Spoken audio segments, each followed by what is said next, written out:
get canceled so fucking quickly if all this pre-live shit happened. Shit, I forgot to do something. Hello everybody. Welcome to the Brawling Dragon Tavern, where Nikolai forgets to tuck himself in at night.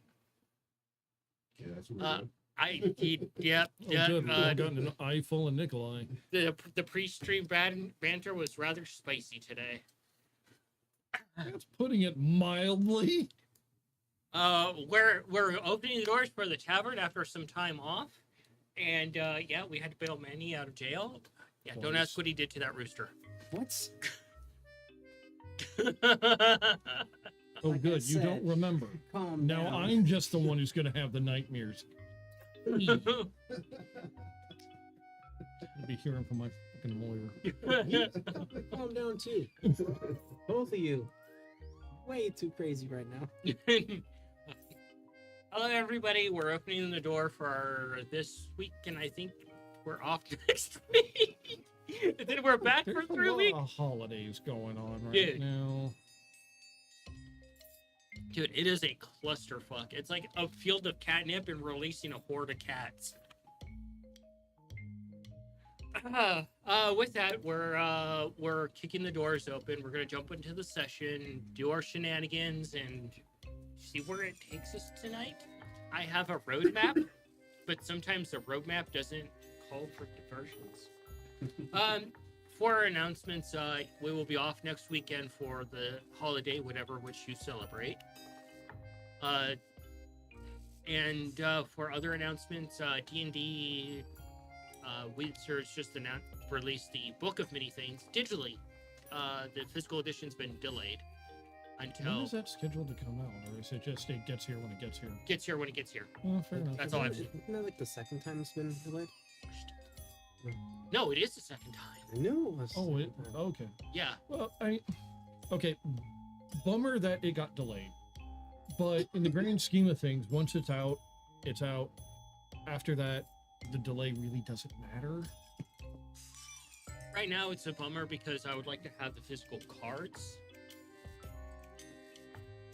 Preaching to the choir, lady. Anyway, the other one is, didn't Paizo just release Pathfinder? Yes, they did. Their full official book that's been completely remastered for those who actually are interested in Pathfinder, with a whole completely rewrite on some things there. And give it a read. It's actually really interesting. Is that 1E or 2E? It's second edition. It's second edition. It's the second release. So 2E.5? they don't do the 0.5. We don't do that here. No, it's basically, oh my god, I looked into the flashbang. Oh, Don't do that. oh god. Yeah, all I see are halos around me, and stars. Should put your glasses on. But yes, it's theirs. So they released second edition, and they've went in, revised a bunch of things. Erratas essentially, and they're doing a second release of it, which is a compiled edition. I don't know the full details of it. I haven't looked at it yet, but it's apparently pretty awesome. If you had the original second edition, they gave you a free upgrade, if I remember right, to the new edition. Oh, that's fucking cool of them. Yeah.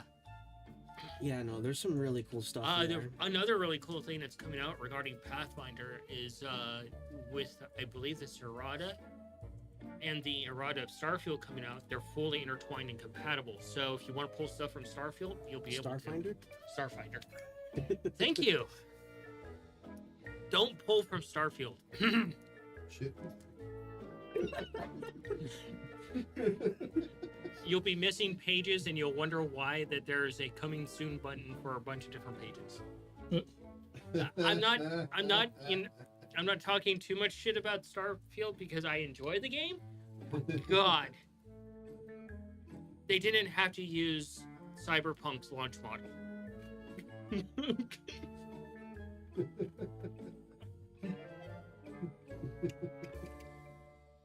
Granted, I do love Cyberpunk. I have stuck with that game since the beginning, and 2.0. Amazing game now that it's like, holy. Like, Oh, It's no, always been an finished. amazing game. oh, it's always been amazing, but now it's just even better. But no, there's some really awesome stuff in the Starfinder book that I have read so far. You know that scene from American X or American History X, the one where he curb stomps the guy? Oh, yeah. I haven't That's watched- basic. That's That's such a great movie. Haven't watched it in so long. though. that's basically Cyberpunk with your emotions. oh, Sorry, not Starfinder. looks at you, smiles, and curb stomps your brains out. Oh, Yeah. The I don't think I can handle that. a lot of the changes in the Pathfinder book are actually really awesome. Highly recommend picking it up and take a look at it. Yeah. You know, I just might have to do Cyberpunk that. doesn't hold back with the emotions. No, they don't. So, yes, we are big video game nerds here, and I will chat about them. Actually, next year, I just play a lot of the Lego games. They're fucking fun. I don't give a shit. yeah, Lego games are fun. I enjoyed it. We might actually jump into a little bit of Night City ourselves here at the table. So, there might be a small set update for that, just to make it fit the theme, but I'm sure all of us would love to jump into Night City and play a couple of chromed out tombs. I would try, and everybody would laugh at how abysmal I do. Don't worry, it's Cyberpunk. Being a failure is No, you know how in some movies when they try to illustrate how bad somebody is, and it's just them like squatting, turning around in circles. Yeah, no, they just had me try my best. Just put your picture there And- right in the front. Yeah, that's really what it boils down to. Oh my god. So you're telling me in the cyberpunk world, you'd work at one of the tech companies, one of the like really dystopian tech companies, and they would have like, the employee of the month, and then it'd be like not the employee of the month, and it would be your picture. Mhm. Don't be this guy. Yeah. Be this guy. No, because they'd only put up with my shit for so long, then fire my ass. Don't be And then this gonk. Pretend that I never fucking worked there. Don't be this gonk. Be this chum. God. Oh, we're spicy over here. All right. We've deviated enough. And granted, yes, we do love this chat. We do this kind of banter on the Discords as well. Oh yeah, that's why we have the Discord. So now I need to get more active on there. Yeah. We do just unhinged banter there. If you want to see some of the filters come off a bit more, that's where you want to go. or just watch us gush about things. Or look at Sometimes some it's funny ones. viscera and organs all over a table, Kill Bill style. I haven't watched that movie. A really good movie. Yeah. And again, I'm a Tarantino fan. Okay, So, here you go. Before we jump into the recap, I'm going to throw a hard one at you. One has to stay, one has to go. They're both revenge movies. Django Unchained or Kill Bill? Oh, Damn you. I don't know how to answer that. I mean, Yeah, I can't answer that right now. Well, here's the question. Sorry, Sorry, both but of I'm them were- going Kill Bill. I think yeah. I Kill think Bill stays? Or For goes? me, it does. I think I'm with Mare on this one. Just because I think I like Kill Bill just a little bit more. Both of them are so good. I don't think I can answer this Yeah. question. But Well- that's only because I've seen Kill Bill more. I've only seen Django Unchained like once. I've seen Django about 6 or 7 times. Yeah, at I've this seen point. it Here's a many question. times. Which Kill Bill, the first or the second? Shit, it's one movie, man. There is a cutout there where it's one movie, so you can't count it as 2. Damn it. I was hoping to get by with that logic. It's like asking which Back to the Future movie. One fucking movie. like, okay, like, Kill Bill, awesome, but the acting chops on everybody, especially DiCaprio, and remember Django, the guy from Django. Oh, Jamie Foxx. Yeah, Jamie. Oh yeah, Foxx. no, he fucking brings it. Those two just amazing. Like the acting caliber of those two trump everybody else. You know what I'm hearing is in Kill Bill. Christopher and you Waltz. can't, and you can't forget Yeah, no. Samuel. That dude, Yeah. come on, that guy fucking kills it in that role. You know He what? does so good in that role. Yeah, Django would stay. Kill Bill could actually go because it's a great story. It really is a good movie. And that but the- soundtrack. But the movie Yeah. of Django is just, it's a lot more believable. But then again, I'm also, saying I Kill think, Bill stays because it's just a fantastic revenge story. Yeah, It and is. I was going to say that, and I also think if we didn't get Django when we got it, we would get it eventually, anyways, kind of thing. I'm gonna be the outlier Something here. like uh, I think personally, Kill Bill's very niche. personally, I think the Hateful Eight kind of ranks low on the scale. It was good, but it wasn't great. I actually am in agreement to this. Oh, God, I don't think I've can ever seen agree to one. that one. It's good. The extent the special edition of it is good, but it's not great. I haven't seen his newest one though. The Once Upon a Time in Hollywood. I know I haven't seen that one. I fucking want to. Because, I mean, you got DiCaprio, and I believe Brad Pitt's in there, too. I'm think gonna so. add this little tidbit. I hope the third Avatar movie is better than the second one, where they add more variances to where it doesn't feel like it's a copy of the first. You have to admit the second one was good, but it felt like a rehash. I only saw the first Yeah. one once a very long time The second ago. one is fucking beautiful. So in every theaters. time somebody says Avatar, I'm thinking, wait, Aang or Korra? Or the upcoming third Avatar.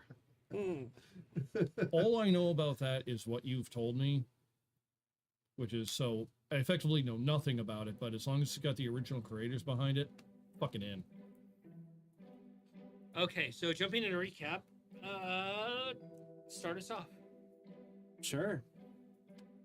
The biggest thing, of course, was the big Feisty Barbecue Festival, where it was kind of like this crazy, huge, mass event where multiple chefs from all around the realms, both the material and other, all came here to basically try and be the best chef they could for barbecue. And it was whittled down over several weeks, wasn't it, right? Yeah, several weeks. And it finally came to a point to where the top 10 were left. And things got interesting. Each and Cayenne every- does not do projectiles. Each and every single one of them was given a really unique and exotic ingredient to work with. And for some of them, it was a bit too much. For others, they got lucky. And eventually, once it all got broken down, I moved on to the final three. Final three did some pretty amazing things. One of them, the tiefling, had upset Pippa by serving, quote, traditional. What was the name of the region? Arctic. Arctic. Circle, I guess. The Arctic Circle. It was like Arctic food from Kippa's homeland, and that upset her because it was not traditional. But she did it. She said it was fine. Yeah, she said it was fine. Delicious, but not what was claimed, and therefore, like, kind of snubbed her. She did like the dessert though. Oh yes, turns out that while that tiefling was a very good cook and barbecue, accidentally found their calling in making desserts. That was one of the major ones. Each member of the party did step down to offer some guidance here and there to the chefs when the actual cooking was happening. To an extent, some of them did. Guidance. Talk to him. And some really awesome things happened before that as well, involving two specific Munchkin tabaxis. Yeah. A good bulk of what happened, though, involved a lot of Cayenne stuff that was pretty cool. But yeah, the most of it was the barbecue. Cayenne got to get uppies from Feisty. So she got to go airborne. She also got to go with Feisty to the temple to give a barbecue to the high priestess there, and Fought and Feisty's relationship is a lot closer than anyone would have imagined. And Cayenne got to learn about some of Fought's home traditions, which involved making headdresses out of the remains of family members. Which is actually kind of an endearing way to remember them. and take them with you.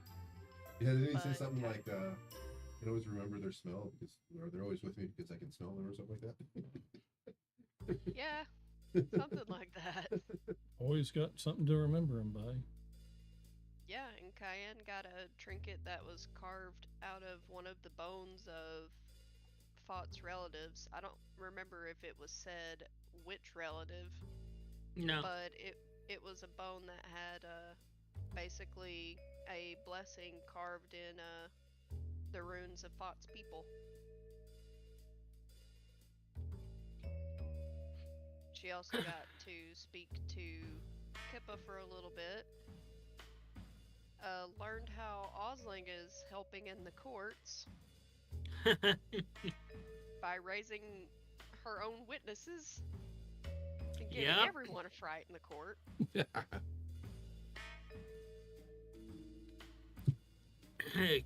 Kippa is allowing her to cause mayhem. Yes, You know and Kippa's Kippa loving it, knows too. about Scav basically pledging allegiance to Osling in her own divine realm. And Scabbard's like, I am oblivious to all of this. Yeah, now Kippa, Osling, and Cayenne know, but Scav does not know. Oh, when Scav finds out, he's going to shit kittens. You have to I'm phrase very it curious like as that. to how that's going to play out. What?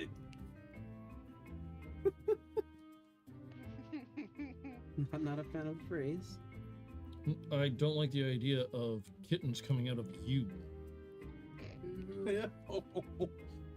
Ew. Stop it. Cayenne did get Ember the Tiefling to be the chef for all of the catering at the ceremony. I wonder if that's. I would kind of think that maybe that Kippa may, or even Coin may have already arranged that now it's being changed. Oh, we'll find out when we get there. No, odds are Coin just organized the bachelorette party. Yes. And Cayenne has seen what has been rented out as well, I believe, for the reception. Oh. Anything? Learned so many things about Left that no one else knows except for Yeah. except for Alufa. Oh no, poor Left. My secrets, they've been revealed. How dare they? Oh, that's right. Another important thing. We got to see Feisty's humanoid form. Yeah. Yeah. Yeah.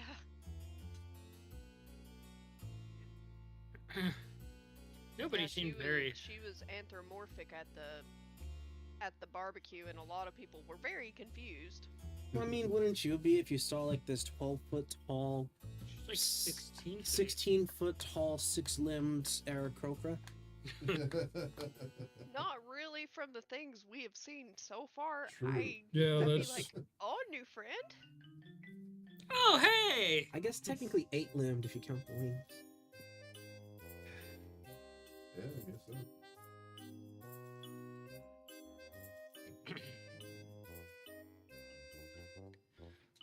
Is that all we have for the recap? Tom's been going on about it, about the groaning. Nikolai's first experience with firearms. Oh yeah, yeah. yeah. Still gotta track that guy down. He needs to show me what this thing is and how it works. And Nikolai has to pull some type of royal fucking bullshit to get it done, it's gonna happen. I know. And now we know how Nikolai shoots his mouth off. And have y'all done Wow, there's a y'all's really duel yet? dark joke there. I know. Yeah, we haven't done that. There is such a dark joke there about shooting one's mouth off. Don't. Just don't. I know Scav invited Mongo and Coin over to the house in order to go ahead and gift them their wedding gift. We're not getting married, dumbass. What the heck, You don't dude? know that. Yeah, he does. Yeah. Yeah, this is Scab. Let's see, yeah.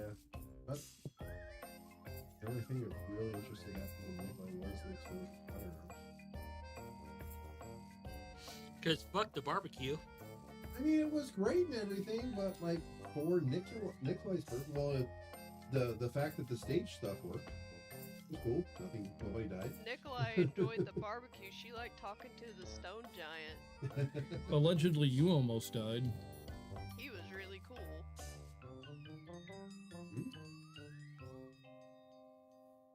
Or at least groaned a hell of a lot. Oh yes, you're bad jokes. God, They haven't even begun. Hell, you haven't even seen his final form yet. I know that's what's fucking disturbing. You wake up in a cold sweat. Yeah, sometimes. Good. Good.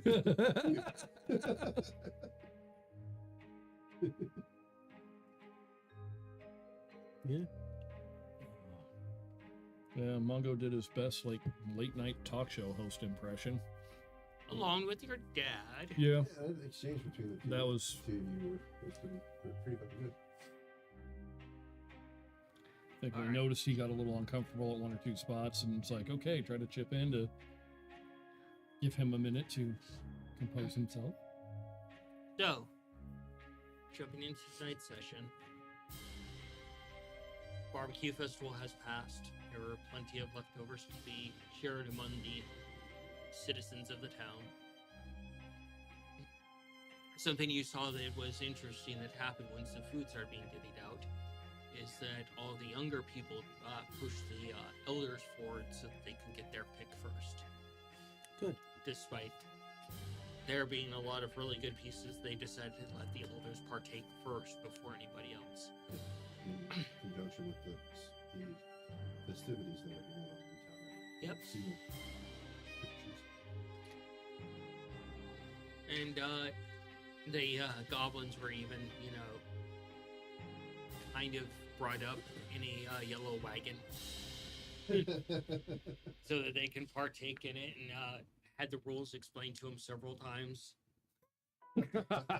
Eventually, the guards did resort to, more or less pictures to explain things, and the goblins were like, "Oh, got it." Picture. They're trying. They're learning slowly. And the festivities had faded off, and everybody's now prepping for the next set of events. And those events are quickly approaching, which are the Bachelor and Bachelorette party. And Nikolai, Yes. Mongo, and Yeah. Scabbard, you're all heading in your own directions to meet up with each other, and you're not really paying attention, and you all kind of bumble into each other, each of you having the same question on your mind of, do you know how to plan a bachelorette party, or a bachelor party? None of you having done any actual research or understanding of what this entails. Yeah. And you find yourselves Are we basically supposed to- sitting on the ground in a triangle as you guys bumped into each other to go find each other to ask this important question. Yeah. How do we do this? Oh, glad I found you. Well, hello. I wish Cayenne were there because she has an idea.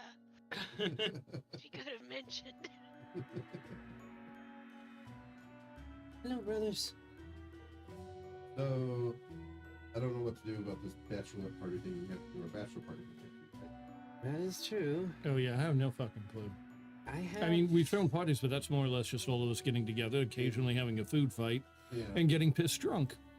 Yeah, that's about it. Yeah. Alls I know is that it's supposed to be about the groom and like something like, but he's not normal.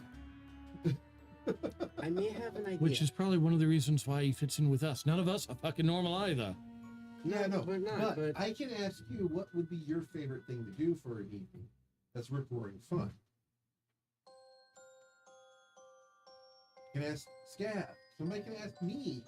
and we'd have an answer. I have an idea. I think he would have an answer. Should we just ask him?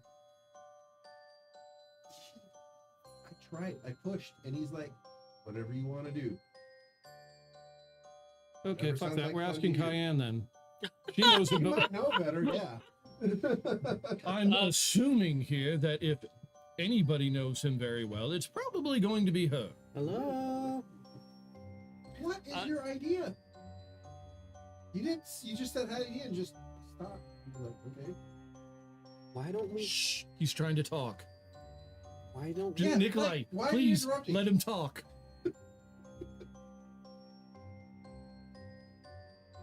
You're doing that intentionally, aren't Yep. you?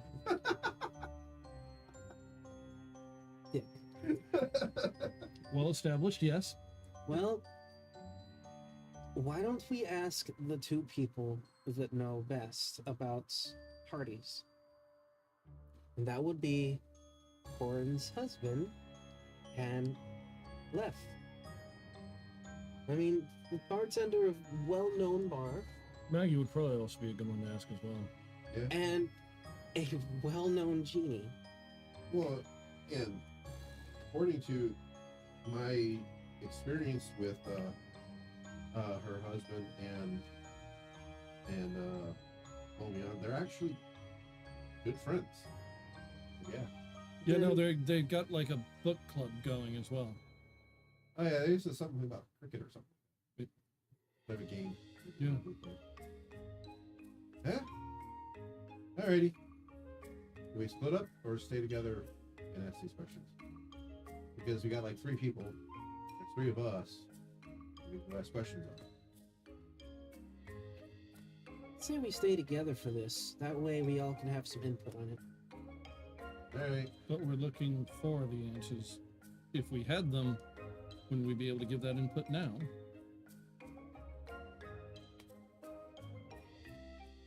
I say we start with Corin since that's going to be the closest. Because, Closest. well, Left Well- Spar's all the way up in the upper crust. Okay, yeah, but Corn is pretty much. So no matter where you're standing, you're close. That's true. That is true. I guess we can go there first and then go to Corin's after. Works. The hole in the wall? Yeah, that's what we're talking about. Yes, And why do you say then go to Corin's? because we can go on Left's first. We'll speak with him at the bar, and then go to her immediately after, because she's literally everywhere. Isn't Corin the owner? The hole in the wall, yes. Yes. So why do you say we go to the hole in the wall I'm saying, and then go to Corin? I'm saying go to Left's bar first, then go to Corin's.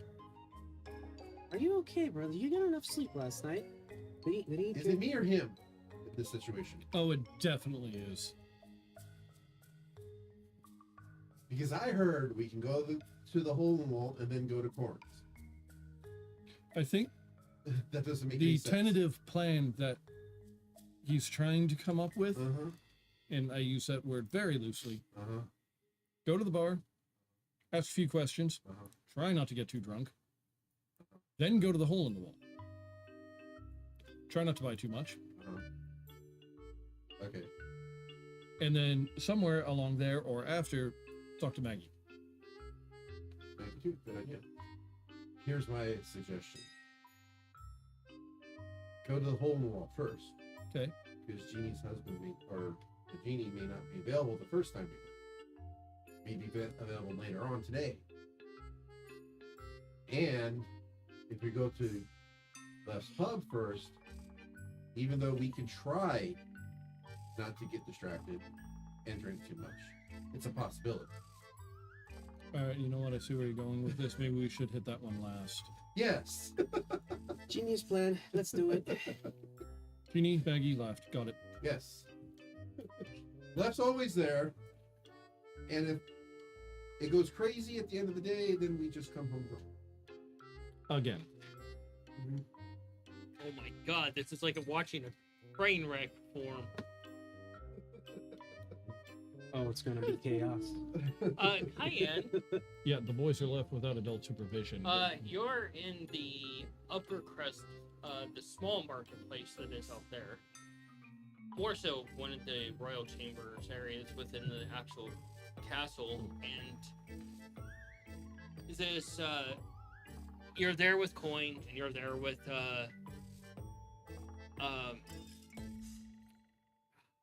fuck, brain, Osling, and, Alufa,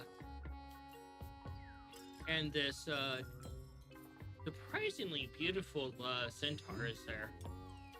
She has almost like mirror like white sheen type of fur. Very beautifully dressed. You can tell she's like noble. But it's kind of like a weird, I guess you can consider it almost a Tim Burton inspired type of fashion. Mm. Weird musical type of. And her hair is back in like a braid, and you can see interwoven different braid colors there as well. And her tail has the same kind of pattern. She's putting fabric on you, and she is like, as soon as you open her mouth, she puts her hand on your mouth to shut you up. She's like, I'm working. I demand silence from you. I don't care about your input. An artist has to work, and if you make another noise, I will scream at you. And Coin's like... and you hear Coin is sitting there, and she picks something up off a plate, and she just bites down on it, and it's a cracker, and you can hear it almost echo in the room. And the centaur, she turns around and she looks at Coin like just daggers. And you can see her beautiful, like almost albino-esque red eyes that look like two rubies, and her slightly gaunt face just staring daggers at Coin. And Coin's like, "What? You didn't say anything about me. You told her to shut up." Seems like. Cayenne is trying so hard not to laugh right now. And she turns to the servant next, and she's like, "Get the rest of the crunchy food out of here. Only soft things."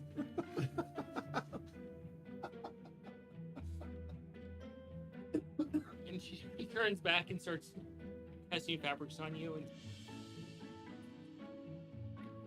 adjusting things. She's like, but, huh?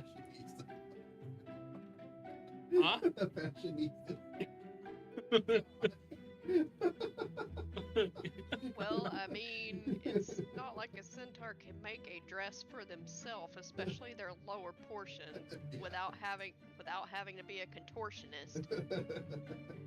Now imagine that, a contortionist centaur.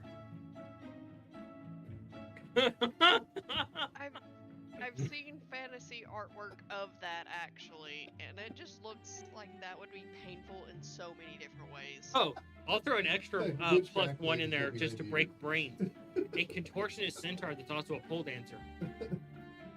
So, which legs go behind Why? you?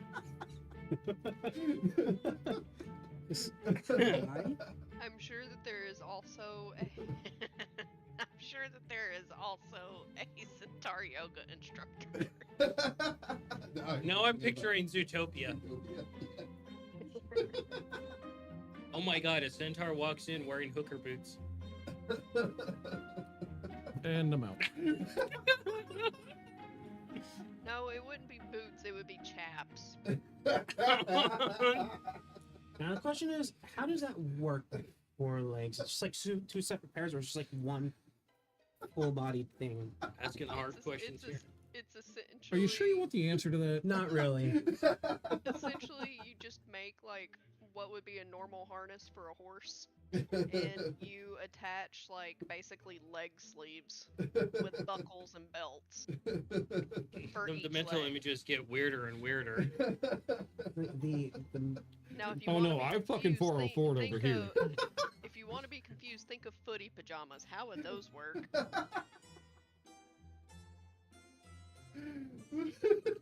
A centaur wearing toe socks.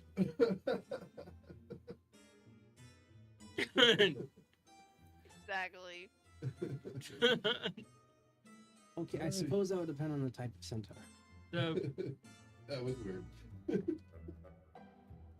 mean, it could be even weirder. It could be a centaur where instead of having hooves, they have hands. Now I'm just Nope. creeping you out. Don't We're even not, say it, Manny. we're not going Huh? prehistoric Don't say it, horse Manny. Oh, with I'm Shut up. gonna say it. Shut up. I'm gonna say Shut it. up. So, after a little bit, you've been stabbed with a few pin needles here and there, and it's just like she finally finishes yelling at her assistant that's doing the sketches and I don't know if we ever checked back. lays out some colors and such, and she's like, "We are done. I will present you with your dress tomorrow for final fitting. Now leave my presence so I can work graciously." Centaur Thank you. ballroom dancer. before I leave, I'm going to I can't thank hear her you, for Mare. her hard work. You can't What'd hear you her? say? Nope, I might got DC'd. Oh, I did get DC'd. Oh, oh. Discord just said straight up no. What did you do to upset Discord? Dude. Did you It not could- just hear the fucking conversation?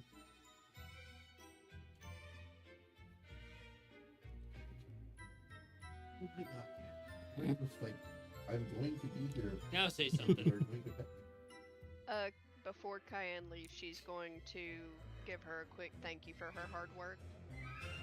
She's like, someone sings me praise finally. I'm not thankless. I will make you look beautiful. I appreciate you very much. Thank you. And she bows her head gently, and Wine grabs your climbs up on you, and she's like, "Let's go before she kills me. I don't want to be a fur hat." You won't, don't worry. I'll bow back to her and we'll take our leave. And the four of you leave this room and head down into the open space area. And Ozzy looks over. She's like, "Did you know that there's a necromancy spell in which you cast the components and the air pulls off the person's skin? It's quite wonderful." That actually sounds very useful. It's considered a restricted spell because, of course, verbally and semantically playing somebody is not looked upon in a pleasant way.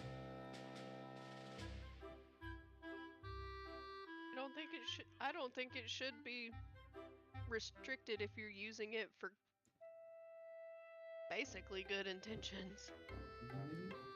Coin looks over and she's like, "Looks, I'm all for really interesting spells, but I don't need another way for someone to skins a cat." And if anyone Fucking by tries, that. they won't exist for long. I'm gonna say it like that spell would be really handy in the kitchen. All the de-skinning you gotta do come in really fucking handy. So, It'd be handy in hunting too. yeah.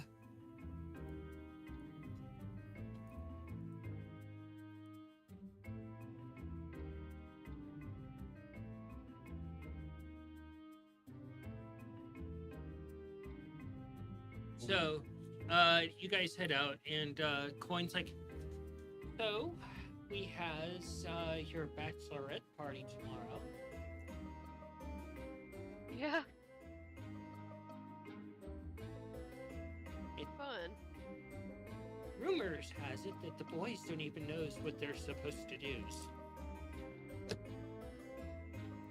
I figured that was the case. Lumion is different. From the time we've spent together, he's most happy and, well, experiencing Fey cuisine, and he loves being out in nature. The first time I took him to the Druid Circle when everything was bright and green, he was like a kid in a candy store. In fact, the first time meeting him, he asked me what my favorite plant was. And I said an orchid. He gave me an orchid. Lufa looks over and she's like, "What are we talking about?" I zoned out for a moment.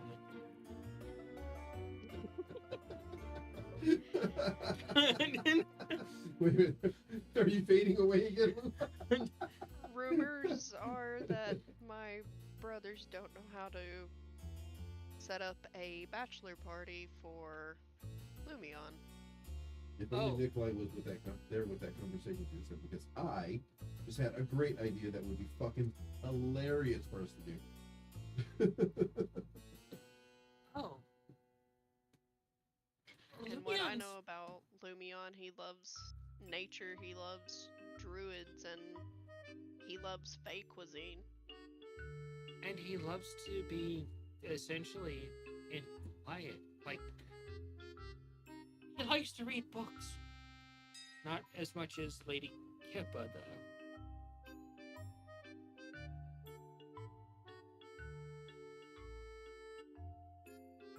I think he would just enjoy learning tales by a campfire under the stars, to be honest. And what I was getting at. Taking hunting on a camping trip. That could be a disastrous fun. Fun disaster. Why do I hear the Always Sunny in Philadelphia theme song? When the guys are doing anything with Lumion, it's just that song is playing. Yeah, it's taking hunting and doing a camping trip. So which one of us is going to ask if they want an egg? You're the one with the ferret.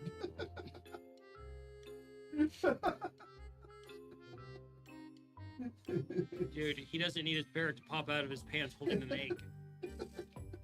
Take him on a hunting trip in the Feywild? What could go wrong? Feywild. That's insanity, bud. That's his favorite place, though. And how did the boys die? Well, they got Lumion killed in the first place. And what's crazy is that we have to go to the Feywild at some point. Oh, it's gonna be a trip. Fun. And we've got to think of all of the one important question we each get to ask. Yeah, you got that looming over your heads. Damn. One reason why Nikolai thought it would be great to go to Feywild first. But do what the boss lady says. So Or else. you have, Revolt. for you, Cayenne, your party is all set in stone. It's easy. Coins handled the entire thing. She set up the guest list. She's got all the everything that needs to be in place for it.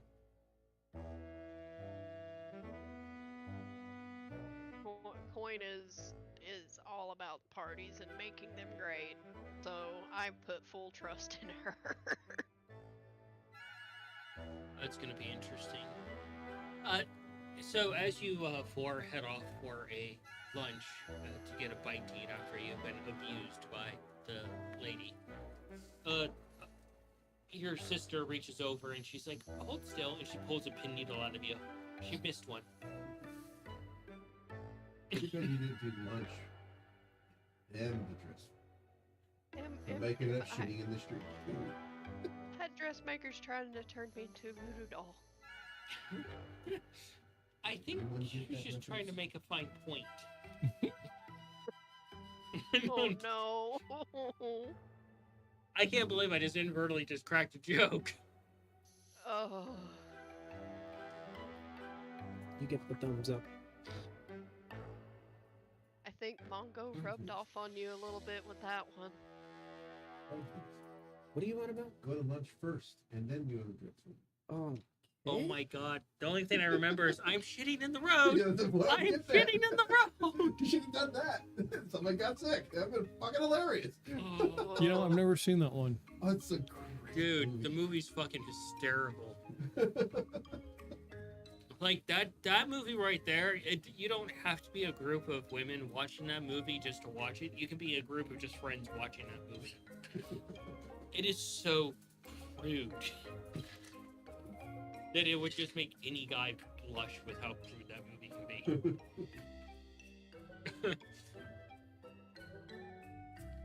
So, back to you guys. You're heading to where first? Torrance, hold. Yep, looking for the hole in the wall. Corin sees you come in, and she just looks down. I am in the reach with you. Less likely to get switched. What time of the day is it? It's almost lunchtime. So it's about noon. Hello, Corin. She looks over. Scabbard. How are you doing today? I'm well. We actually have a question for your husband. Well, he's away on business at the moment. See? Good thing we came here first. Yes, no one will be indeed. back. Well, probably 2 shakes of a griffin's tail.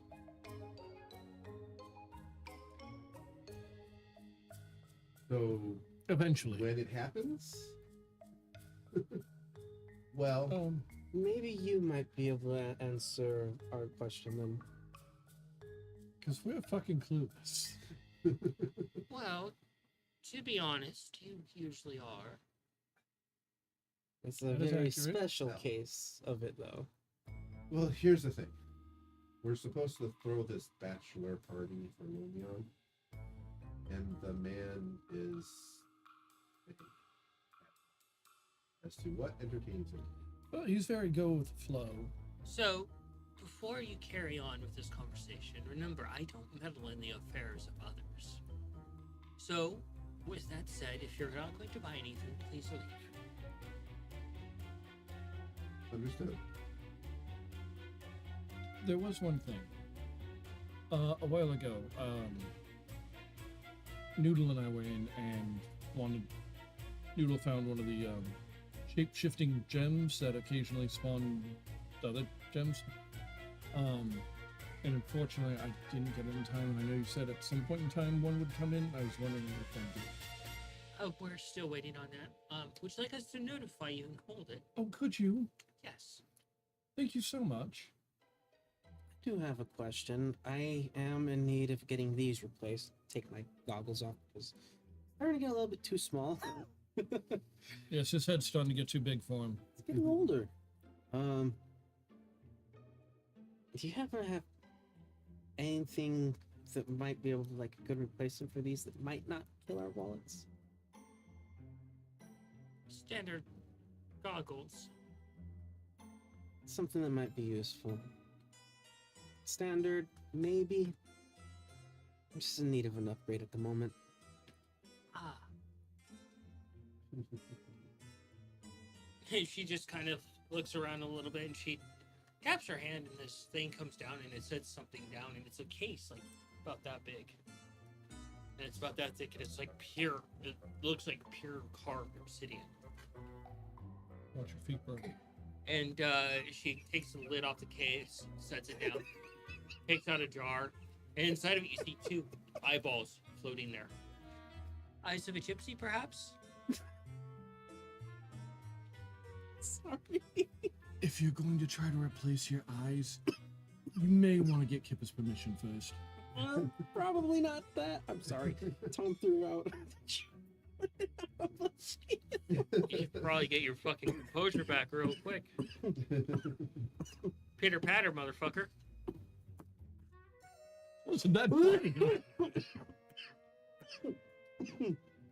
Sorry. Probably not that. Puts the jar back in, the small one holding it, and closes it.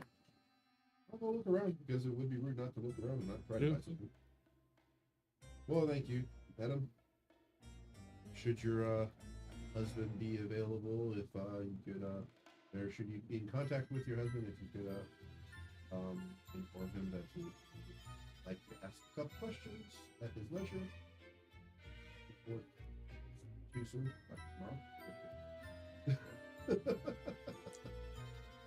Like I mentioned when he would be back.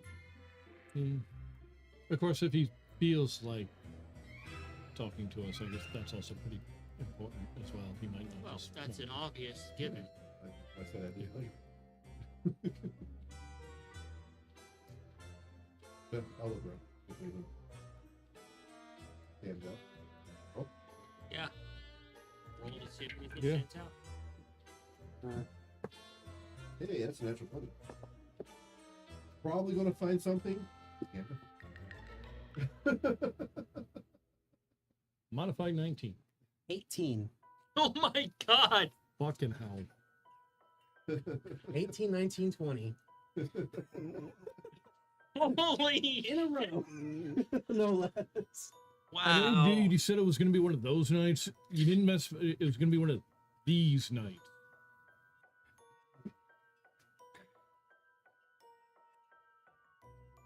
God, what's next? We all roll 1, 2, 3. Probably. It's a distinct possibility. We all roll that Or one. 0, 1, 2. If it's a strength, I can do that. Still not a nat 1. It's just a modified 0. It's still a 0. Still a 0. It's still a 1. A 1 is a 1. The lowest I can roll would be a 6. So, you're each wandering around in your own direction to find something. You do find something that catches your interest. Oh. It is a wand of curses. You can choose to read the card. Yep. Without activating anything. It's easy enough. You would have to be holding the wand and to activate it. So, the activation for the wand is to give a very specific gesture. And the wand, in the direction that it's pointed at, will fling out verbal insults at them to diminish their morale.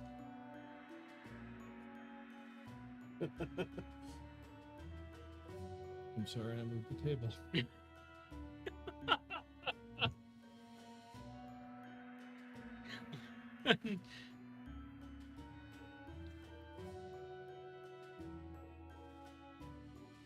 Check something here. Does that wand interest you, Tom? Yeah, you know it I does. guess you have to hold on something like this and go like this to the person. You go.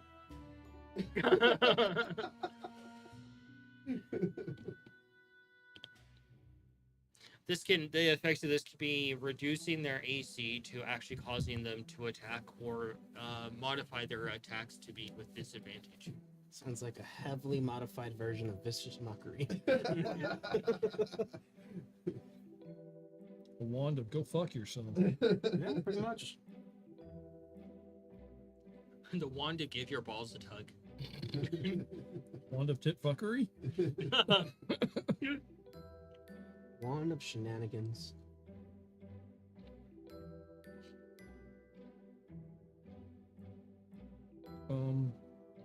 What, pray tell, is the price tag on this?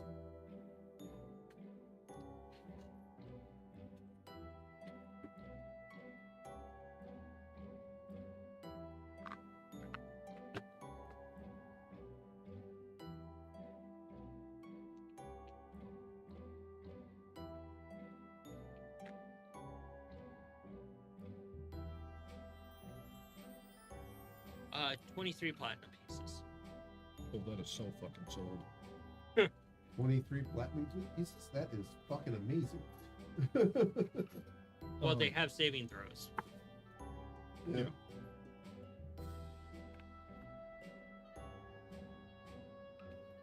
Scabbard, you find something that calls out to your childhood. Mm, So you see that you're like looking at this item in this case, right? okay. And it looks like a wishbone. It comes up and it curves around like this way, and you can see that it's got a cord between it, and it's got like a little pouch, like a sling. Then you can see that the handle part is wrapped in leather. You want to read the card? Slingshot. I'll read the card. It is a slingshot made from a wishbone, but it is the ricochet slingshot. Essentially, when you roll a natural 20 on this slingshot, it will ricochet to the next target,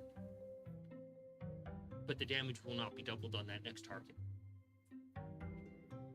So if there's only one target, does it hit again? No.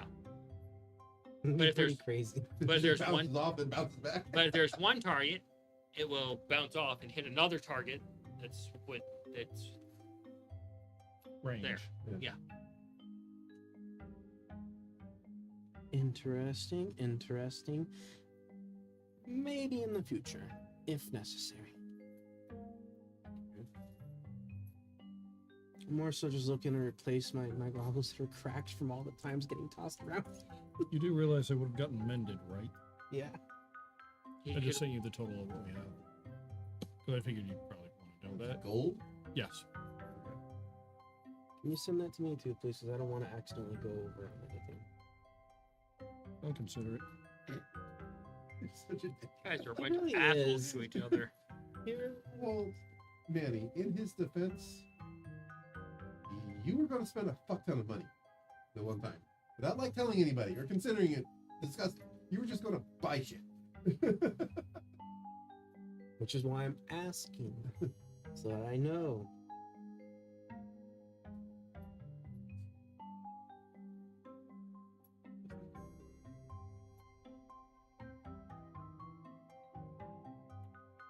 Home print. I'm gonna go this random. You wander around for a little bit. And you're like, huh. And you pause for a moment. You're looking at a case, and you see a crudely carved yellow duck with a white ring around its neck. You can see two wheels attached to it, like wagon wheels attached to it. Okay. You can see that its beak is yellow and it can open and close, and its head can rotate like this. And you can see that there's some sort of wick on this duck. Okay. Would you like to read the card? Yes, I'm reading the card. You look at the card and Yes, you're I kind sent of you. perplexed at it. When you speak the activation phrase to it, the duck will wander forward and in a random space of 60 feet, casting Dragon's Breath at random. Okay. Interesting.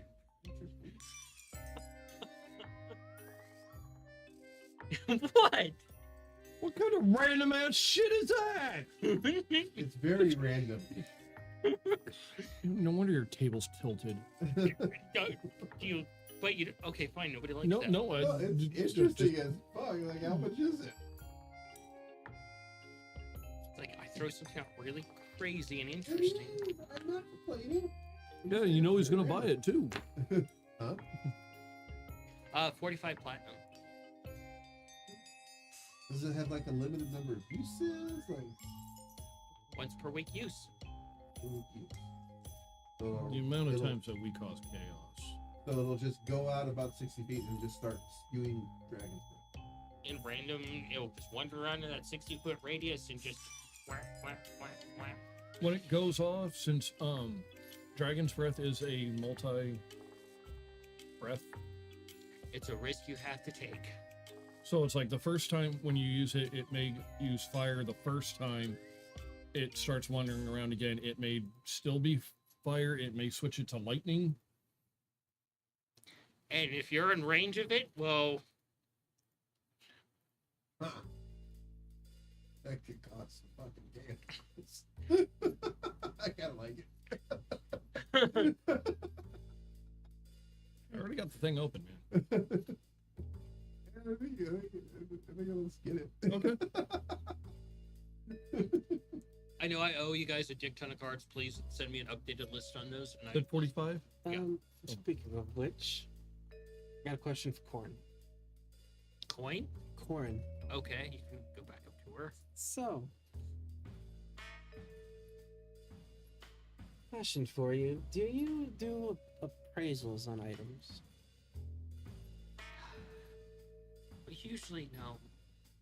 We just simply buy items. Okay. Now, a while ago, we did have someone hired someone at the vault to go in and take inventory and organize the mess of a vault that Am I able to hear this?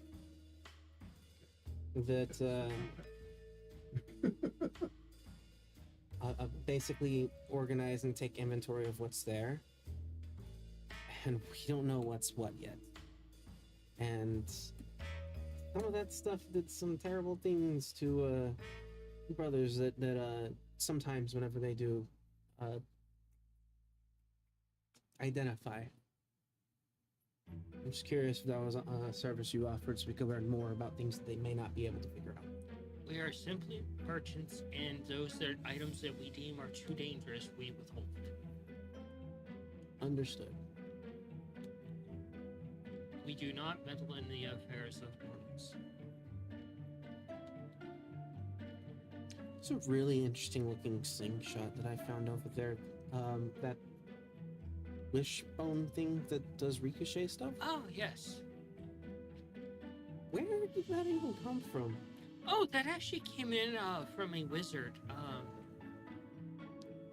Interesting story regarding that wizard. I'm not going to disclose information, but it was their parentage was peculiar. Wisdom. They're known for making eclectically strange creations that we purchased from them, and that was one of their creations.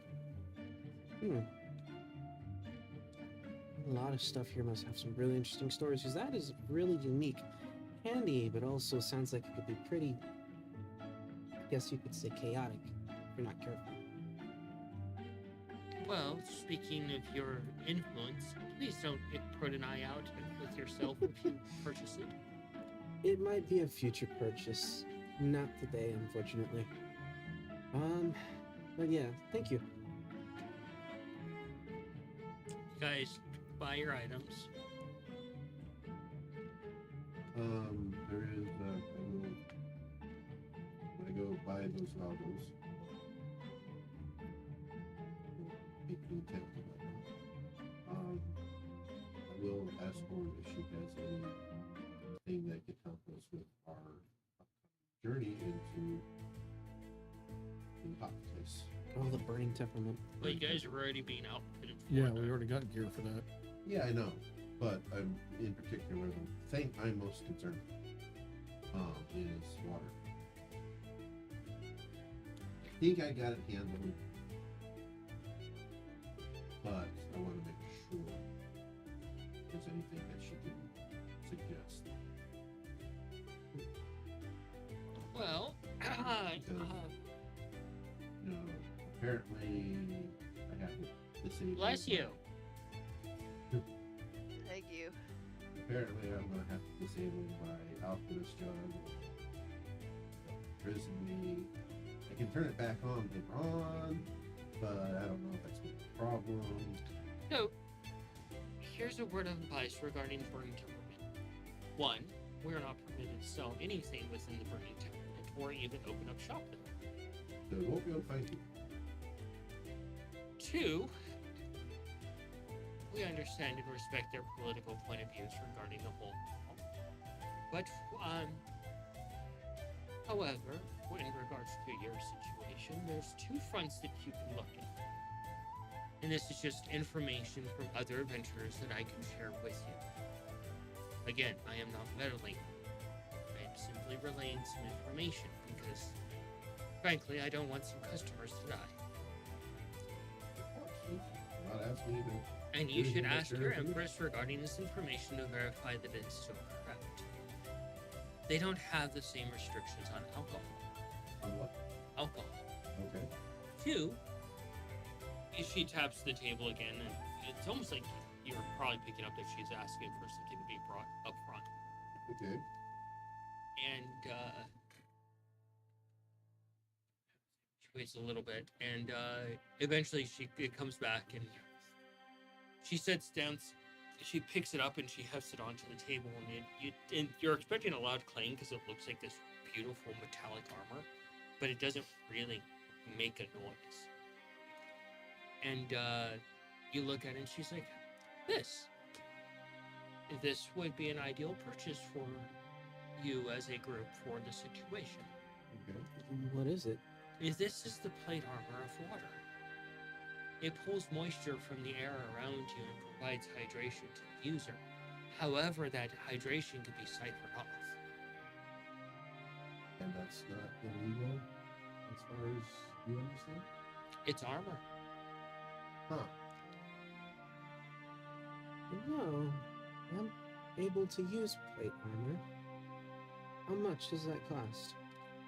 This one has gone unsold, so it's been reduced down to 30 platinum pieces. Let's do Yes, it. they gave that lizard boy. He's the one to wear. Also, this armor is no heavier than actual leather armor. Oh shit! That is actually extremely useful, so yes. I mean, any one of us. Could. She hands it over to you after she collects the coin from you. And you're holding a scabbard, and it's rigid like actual armor, but it almost feels like fabric in your hands. This weighs like nothing. And it has a coolness of like fresh ocean water. Yeah. It'd be so nice to don that armor.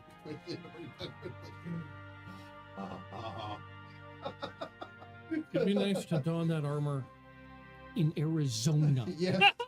Like I said, the burning temperament. Yeah, you're looking at it and it has that beautiful sheen, and it almost looks like you're looking into a tranquil pool of water. Hold on to it for now. Said 30? Yeah. We'll definitely come in much big hand Okay. when we're out there. I think I get what you're getting at with the restrictions on alcohol, or the mentioning of it. I do remember having a little bit of a discussion with that earlier. So, what about something with at least a once a day use? So none of us have to use a spell, concentrate on a spell to purify food and drink. Because if we were to say purify a keg of beer, it'll just be beer tasting water, no alcohol, therefore should provide necessary hydration. That is a tricky subject. Okay. Any case that I've ever seen purify food and drink used on alcohol simply does turn it into water. It what? Turns it directly into water. Puts it directly into water. Okay. It removes any impurities from the liquid, including Okay, so we just turn it into water. yes. That's Well, that's perfectly not a fine. bad thing. But compared to our, according to the discussion that we had the other day, there's no real restrictions on alcohol. So we can just bring in beer and then. Again, I purify would food and drink. recommend that you speak to your advisor on this. Yeah, because it's just a thought. to have. Question to ask. Skip the purifying and just give them watered down beer. Yeah, you could just bring crappy beer. I mean, you can make it taste good. It just No, has like little to no alcohol, but No. it still technically qualifies as booze. No, what I'm talking about is like for our purposes, like so that we have water available to us instead of breaking the bank and shit like that. So, as you guys are meddling in the hole in the wall and heading to probably your next location, Yeah. Cayenne, for your lunch, you decide to head back to the over essentially to another section within the royal walls, and it's essentially a kitchen area. And you guys head into that area, and you see your new chef. Essentially, she's working with a few others to work on recipes. Nice. The number that was sent is now invalid.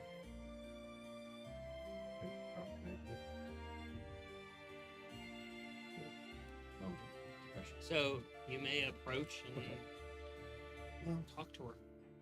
I'll approach and say hello.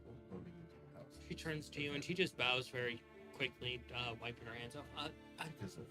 Hello. Well, then also he was tortured How are for you doing 400 today? fucking years in one. Yes. I'm just trying to sort out the Speaking with the recipes for your wedding. And you see there's a bunch of books laid out and such like that that she's been referencing for the actual cooking. what if we bring it in there? It's the food.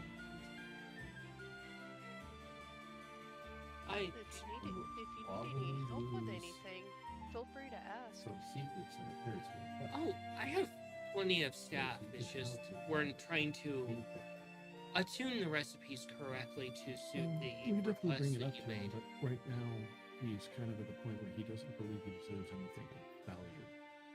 He sleeps in a fucking closet, Well, Yeah. even though you have staff, if you and the rags need that he any uses for covers and outside like the help, shitty just pillows, let me like know. I kind of want to just get him to chamber. That will slowly over time I will get definitely better. let you know that. So that way he can, We have a few days to prepare for the ceremonies. yeah. Instead of just The only thing I ask is that you have fun with Yeah, what you're I mean, doing if he doesn't like just that, you can just and go with the flow with what feels right to put you. that exactly the way it was. But I forgot her name, and I don't have it written down Ember. right now. Ember, yes. You can tell certain if it puts Amber looks at you, and she's like, tell certain exactly "We what have a Well, several I don't think things it's on the necessarily menu the so layout far. of the A house that few he has a drinks problem even. I with. brought in It's just a being mixologist." a house like that. And you see another tiefling over there that looks an awful like Ember. And they're kind of, working on a few ingredients for a drink, distilling essentially some like honey to and Yeah. adding some pepper flakes to it, and working on it. So it would give it a sense of security. Yes, but also being in a house That's actually pretty cool. of the obscurus. And Ember walks over and she introduces the other tiefling. I mean, we can talk to him about Gonna, it. gonna give her I a wave promise and that say I'll go for hello. The other tiefling looks over and waves. This is Saint. This is my brother. He's not quite a chef. He's what he refers to himself as a mixologist. It's not a bad idea there. And he stands up and Not is a like, bad idea at all, Mogo. I'm as much of a chef as I you know are. I that just it work would- with That it was. elixirs. It's just he's dealing that with make people 400 years of happy. fucking trauma. And I understand that. That shit That's- doesn't go away overnight. No, it doesn't. Drinks But are giving him important. some control I'm back in his actually life going to be is learning how definitely a to step forward to the healing brew process. That myself. is giving him some control. He looks over at Ember. See, someone The house that understands the he's in, importance of he the has drink. control over. You can't. I've tried to get him a discount it. better I pillow. never I've tried discounted to get him a it. I better did bed, never and be he here doesn't. to assist Because right me in now this he honor. doesn't feel like he deserves. I And- like to I and like until to use that a bit Changes. of the nature that I come across in my travels and actually make elixirs from them. This scene goes Speaking over of and which, I'm gonna ask Kong picks about up a this. few things and That's right. mixes them together, and they mix them together rather No, quickly. it's just It's you hard to remind- follow the whole what they're conversation actually reminded me of doing. the thing that I actually did There's a want to do lot for of Maggie. flair thrown into this as well. I'm gonna be Daily drinking affirmations, this so in. Calvinism. Oh no. They set down as soon this as you say something drink about in that, front of you. It's little in a insult short thing that glass. Starbar gave you. Uh-huh. Mhm. I'm gonna try to get one that. Hey Tom, I'm introducing another drink. Uh-oh. It's in a short glass. On the bottom, you can see a darker alcohol, and on the upper top part, it looks almost like a much more pale alcohol or something else. And it almost looks like a lava lamp as droplets of the dark alcohol float up to the top. And you can see some sort of herbs floating on the top of the actual drink, and it's rated with something as well. Hmm.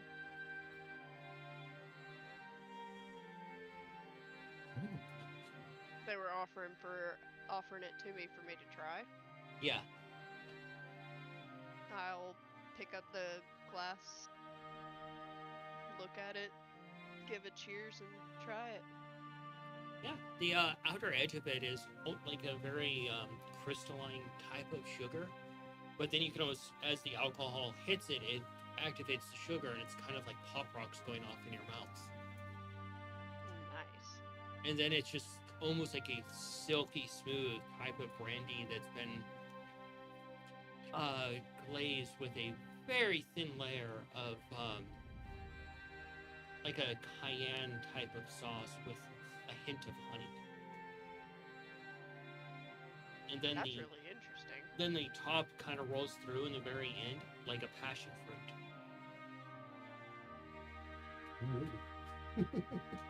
So tropical, smoky, and spicy. Yeah, That could be really fucking good. I've had a drink that wasn't a margarita. It was something else. I forget what it was called.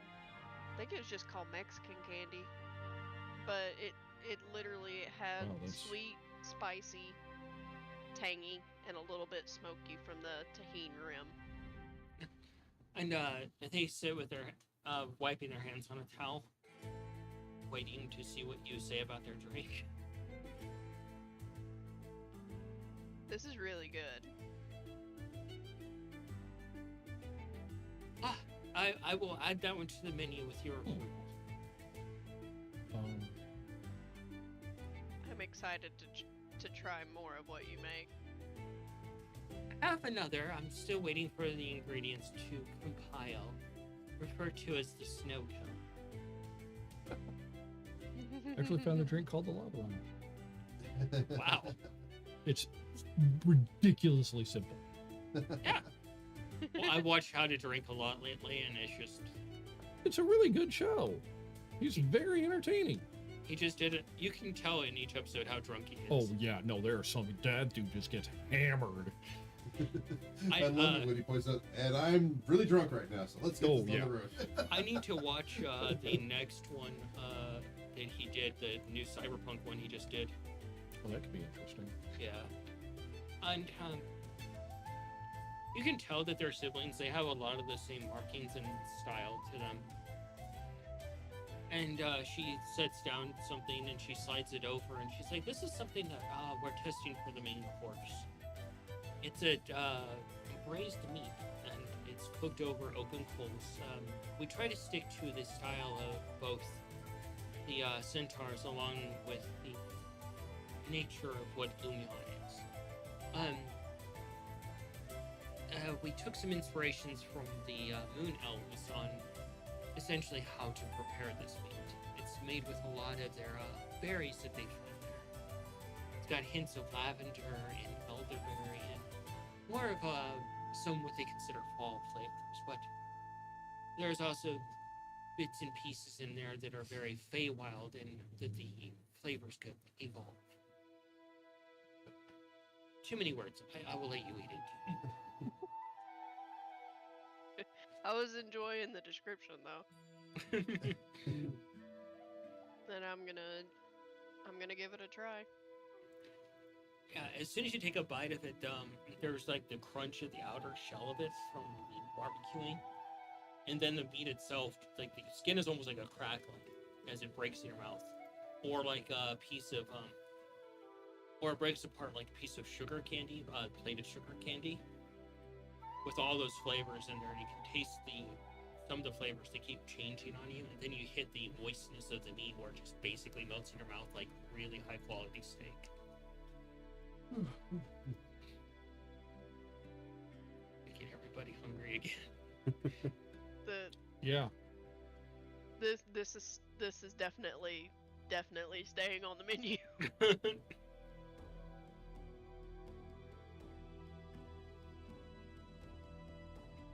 And they just kind of look at each other, and off in the background at one of the pits that has been put there, you can see a little red kobold is moving the hot coals with his little bare hands.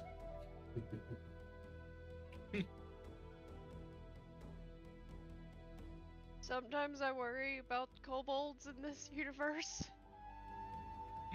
Are you gonna be god to kobolds too? He looks at Scap, I am your god. Or is that her sister? Shit. I mean, it's good to have death on your side, though. You know what movie is actually underrated that's quite good? Hmm. Death Becomes Her. Oh yeah, no, that's a Oh classic. my god, I love that movie. Bruce Willis really doesn't play roles like that. And Biggest scene is the lady with the hole in her belly. Okay, yeah. yeah. And she sits down and the rake goes through her. Yup. That was such an amazing practical effect. Just I'd like the rewatch lady that. with her head turned around backwards. That was Yeah. such a stupid movie. Goldie Hawn, Meryl Streep, Yeah. and Bruce Willis. Bruce Willis. Yeah. Yeah. It's so good. Dude, there's one Bruce Willis movie that I absolutely fucking love, and like most people have never heard of it, and those who've seen it like shit all over it, and I don't care. I fucking love it. Hudson Hawk. That's a fun movie. Thank you. Fuck somebody, damn. So yeah, you can talk to the two siblings while you're there to trying out the various nibblies. I'm more interested on any kind of like surprise things that they're kind of coming up with away from their team. Oh, just Just the like random. Yeah, things they've experimented with. Okay. Because I'm always down for like surprises and off the wall things. Oh, they probably have some surprises in store for the actual like wedding day for snacks and such. Because I So- don't remember how many courses this tiefling plans to go with. She said 24 courses, if I remember correctly. Yeah, you actually have final say on how many courses you can have at the during the meal. If I remember correctly, she said 24 courses. Especially when we got In their to the course, Yeah. in their customs, yeah.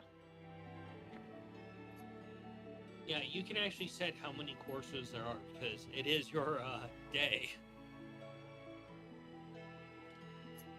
I don't want anything that's gonna be overwhelming for anybody. Like legit. Like I'm used to like hors d'oeuvres, like hors d'oeuvres, appetizers. Basically enough courses that will kind of just open up your taste buds, kind of clear your palate with each thing.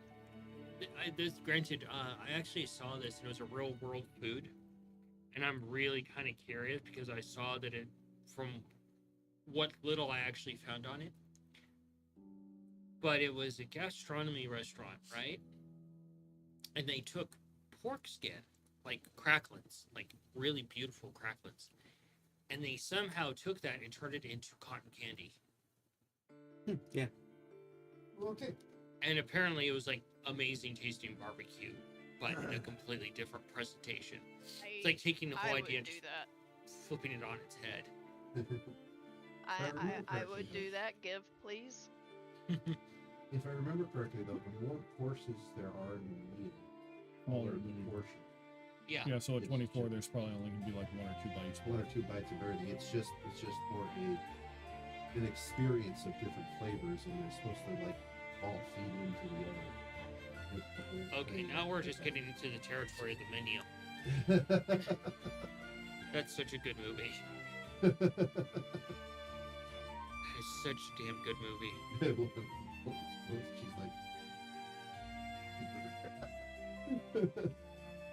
One more thing I'm gonna look for the show.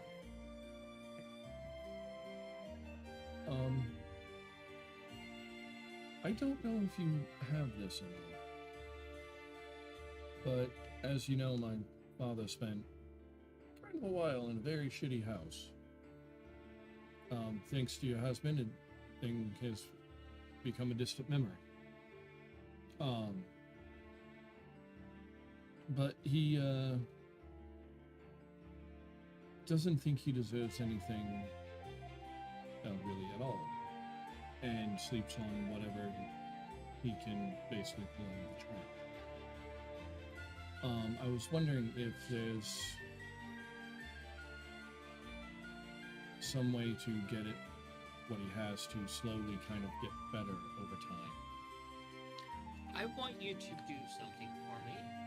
Different kind of. I want you to roll a d20 See what you get. Okay. 3. 3. And now roll a percentile and tell me what you I suppose I could try to make a potion of slow ass mending. Potion. Yeah, it takes like a fucking year for it to actually go back to normal. Ouch. It prevents any further damage, just slowly gets better. If I'm reading this right, 80. All right. Corn steps away for a moment. She's like, hold on. And eventually, she comes back and she's like, just hold on a few moments. And you see her sister come out and look around a little bit, and she's like, oh! Hello. She just walks off very quickly. And Corn's like, don't break anything when looking for what I'm asking you to look for. She's like, I haven't. Hearing like click, or is it just me? What click? Okay, so it's just me hearing the click coming. Like, I haven't broken anything in 30,000 years. Why would I start now? God, she's not looking for a compass issue.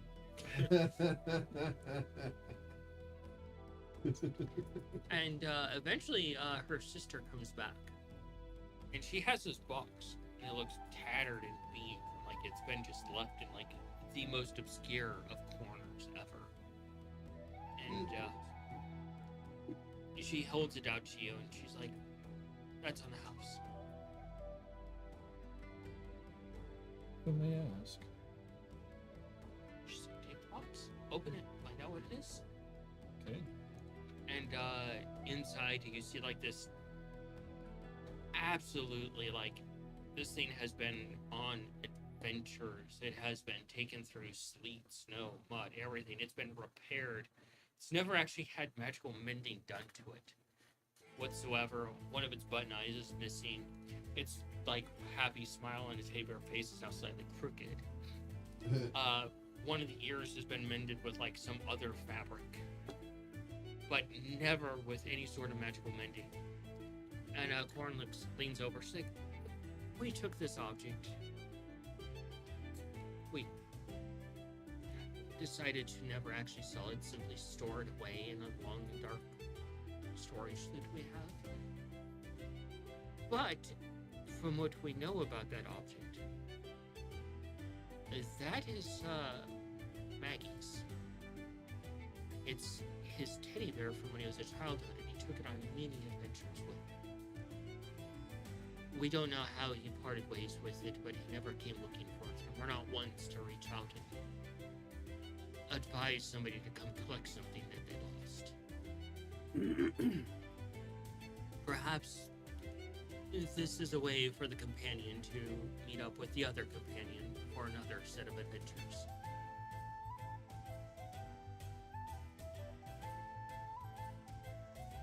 And this is where Tom cries again. Yeah, Mongo's not actually saying anything. He's just hugging The bear. her. She looks at down. She pats you on the head very gently. She's like, you're not supposed to be on this side of the table. What's that?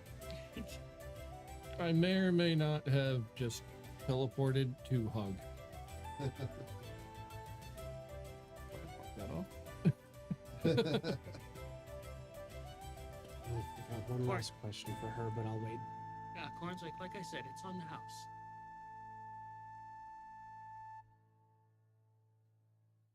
So, put it in his closet one time. I'll give it to him. Oh.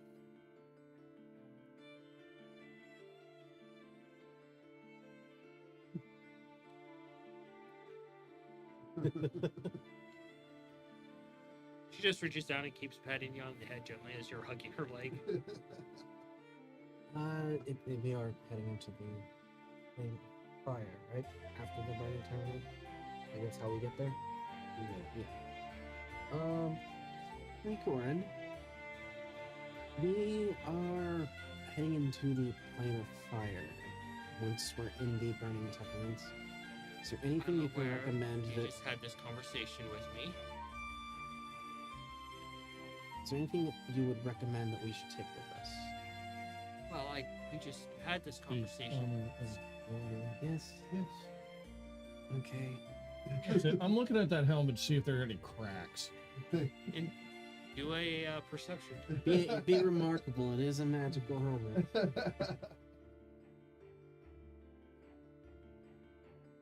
What, the helmet that you got from Augie? Yeah, Mhm. it's an enchanted 8. helmet. I think I'm going to have to fucking redo the identify on it just to see It's just if he's hit it enough to break the fucking enchantment. And now it's causing more concussions as opposed to preventing them. Oh my god, a cursed helmet of concussions. Oh my god. Every time you roll a 1, you have to make a saving throw or get a concussion. But now I'm just reminded of Not Another Teen Movie. The big guy who keeps getting knocked the fuck out. Yeah. What'd you get on your roll? 8. 8. You're too distracted by the stuffed animal. It at least kind of distracted me by the question, so I'd probably stop hugging her by now. So yeah, you're able to head off to your next destination. Which would be an idea at this point. So, you want to bring up my idea to him? Oh, first, before we go, gonna see if there's anything that Noodle wants or needs. Oh yeah, definitely look for it. Noodle is currently snoring. Is there anything that Ace is looking at? In fact, Noodle tried to outdrink Coin to make her feel better. Okay, so even though that was like a week ago, he's still passed out drunk. That week you wake up drunk.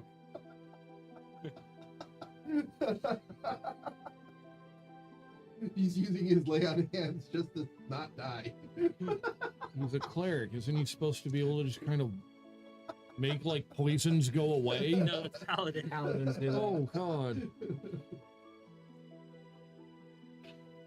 Is there anything Ace is looking interesting at?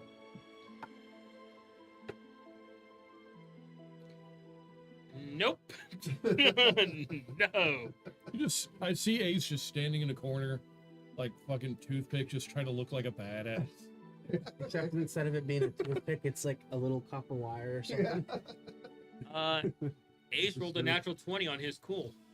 So he's letting go. All right. So when he's in For combat, those that know the he looks reference. like Saitama. Outside of combat, he's trying to just out Fonzie.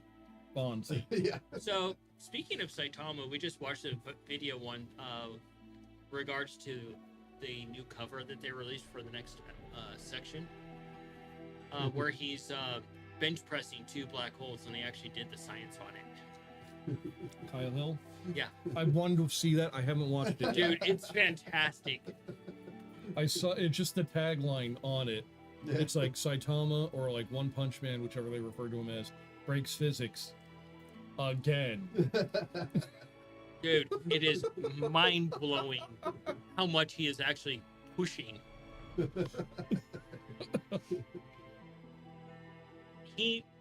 So Goku is basically a pixel to the sun compared to Saitama in power. They're not even in the same universe regarding power levels. Oh. Which is really crazy because Goku's literally a god. Saitama would just glance in Goku's direction and he wouldn't exist anymore. So at what point in time does he stop becoming the One Seriously. Punch Man and start becoming He's staring.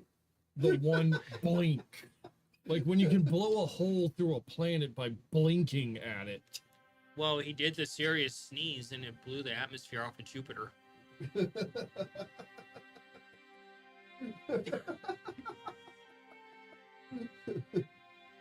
And he was also able to punch holes in time itself.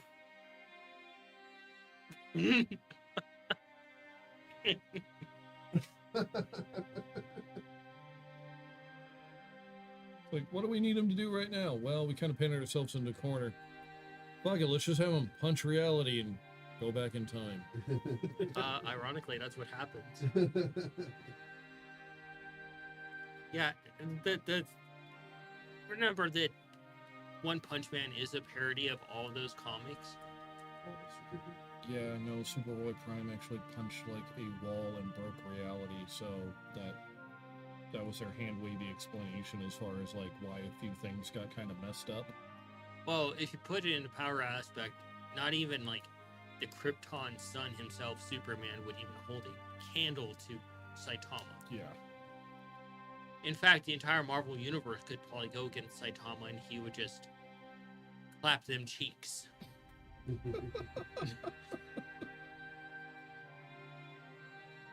So, yeah, you're off to go see Maggie. Cayenne, you're trying lots of different drinkies and lots of food. I wonder if I'm going to be the slightest bit drunk or if I'm going to be a little bit more prancy than usual after this. You have to Uh, look at yourself. Scene sets another drink down, and it's simply in a shot glass. And it seems like Oh boy. this is what I refer to as the haymaker. Oh no. I may or may not have done this to myself. I will give it a try. Yeah, you pick it up and you look at the alcohol on the very bottom of it. It's black, and in the middle of it, you can almost see a skull type of shape that is formed around this other alcohol. And you can see that it's in different layers as you just pick it up.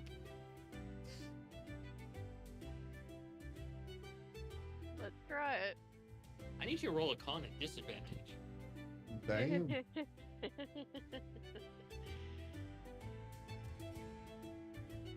Cayenne's first roll of the night. Let's see how bad this goes. My con at disadvantage was a 17. Nice. Holy Damn. shit. Because my second roll was a modified 20. God damn. Not bad. You throw the drink back, and it You're the hits one the that back takes of your 14. throat, and it just feels like pure moonshine going down your throat. Which I've had actual moonshine, so And then, enjoy that. then it feels like the pure concentrated. Like if someone were to take vodka and then leave Norwegian black licorice in it for a couple of weeks. Oh, Oh, that salt. Oh. Yeah. Always forget about the shot. And it just goes down your throat Licorice as your sounds delicious. vision doubles slightly, and the last very part of it is just an instant like kick of like pure habanero pepper. That I can handle. I like habanero pepper. Yeah, it's the weirdest, craziest drink that you have probably had in this sampling. And they look over it and you're like, huh, not every day someone can actually just kick back that kind of drink. Not gonna lie, it does have kick to it.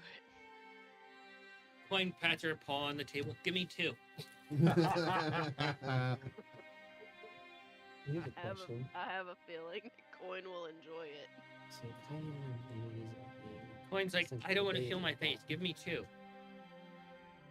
And they look at you like, is this like giving you the side eye? Like, is this okay? Both to the crown. Just basically I'm just follow gonna her smile and home, nod my head. All right. And they mix up 2 of these drinks and slide them over to Coin.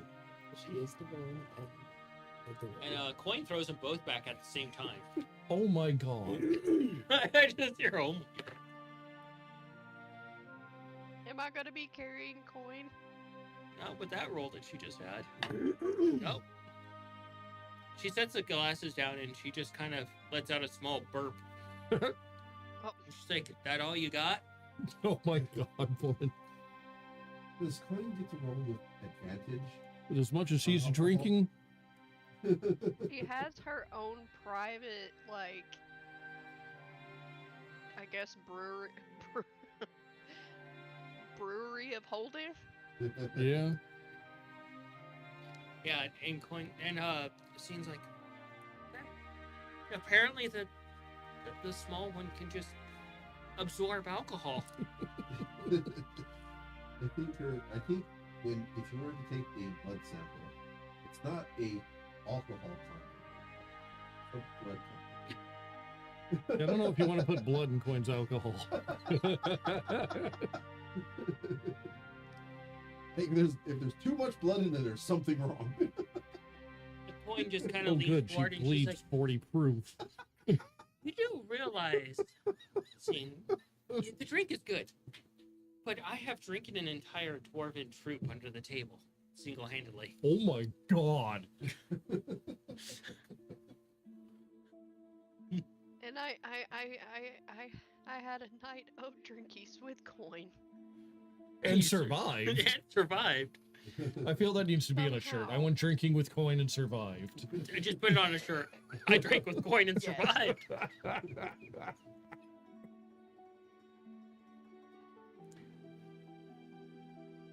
So you get to sample more drinks. Yep. And more And- food. And going to be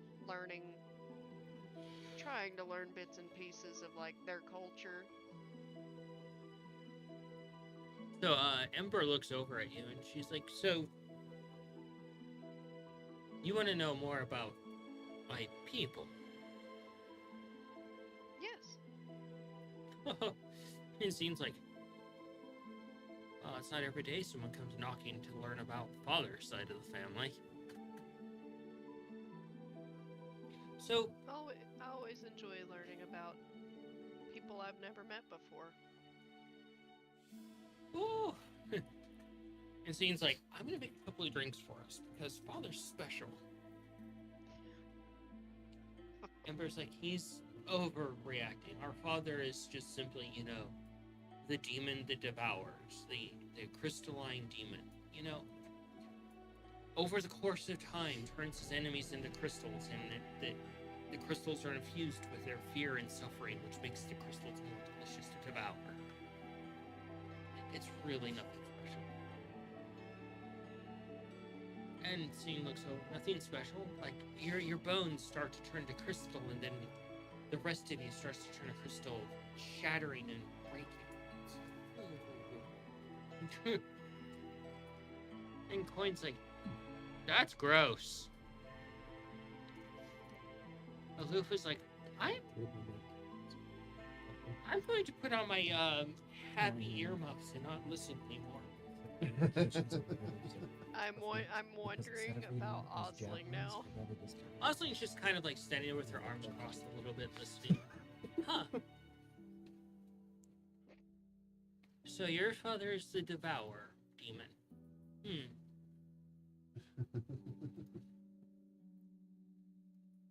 Oh, that's an interesting one. This guy would try to throw a habit. And Ember's like, yes, that's why we have our unique parents. They split down our jaw and down our midsection is because our father has the same mark, but instead he opens up to a bunch of rows of teeth in a giant mouth and consumes and grinds the crystals into food. And none of us children have that feature. We just have the markings of it. And it seems like, well, we can't eat crystals. That's been confirmed, but it's always rough on the stomach.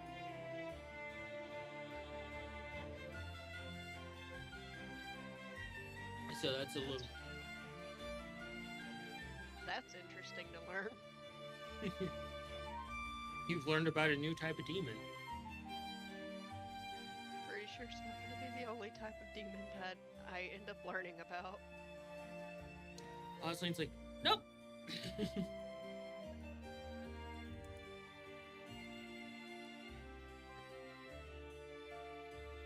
So, with you guys, you go find Maggie. Yep. Not hard to find. Pause it. The housekeep, she's there. She just points in the direction.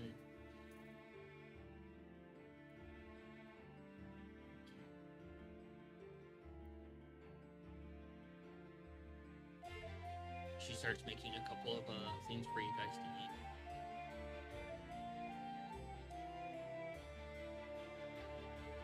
Yeah, go check the closet, see if he's asleep or not.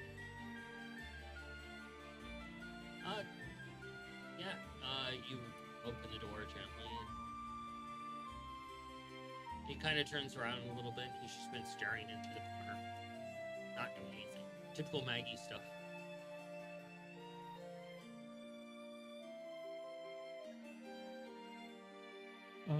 Wonder if you had a minute. He's like, yeah. And he gets up and he comes out of the thing and looking his usual disheveled self.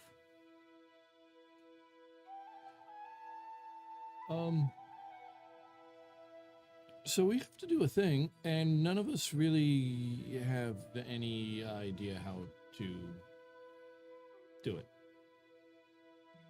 Oh, right. All right.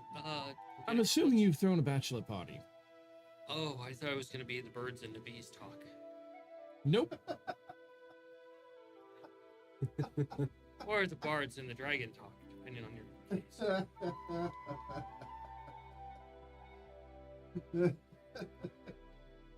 That raises questions that I'm never going to ask. Kind of just did. I'm not asking. I mean, you already know the answer to Didn't that ask. question. Don't need that information.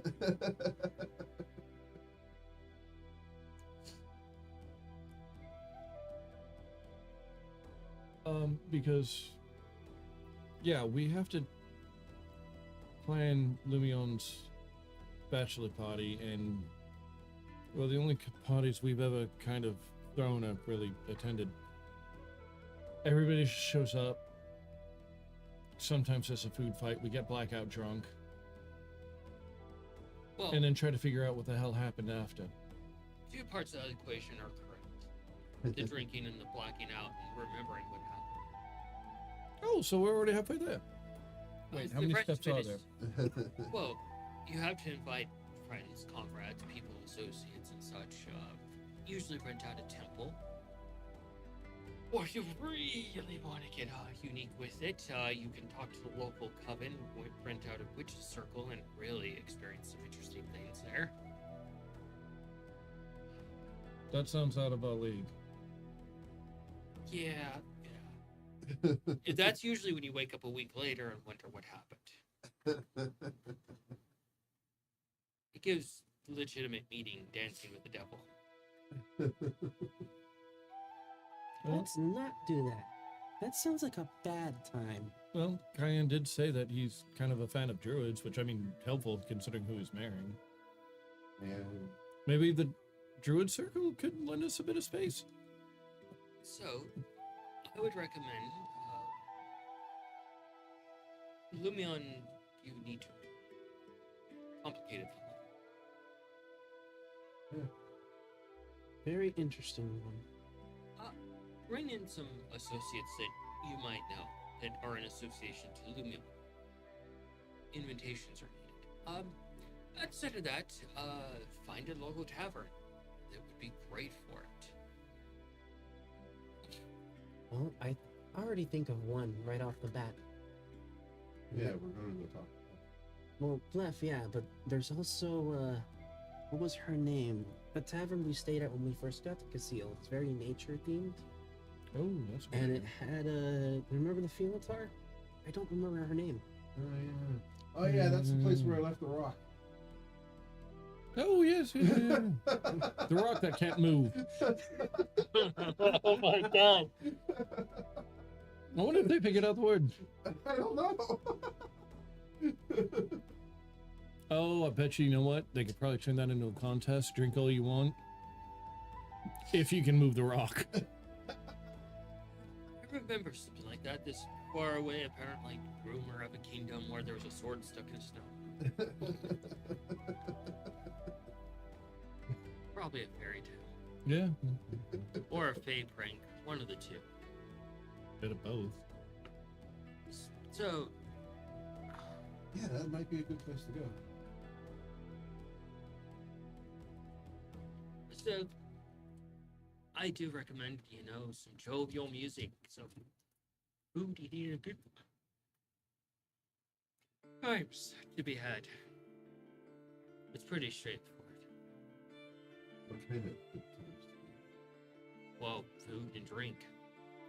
Usually pretty fucking The good. go? biggest thing. I thought when you said food and drink and good times, it was like something else happening. More than food and drink. I do have to go to the Druid Circle for an apology. And there is, How'd you usually a little bit of roasting of those that are involved, and good humor and jokes and memories to be had. Okay.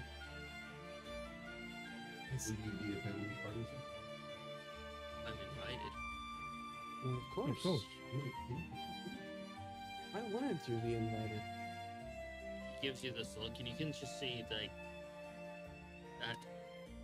that look he gets when he's just kind of like his past.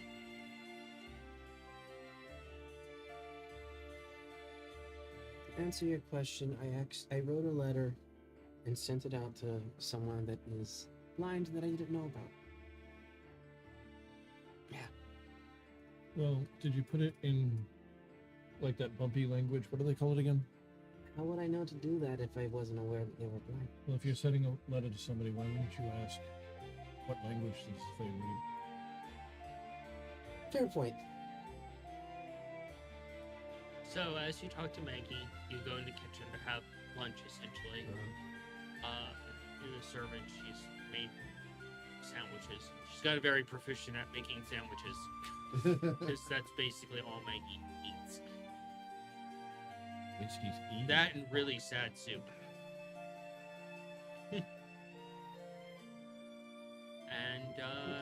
yeah, you guys sit down and have lunch, discuss the bachelor party with Maggie's input, and have some decent sandwiches.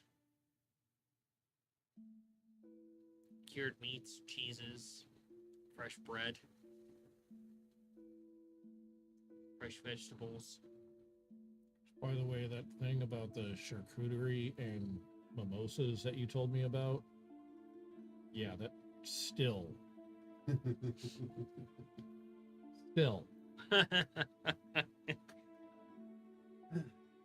With that, we're going to go ahead and take our 30-minute break. Get lunch into us? I mean, dinner? Food? I mean, Well, also, depending on when you got up.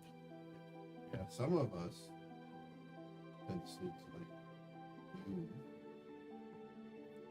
Later. What you looking at me for, bud? Yeah, I'm always up at like 5:30, 6 Dude, I have o'clock. to be awake at like in between like 3 and 4 o'clock every damn day. No, dude, it's giving you All right, bad we're going to feeling. go ahead and take our 30-minute break. When we get back, we're going to pick things up, and things are going to get really interesting when I get back. Mm-hmm. We need a game to start like before noon with you and Paul. All right. Impossible.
should put this back on here.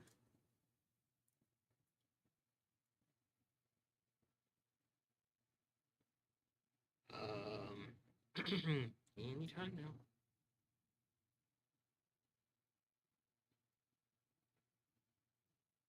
Speak, monkey, speak. There we go. All right, and we are back, and yeah, technical difficulties. We're gonna go ahead and jump back into this as you guys are having lunch with Maggie. We're gonna go ahead and move things along. It's And gonna give him the bear. Huh? It's gonna give him the bear.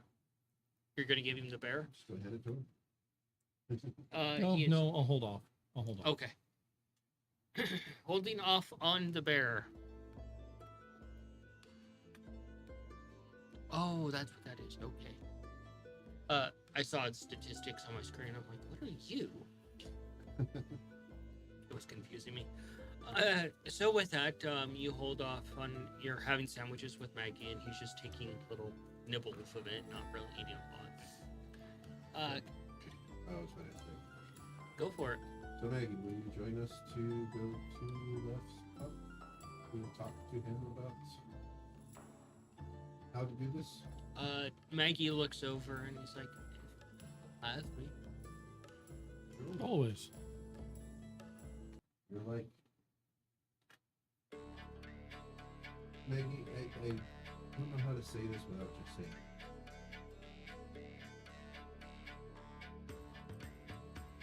I don't know. And I'm not trying to speak for anybody else, nor am I trying to take from anybody. But you're the closest to me because one of those brother to a father. And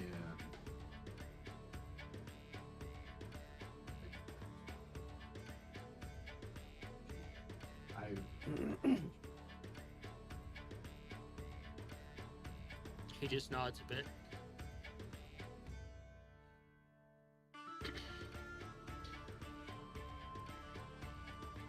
All right. never have to wonder if I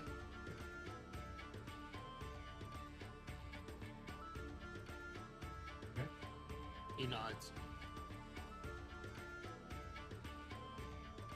Thank you.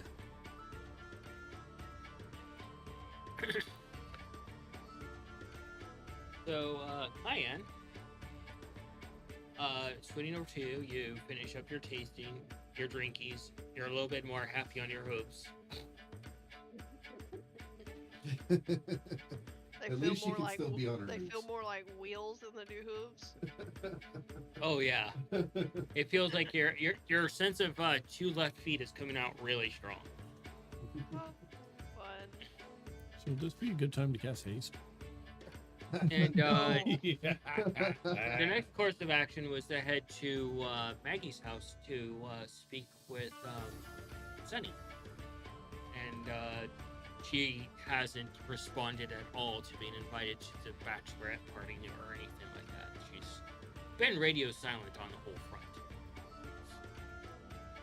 So you're headed. You were going to go head over there, and I'm assuming probably talk to her regarding that in person. Yes. And There, I assume she's joining us for lunch.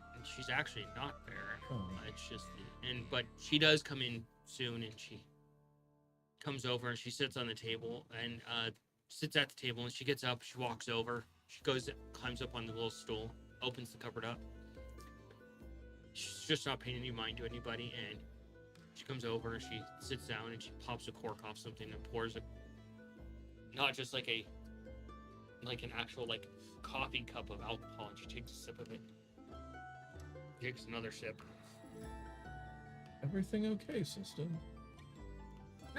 No, nothing's okay. I can't say anything, but no. What's wrong? I can't say anything. Okay, hint at it. Or write it down. Technically, it's not saying anything. Look, She just takes another drink. It's royal duties. You could say that. Somebody being a little shit. No. Something Kippo wants you to do. That's why you can't say anything. No, it has nothing to do. Well, it has nothing to do with Kippa's Oh, orders. okay. You just didn't want to push too far. And yeah, she takes another drink. And Maggie just kind of reaches over, takes the cup, and slides it away from her. She's like, Have you been hanging around way too long? no, I'm just really not sure how to process this. Understand if you can't say anything or if you don't want to, but you Yeah, might I'm be able starting to to help. starting to wind down that road of getting worried. So tell me something. She pets her Tell to us sit next to something me. think it's not Join me. Go over. sit down. We can worry on the same stool together. I head over to the stool, sit next to it on the other side. I don't think there's enough room there, but I'll just listen intently for you. I can't say anything. Rules. Okay, whose head do we have to go knock on? Don't think you want to do that. Reach up her, tap her on the side. Sonny, you're gonna have to tell us something that would worry. Oh yeah, you should be. So, tell us something. I did. You should be worried. Worried about Worried exactly how? Like worried as in we're going to get into a fight, or worried we're going to go to jail? Depends Or on worried somebody's how gonna you die. handle the situation. what situation? Can't say. Okay, then who can say, You can say yes. or who can write it down? Well, I know my wife can say. Just said it has nothing to do with Kippa. No, but she can probably still find out. doesn't know. Well, Kiffa was informed. I happened to just be there, unfortunately, when she was informed. So that's why you can't say. And we should be worried.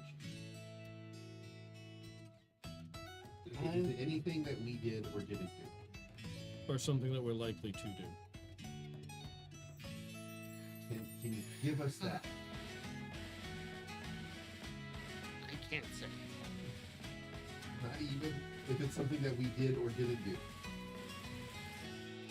I can't say. I will speak with Kippa tonight. Cayenne, Yes. you get to the residence of where Maggie is staying, and there is actually a gentleman standing out front that looks like he's about ready to knock on the door, and then he looks over at you.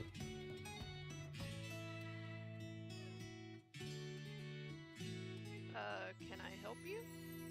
He turns towards you, and he's wearing beautiful robes, almost pearlescent nature, tall human gentleman. You can see various tattoos on him. He's like, "Ah, are you one of the residents of this home?" I need to know who you are first.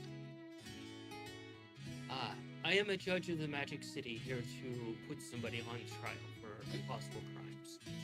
Fuck, what did I do? Oh, Uh-oh. Ah, fuck. Juan, probably. We're so busted. who did what? Fucking kid. I love, God damn it. I love how everybody starts panicking on over here at the table, like, Glitter bomb that little douchebag who's like bullying my brother. Now I gotta fucking bullshit. the person looks at you and bows gently. I'm here to speak to a Sir Maggie, as he has currently been suspended of all of his titles and financial agreements until the trial is over. If he is found innocent, they will be reinstated. If not, I will execute him on the spot. It's that simple.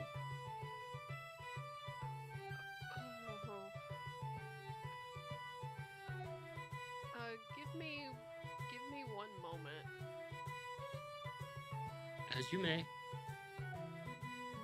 I'm And gonna- Lufa's standing there like, I need to see documentation while she handles this. And Osling's like, yeah. They're like, "True? What are you doing, Cayenne? I was gonna go see if anyone was inside. Yeah, you open the door and you step inside and you see everybody sitting at the table around Sunny, and Sunny has a 1,000-yard stare trying to like, and you hear the chatter of people trying to get her to answer about something about like what's going on.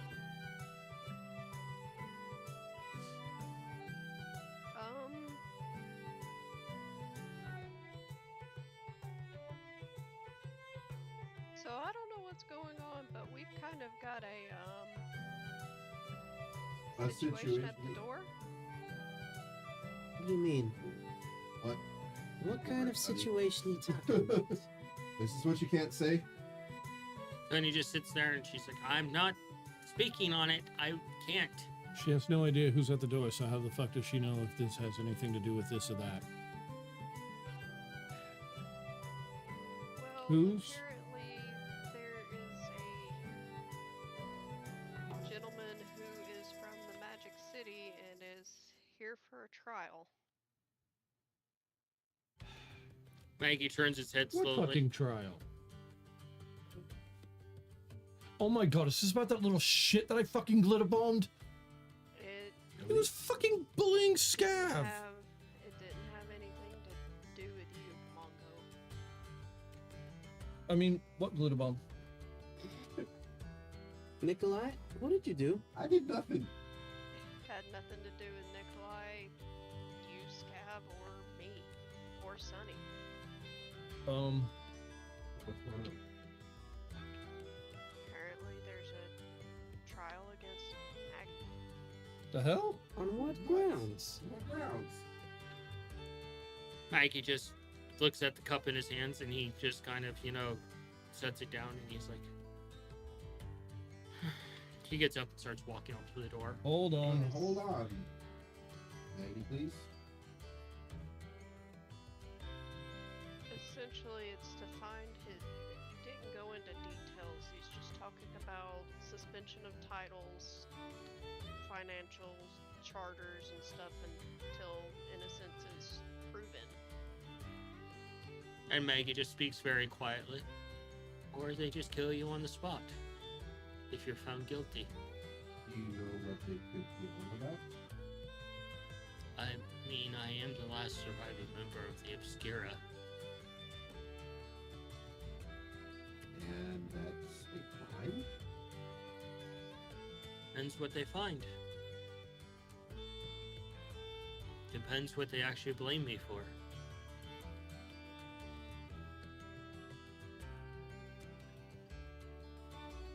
I swear to God, if this is something that fucking Fuck Goody it, Maggie did. Or got pinned for.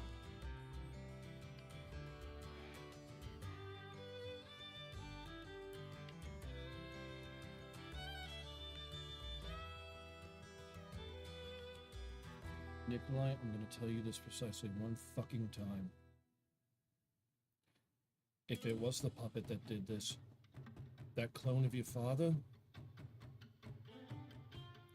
Sveeping's gonna see me burn for what I'm gonna fucking do to him.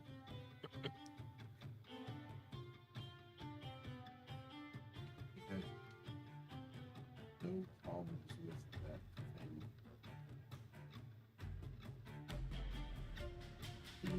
Going to the door. You see Position the myself, please, between the door and the judge turns Yeah. towards the door and looks at everybody. Greetings.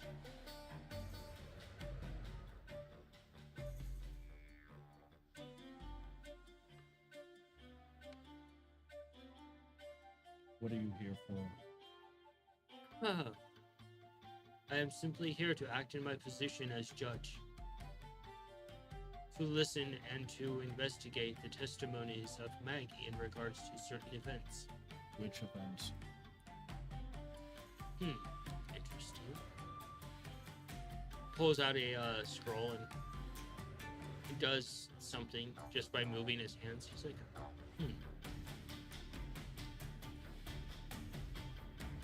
And you see Kippa come walking over, and she, like, Sir Mir walks over.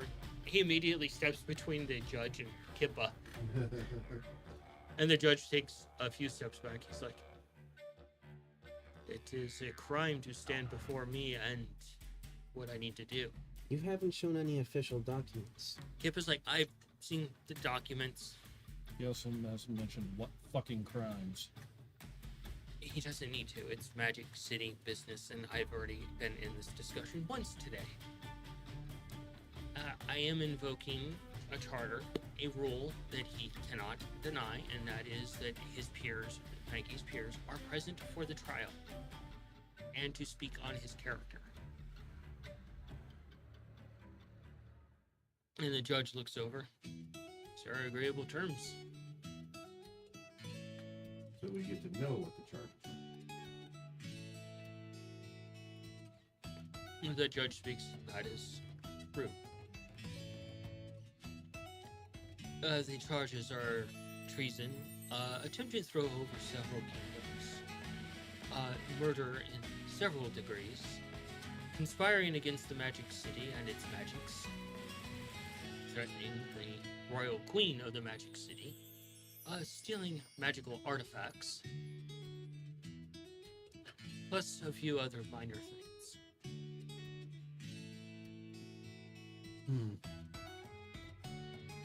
When did these events occur? He unfurls the scroll and he's like, oh, there are several dates when these various things occurred. Now, is that him or the fucking puppet? Not sure what you speak of a puppet. We just know that Maggie was involved. The trial will commence in 2 days, and to that point, you are free to deal with your own affairs. We need this information so present the defense. And it needs to be done now, no exception. Kippa's like, look, I invoke the role of a concurrence. And he just kind of punches his jaw like, kind of upset that she knows these various loopholes and rules to this and how to deal with this. We have 2 weeks. Now, if you please don't mind, you may stay within the Royal Temple until that 2 weeks is up. Deal with this in 2 weeks. And the judge puts his scroll away and bows. He's like, 2 weeks. Yeah. Are we going to get the charges and dates so that we can prepare Kippa's like, what the defense needs? Nikolai, shut up. And the judge bows and heads off.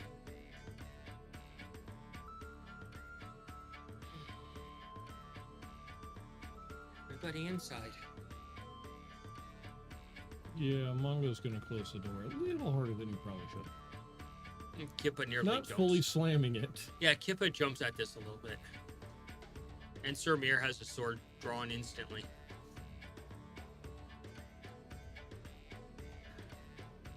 Maggie just goes and just kind of looks like he's going to go off, but just sits where he's at, just kind of slumps over a little bit. Just sitting on the floor. Yeah, he just sat down where he's at, essentially, just slumps over a little bit. He just kind of feels weightless, like he's not really trying to get up. He's just kind of like, I'm going over to him. He Kippa's wants to like- sit on the floor, we're sitting on the floor. Kippa lets out a really heavy sigh. I have an idea, but it involves Mongo, Sunny, and Maggie, and me. Kippa looks over. What's the idea?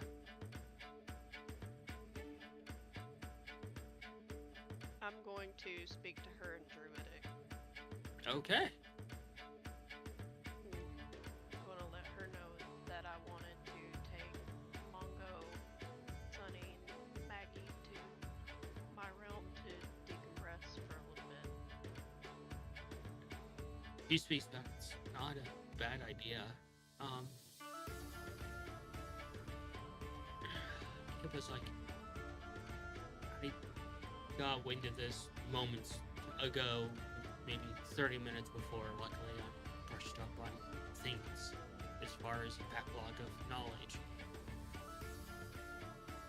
I was just coming to the house to look for Sunny for the bachelorette party, but was greeted by that judge on the outside the door right before they knocked. Yeah, judges are from the Magic City. And they kind of automatically have a noble status to freely move throughout cities as they need to. And it seems like somebody has made the Magic City aware that Maggie is alive, and things on the charges, if they all line up with if they puppet one, not actual Maggie. Although Maggie, you are on the hook for stealing a bread roll. But that's it.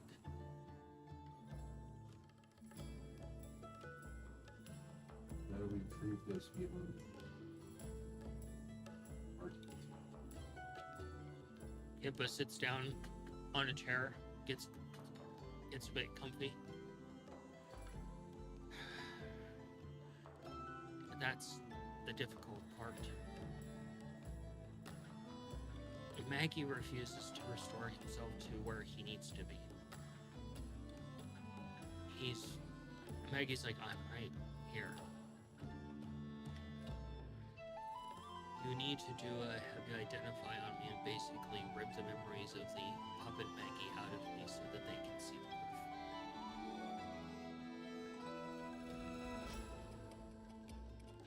proof. What's the harm in doing this? We get to see all the fucking horrible shit the puppet did. We don't And- know what type of magic is connected to this. It could allow, if that puppet's still around, to reconnect. He's not. Maggie raises a hand. He's not around because if he was still around, I wouldn't have accesses to the memories. You mentioned something about that earlier. But I have fragments of the memories, so that means that we have been rejoined. So, this judge would know that though you possess these memories, they are not yours. They would be able to tell us, yes. But in my state, the identify could very well kill me.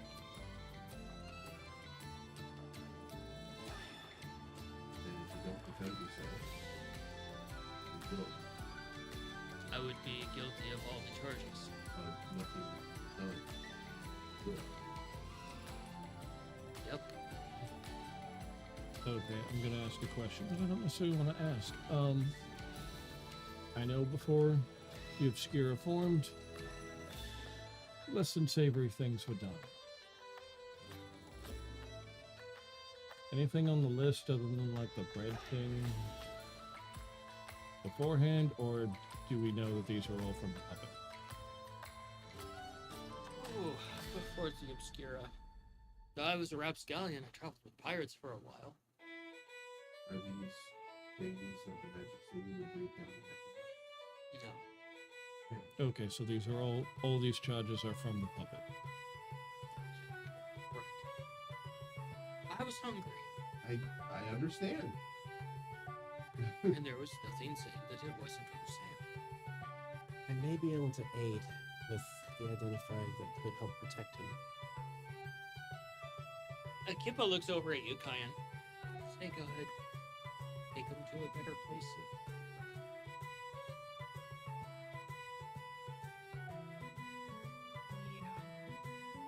There are some things I might be able to help with here. Yeah, we basically have 2 weeks to fucking toughen him up. And that way he can survive. Osling's like, well, look, we have a wedding to prepare for. We have a bachelor and a bachelorette party to prepare for. But we also have 2 weeks to prepare for Maggie's trial. With all due respect, sister, Diane, this is not good. It was like, no, look, we can handle everything. It's all in the timeline. Our wedding is in like 4 days. When are we supposed to leave for the Burning Temple? That I can parlay. If it needs to happen, we can approach the judge earlier and handle this earlier. We have up to 2 weeks. So we need to help make sure Maggie can survive the process of getting the information so that it can be presented so that they know that it wasn't them in our target. Kippa nods. Osling just kind of crosses her arms and she's like, this is gruesome, even in my standard. They're doing essentially if from my understanding, Monko, help me out here, from your wizarding point of view. They're doing an identify spell to identify memories It sounds like me. someone else that did these things. Effectively, that cheap knockoff of his father did a whole lot of bad shit, magically speaking. Sacrificed a beholder and I think a unicorn? No, you. Oh, and a genie. And ripped part of Maggie apart. A part that Okay. easily controlled. Okay. The thing about that, though, is that this Maggie, our Maggie, has been locked away a very long time. There's no So- way he could have done anything. If this is a dual action identification that's going to be happening, I don't know that. it's going to be an identification and an exorcism.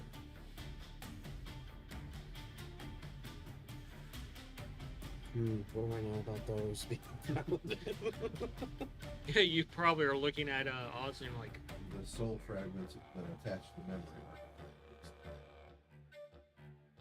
Sounds like me. Maggie's just sitting there and he's like, oh goody, I get to get ripped apart again. I need to be made whole. Because of the sounds of it. After Maggie got out, he, cosmically speaking, he's being put back together. The only thing is it's not going the way that it's supposed to. And in order to actually set things proper, It's Yeah. gotta be broken apart to be put back together. Kind of turn the box upside down and put it on top. Kippa speaks up. Diane wanted to present something to the group.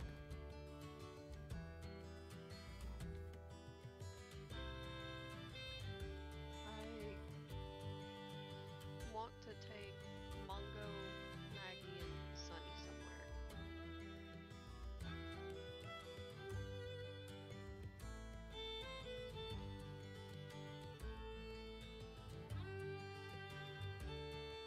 okay, well, Somewhere where you can decompress for just a split second.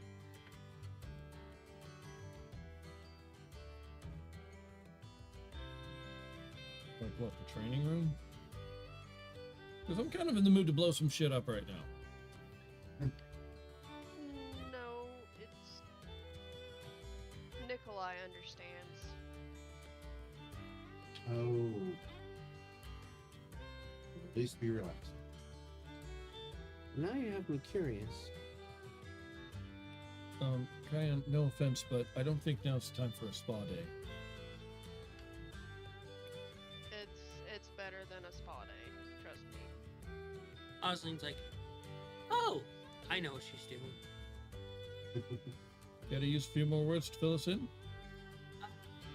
Time passes different there. It'll feel like a while, but it'll only be a few moments to us. Like back to the Astral Sea. No. I've been there.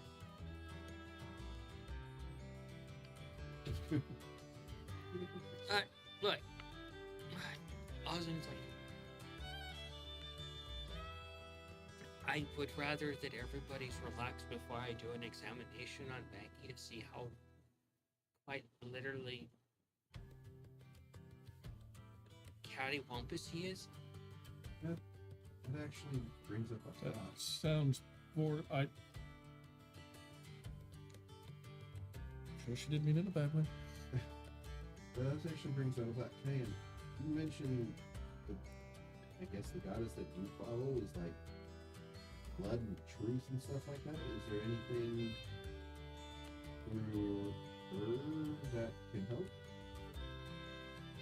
I Maggie, could ask her.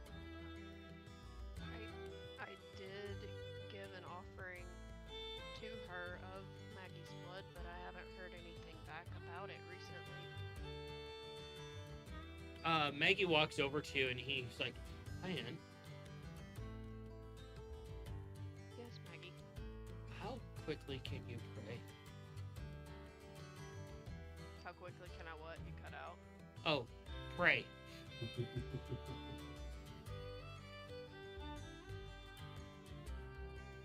I How don't think quickly? you. Here, I'll send quick? you. Yeah, I don't know why I cut out. There you go. I sent you the word that you're missing there. Pray. Oh, pray? Yeah. I guess I can pray pretty quick. Okay. Is the housekeeper servicing? Yeah, she's over there just kind of making more sandwiches because there more people showed up. Would it be completely and utterly out of line to ask her to leave the pot? No. I will go over her and ask her to leave. Just Say like, her to that. okay. Thank you. Maggie's like, good call. I'm going to let Osling do an investigation on me, see if everything is ticking right. First, I want to see if Cayenne could get anything regarding, information from her god. Yes. Understood. I'll reach out to the lady to see if she knows anything. You need blood, right? Well, blood or a gift to her, yes, as an offering.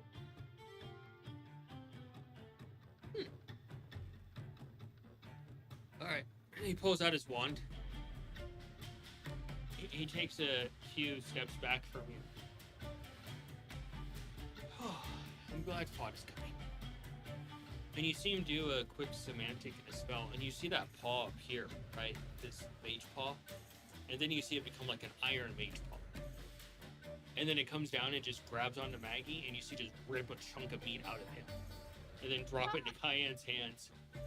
And he looks down, he's like, oh, that's slightly a little bit more than a pound. And he falls over. All right, we brush to a side together. Here we go. And you have a bloody chunk of Maggie's meat in your hand to offer to your lady. So, yeah, that's going to be a second level cure wounds. I had a normal dagger. Why? A pound of flesh. Yeah. Yeah, no, I've got a potion of healing greater. I'm fucking patting myself down to get that. And Kip was like, Why don't she do we walks have up to the side and restoration? just starts throwing up. That's 19 points of healing. And I'm just going to go ahead and 5 points of lay on hands as well to stabilize. I think Cayenne's just kind of standing there with her hand like this, like stock still, like, That, Also, the loop is like, oh, I wish I didn't see that. Do that pray thing. Do that pray thing. I'm gonna pray to my lady to as calm a way as I can in the moment. That Religion shouldn't with have happened. Yeah. religion with advantage there. I'm gonna work with Mongol, get him stabilized with my magic and his potion. Yeah. That's an 18.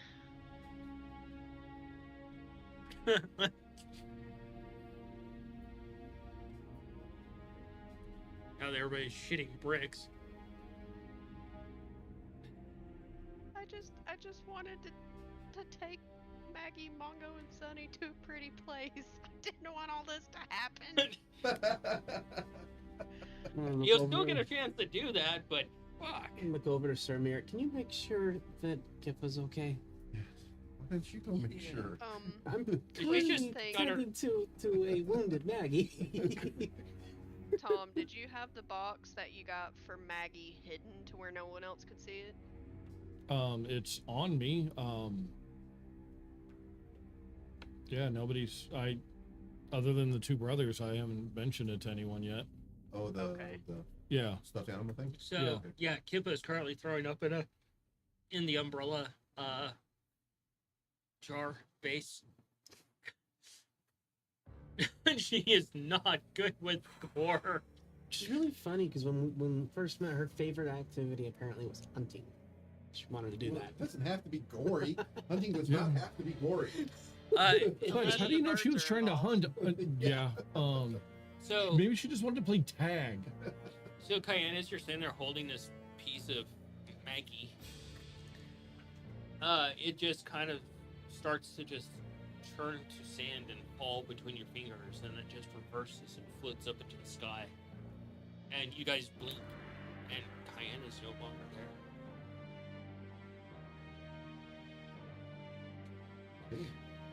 And you stand in that very familiar temple of your lady, and one of her priestesses approaches you.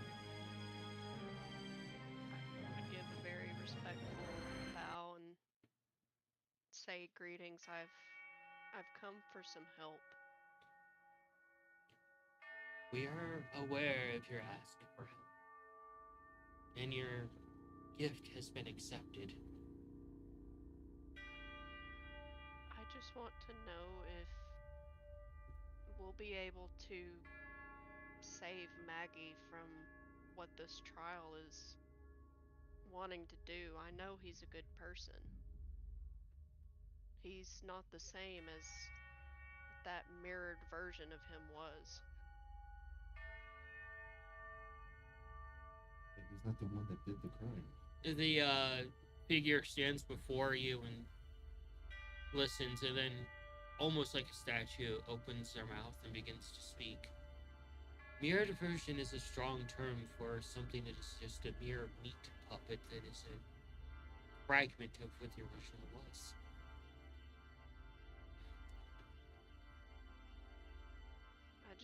I know the Maggie who's in our lives is not the same as the one who committed all the crimes. Parts of him did commit the crimes, the ones that have been returned to him. That is the truth of the matter.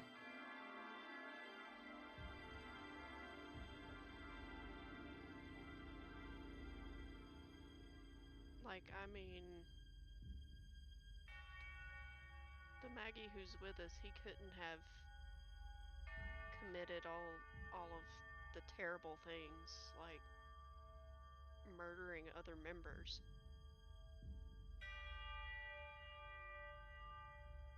No, That's and that's not who we found. you are here to seek the truth and the answer, no lies. Maggie is innocent except for those parts that are, of course, guilty.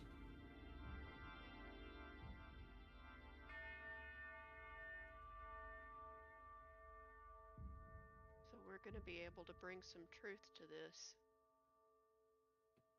And it will not be pleasant for any of you.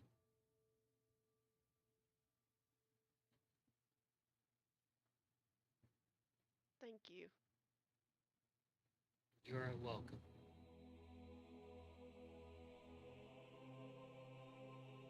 And they bow their head gently, and the light in the room just seems to just be pulled away like ink. And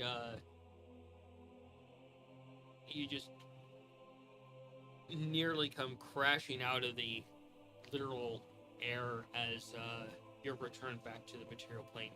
Your skin ice cold from the transition from her place to your place because it's a temperature difference. Whew. And Cayenne just sprawls out Bambi style onto the floor. And Fott comes in. He's like, Man. Oh, I'm sorry, go. you can talk. I was like, are you okay? Yeah, I'm. Get Ace to go over A there little and help her cold. out. Please help her out. Yeah, it's like when you step outside from a nice, cozy, warm house out into like 20-degree weather. Oh, That's kind of how she's feeling right now. I'm gonna see if Noodle's awake yet, and see if he can help Maggie. Yeah, Fott comes in the front door and goes, greetings! Fott has arrived. Thank you, Fuck. Fox. Thank Hi, God. Fott. Hi! Help Maggie, please.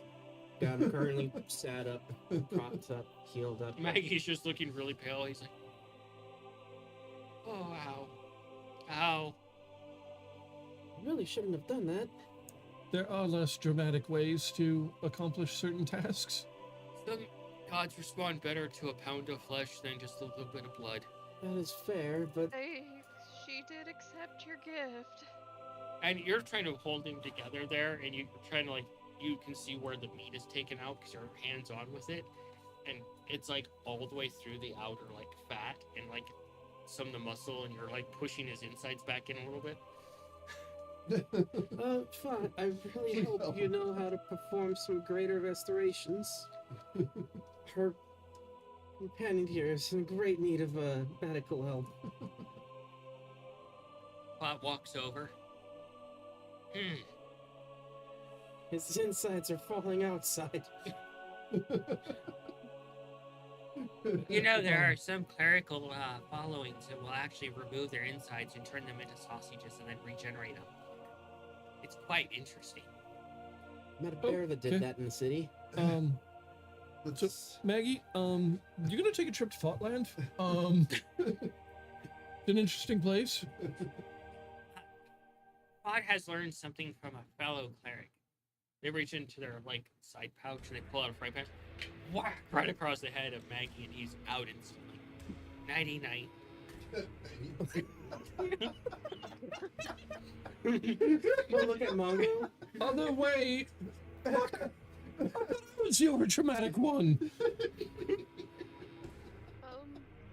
Got some good news for you, Mongo. And he's just sprawled out now, lifeless. Still holding his stuff in place. So, I was told that Maggie is innocent. There were parts of his life where he did some of the crimes on that list, but he didn't kill anyone.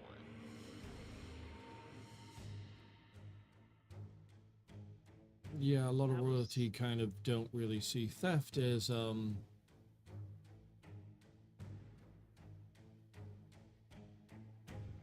yeah.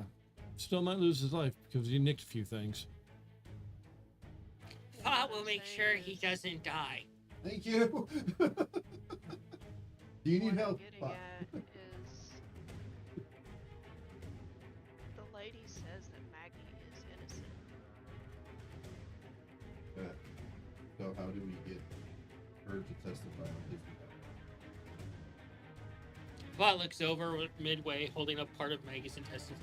One does not simply ask a god to testify. I And then puts know, it back in. That was the point. You Emissary, can't perhaps? You can't exactly get a god to testify against someone of the material plane. I know. That Yeah, was a most ghosts think they rhetorical have question. better shit to do. The Scabbard brings up a good point. I mean, I could call in a few favors if you do a few favors for Fott. Name it. Just name Let me finish Yeah, putting yeah. this off the back end. Now's not the time, guys. On the plus side, his sausage is really healthy. I'll take your word for it. We're gonna skip exactly what you mean by that. Shut up. A clerical game would not be complete without Fott's input. I'm working. Gonna with go Spot over on to this. Sunny while these two fix him up. Then he's sitting there like, Was this the thing you were not talking about? and she just has the entire bottle of alcohol and she takes a small drink of it.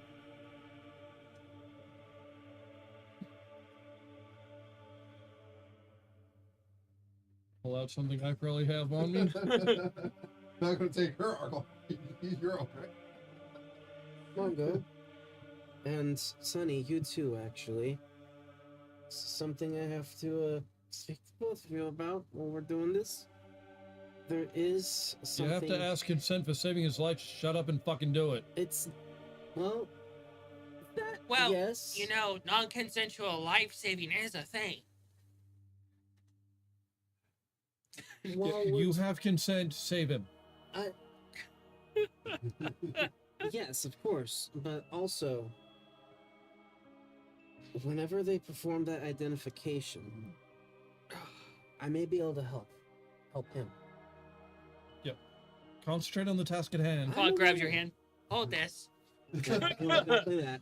And you get sprayed a little bit in the eye with some blood. Lovely. Oh.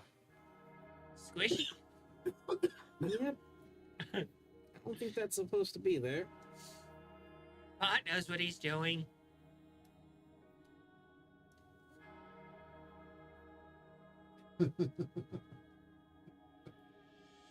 Osling's like, oh. Wow, Hey, it's never a dull day in the family. It's one lovely, happy family reunion, huh? I hope everybody's doing okay. Was not supposed to go this way. Fott looks over as he's doing, like, working on various spells and stuff. He has all these components out and he's just going through. Fott was apparently welcome to a bachelor party. Of course. Yes. Yeah. I will wear my best loincloth. Aloof was like, Fott, close.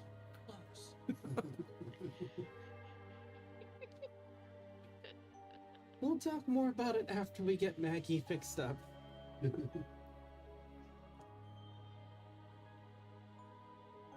After a little while, Maggie looks complete again, like no scar or anything. And Fott just kind of, you know, he reaches in his pouch, pulls something out, and he starts smoking a cigarette. That was good for Fott.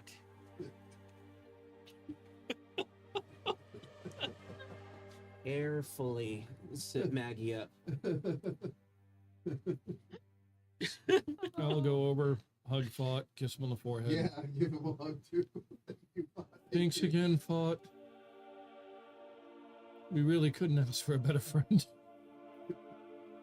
Oh, Fat. You are a miracle worker, friend. I try. You better than try, brother. You do. Fott's tired. Nap time now, and he falls forward and face first on the ground and falls asleep and starts snoring. Oh, I'm gonna roll him over onto his side. His headdress kind of rolls off his head a little bit. Oh, yeah. If I see him falling face first, I'll try to catch him. Reflex. Nice. That'll work. I think I'd end up finding a better place for him to nap. Just pick him up and 21. carry the Fott. Yeah, right before his face hits the ground, you catch him. You're like, oh, But his headdress still does fall off. I'm gonna get him cleaned off, and I'm gonna go wash myself before I go back to Kippa. Kippa's in another room. Create the blood. Get rid of it. I'm assuming Maggie's still unconscious. For now.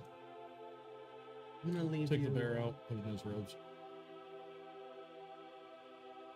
I'm gonna leave you, you and Sunny alone with him for a bit. I'm gonna pick up Fought and find a better place for him to nap. But the master of humanoid puzzles.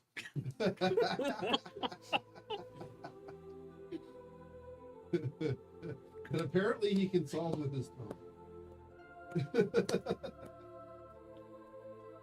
Yeah. That is accurate. Sunny is still sitting there, just taking sips.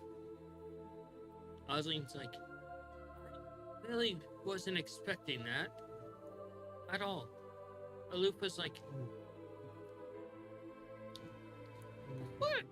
We actually get married. Doesn't sanity run in the family? Yes. Maybe transmittable as well. And Osling just kind of just Haven't shrugs figured his that part out yet. Look, just forget about it, and then you'll ask again next time. And Alupa, Wait, are you okay, Lupa? Alupa just looks over and she just kind of lets out a puff of air.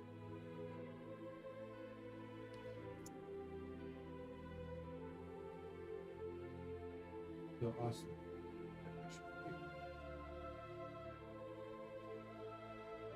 Look, I'm not ripping out a pound of your flesh so you can talk to some deity. No.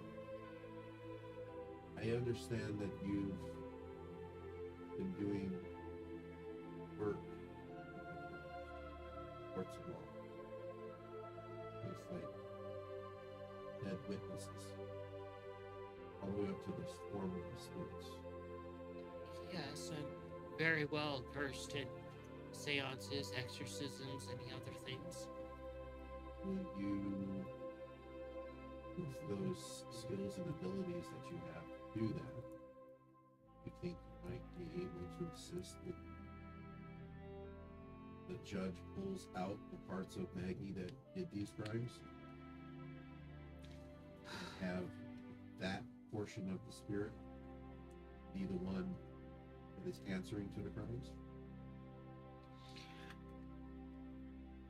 Osling crossed his arms. I'm gonna have to be there anyway, and I'm gonna have to do my job. The judge is well equipped. He's not a necromancy judge. I don't know why they didn't send one. So I'm gonna be there regardless to do my job. So you'll be able to. We'll also have a representative, a direct representative of, I'm guessing, whatever Fought pulls out of his ass. No, as insult to your lady, Cayenne, my sister. But whoever he calls in, it will be a high priestess of the Lady of Blood. There are ground rules for dealing with that kind of person. Don't speak to them unless spoken to. They're usually pretty serious about whatever's going on. Oh yeah. Have zero intention to interfere with what their job is. We know that the Lady of Blood is apparently all about truth. And I know that Maggie's not guilty of these crimes, so I have no problems with her or they speaking the truth. Cayenne has verified that her lady has given her blessings of truth, as she doesn't deal with lies. So it might make it easier for Fought to get a high priestess or a priest.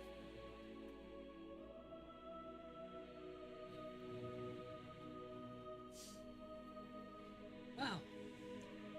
And Kippa's sitting in the other room, the sitting room, and she's like, "What in the hells is wrong with some of the family members? Hi, have you met me? I mean, I'm only your husband. He ripped a chunk of himself out and his insides are falling out. Not anymore. I took care of That that. was not intended. I'm sorry you had to see that. I know you don't like this. And as far as I'm aware, he's not aware of that yet. He Um, did it to himself. Whatever he did, it helped significantly. How? Oh. Kip was like, I'm gonna go ahead and hug her and try and comfort her. I understand writing, rules, regulations. I've read on religions. There's nothing that I've read that says, thou shalt rip a chunk of meat out and present it to a priest. Although there is something in there about you ripping open your own rib cage and presenting your beating heart. Interesting. More on that later. How are you? Are you better? Do No, you still I'm need not time better. to rest? I have had to set aside meetings today to deal with this entire mess. Do you know what it's like to be in a meeting and have someone come and tap on your shoulder and be like, you have a more important meeting, even though that you're sitting and talking to the actual king of the city that you're in? Right. And then you have to tell the king, I'm sorry, I will have to postpone this very important conversation with you because someone else apparently has a much more important meeting. And then you go to said meeting, and they say the noble family, the queen and king, have to be present for it. And then they lay out all of the charges, all the accusations in front of some other people because they are considered witnesses.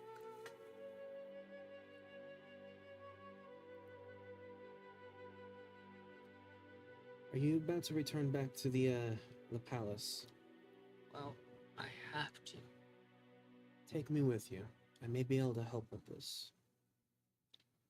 Scabbard, you need to stay here and comfort the people here. I'm aware, but I could actually help you significantly with this. After all, I was there to actually help alleviate, or rather liberate, Maggie from his prison. And I can prove that anything that they had heard, of course, is not true. That is a fair point. She stands up. Besides, I've done all I could here to help. Now it's entirely up to the rest of them. And I don't think they need me here right now, since, of course, we're gonna be with Cayenne for a bit. I really wasn't expecting to see a frying pan. I think anyone is. At all.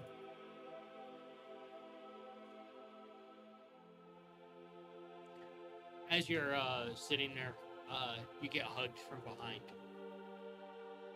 Look to see who it is. It's Kippa. Kind of hug back. She lets go so you can turn around.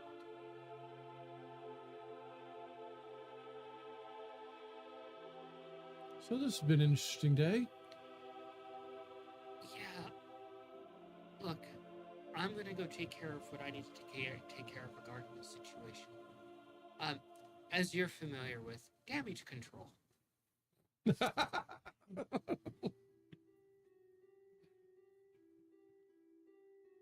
Our trip to Clef is A gonna series have to that be never on hold. happened that I wanted, yes. Yes. Oh my god. Yeah, I feel the saltiness from that one. Salute. See? Scav can come up with great ideas sometimes. Yeah, can have a I'll good give him idea to that. as a truth.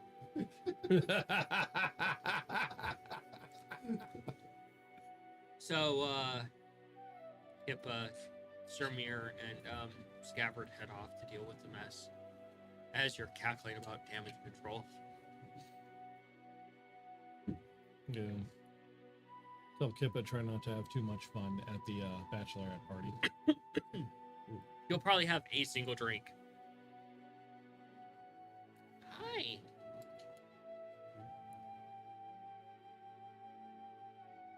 Oh, it's a good cheese. Oh, it's a good cheese. Oh, it's a good cheese. Hello, sir. Come on. Like, we were apart for 15 minutes. I got worried. And yeah, Cayenne, you can go ahead and take the trio to where you want to take them. Yes.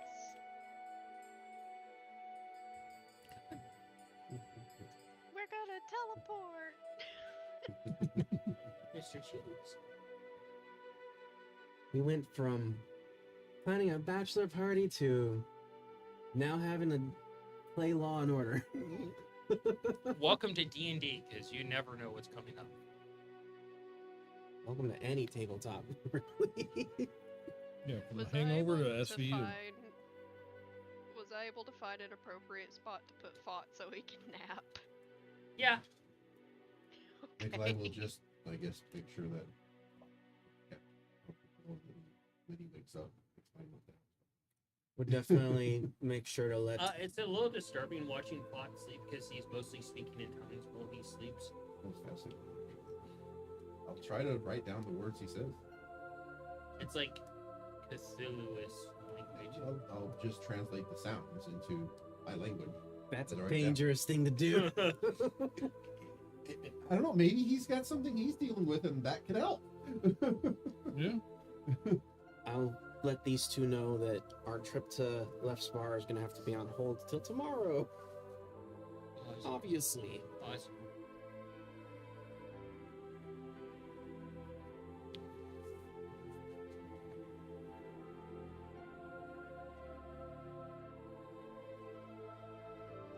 So, you can go ahead and approach Mongo about that.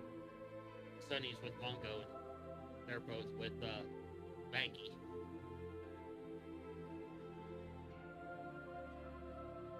Mongo.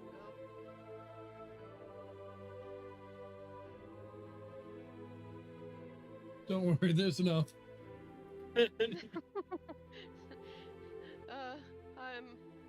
I'm okay, Mm. but would you, Sunny, and your dad like to go to where I spoke about earlier? To what? A relaxing place where you can decompress.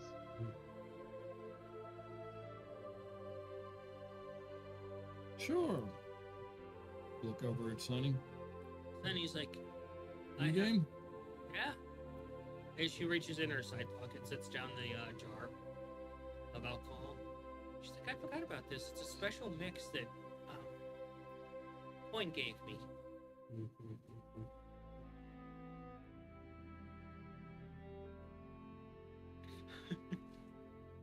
Yeah, I don't know if that should be teleported or not. That may or may not do something to it. She puts it away. And I'll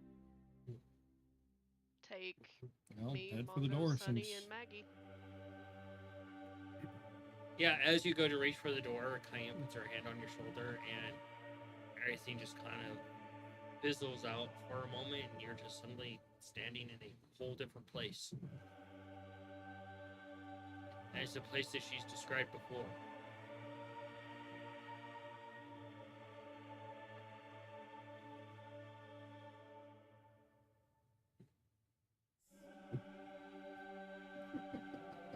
okay, that's a new trick.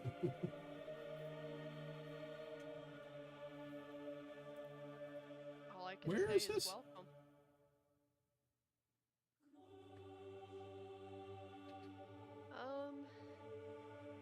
This is like where Osling had taken Scav before. This is my own I've created. Then he looks around. Wait, hold on. Did you learn a spell where you can create things? So remember that time we were walking around after the at one of the Zed incidents, where you were kind of just trotting around, very angry, and left a trail of nature behind you. That I don't even remember doing. I didn't believe it until y'all showed me. Then he's like, "Oh, I know what it is. Magnificent Mansion, but just flavored." From Oh what my yeah, gra- oh, that would work. From what my grandfather said, he's been waiting for someone to take over this place.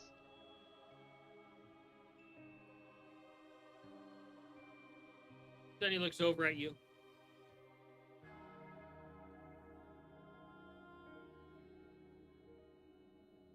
Grandfather. Yeah.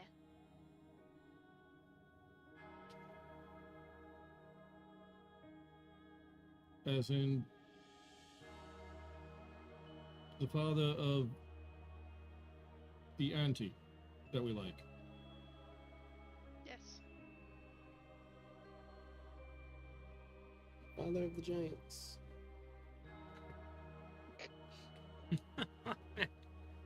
What exactly is this place?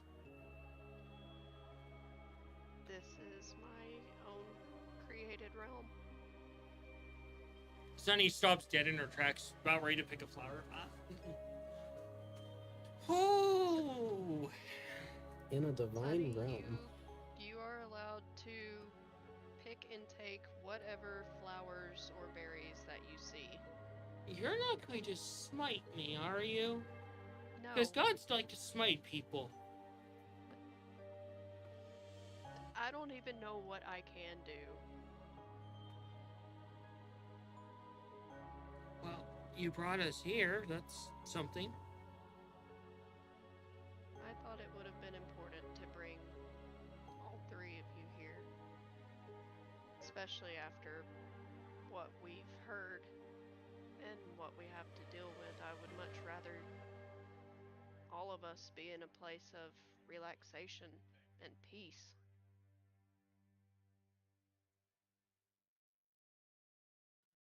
This is what I did for Nikolai before when he saw those terrible things from the Identify. He was feeling really bad about it when he had no reason to. Yeah, no, he's still on about how he's a menace in the making. Yeah, I gave him some advice to seek out on that, because I know that Nikolai is not capable of mimicking such evils as the clone. He could never do No. that. He would go pretty far as to protect us, but he wouldn't go on to the lines of becoming like an archdemon or an archfey or a lich or anything of that nature. Yep. I truly believe it down deep into my marrow he would never do that, because he would know how bad that would be. Yeah, that, and also he knows what we'll do to stop him too. Yeah. And You know- and in turn that would just be detrimental to all of us if we had to put it into him. You know, I read about this things where a student was actually expelled and exiled and all the other terrible stuff that happens when you do something horrendous. Apparently they were failing their classes at the schools, and they actually attacked their teacher. Oh yeah, no, that and that into it. Oh, well, the teacher didn't survive. It wand a fireball, butthole, guaranteed not to survive. I will keep that in mind. Sounds like the wrong combination of peppers. Look, that's really not the way you make, chocolate peanut brittle.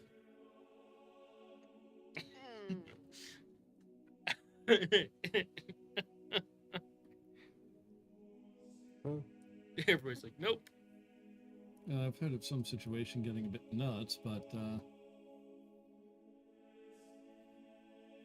it's just a bit corny.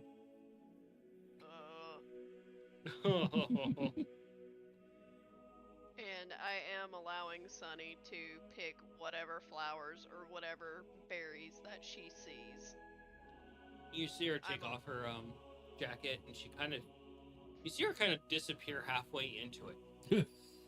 As she's crawling into it like it's a Jacket Yes. of holding.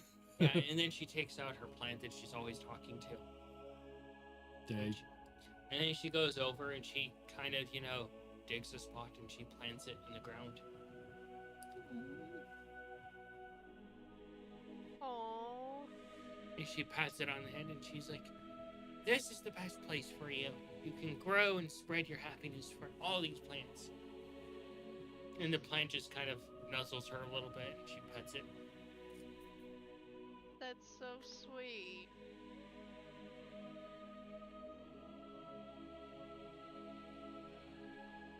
Yeah, that flower is going to be super happy. Tom's over there just like, oh. You okay, Tom? Shush. You're too fucking sweet, okay?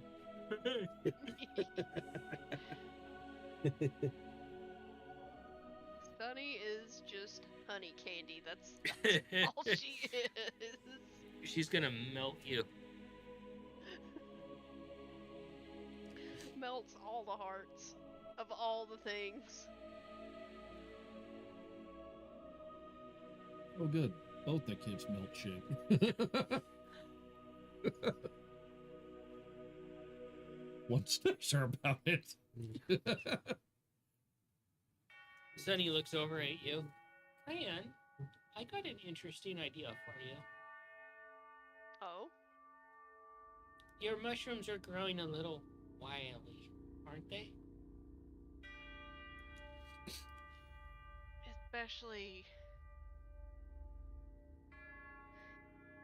especially Lancelot.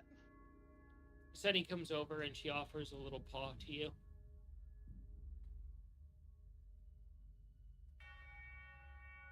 I'll take her paw. And she's like, I don't mean to use cliches here, but it's time for you to probably be a mama bird, and this would be a good place to do that for them. I agree. I think they'd be happy here. And then you can visit them all the times. Very true. I just hope that Lancelot doesn't see every living creature as an enemy and wants to eat it. Oh, just give him like one of the 10 stars and tell him anybody who breaks the rules is fair game. He could be the water-dwelling protector. Terrifying fucking mushrooms. Like a cross between a vampire squid and a leech. And a lamprey. Oh no. Yep, Just thought that about too. it. All these unique, exotic, and mysterious plants. A whole breeding ground for a whole bunch of new different types of mushrooms. They're just about to become their permanent home. You know, speaking of mushrooms, I've noticed how you don't have a whole lot here. Want to change that? Oh my god. What's Monka, what are you thinking?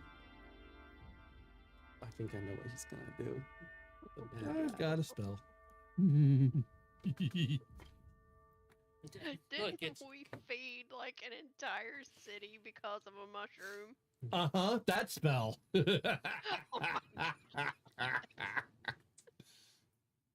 Look, once the other mushrooms get here, maybe oh they my can god, hollow you got that her one. to snort. They could hollow that one out. That can be like their home. Or new friend. I wouldn't be opposed to it. That'd be funny. Well, Sunny just cracks her fingers, puts her hands on your shoulders. Do it.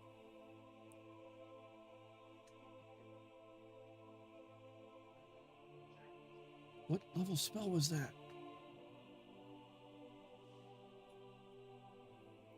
All I know is that it was called It's a Mushroom. Imagine if it was called Shroom Doom. Oh my god. I fucking love it, and I want that.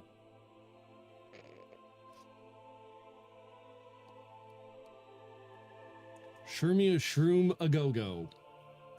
There it is. You gonna cast it? Oh yeah, I am.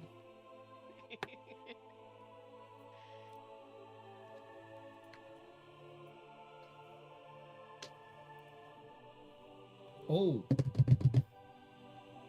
I'm gonna use my wand. Which wand? My wand. This isn't the first time you're using it, too, huh? Yeah. Your actual wand. Mm-hmm. You pull it out? Mm-hmm. Alright. Right, so I haven't done this. Might want to stand back. I'll be standing back behind him, off to the right side. I'm going to at least point him in, like, what would be the perfect direction for a mushroom to, like, perfectly live. And then get out of the way. I'm assuming that where the dried mushroom lands, the new one kind of sprouts. Yeah. Like from the center. So Launch the mushroom. Yep. Cast a spell. Yeah, you pull out your wand and you can see the energy kind of glow around it. And it just... And you kind of look at the wand and it fires off a bolt, goes past your head in that direction. And it hits the mushroom and nothing happens at first. And then you look down and Sunny looks down, you can see some rocks shaking on the ground. And it's like... And then within a blink and you'll miss it moment, you see this mushroom just sprout up in the clouds, poof, around it. They're pushing like a giant ring around this mushroom as it's well over 40 feet tall. Yes. Okay.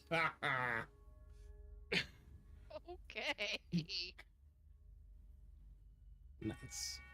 And you just see the trees in the forest just kind of bend outward at an angle and birds scatter off in every direction.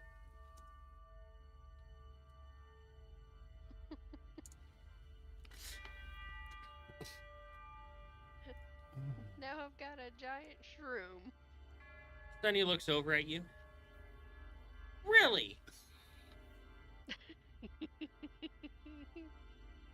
Granted, I'm guilty. I did amplify it. It's a fun spell that I rarely ever get to use.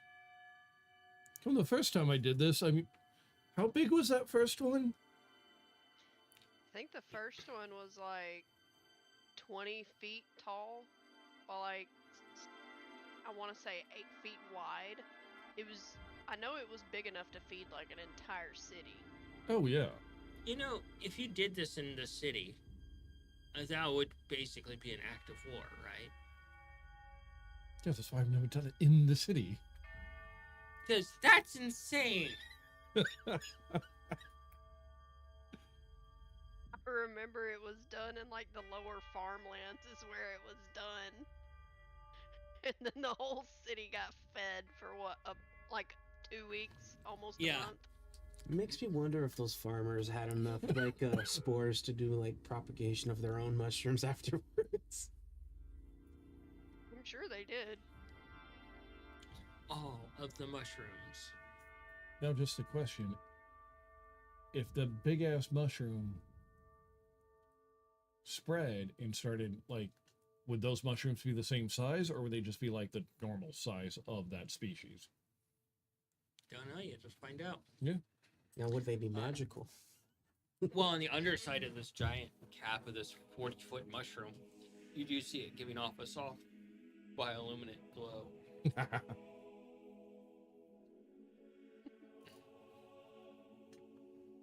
Pretty sure if any animals ate parts of this mushroom, they'd feel very magical. I mean, it is a Pretty sure. magical realm, so everything is technically already divine. Yeah, like the divine boars that don't attack or charge anything.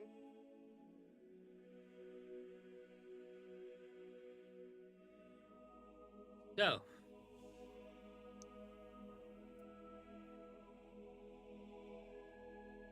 Definitely at some point gonna bring the mushrooms here and just release the heathens. and the mushrooms will spread out and make their homes in various locations once you release them. Make an entire colony inside that big shroom. Oh my god. You see them just make a crude wagon and they're basically driving it like the Statue of Liberty from Ghostbusters 2. I support this. It's gonna be like a little Ewok village, but instead of mushrooms inside It's the a mushroom tree. 40-foot mushroom! Those are big trees.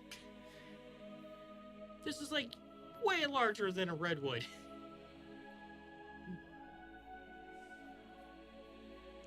So, with that, eventually you do return back to the Marigold Terraplane, feeling a lot better. And Maggie kind of sits up a little bit and he's like, oh, I had the weirdest dream. It was a goblin and he was playing with my insides. Kind of look like that guy. Oh god, it was into dreams. Oddly enough, I blame you for this. Yes and no.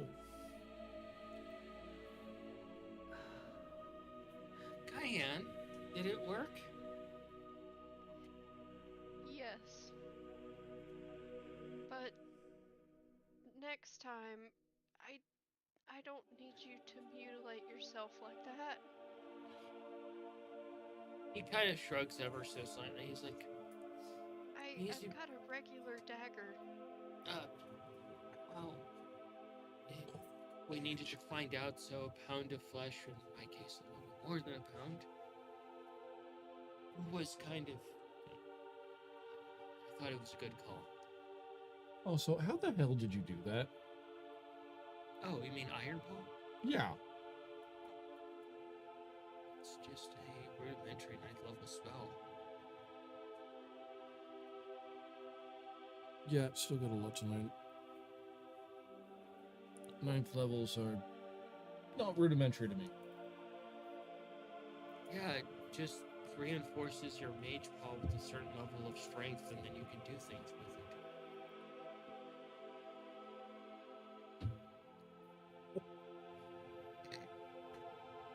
The table finally fought back.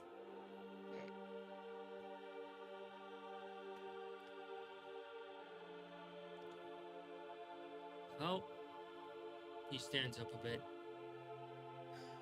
He looks over at you, Cayenne. He's like, I didn't mean to ruin your wedding.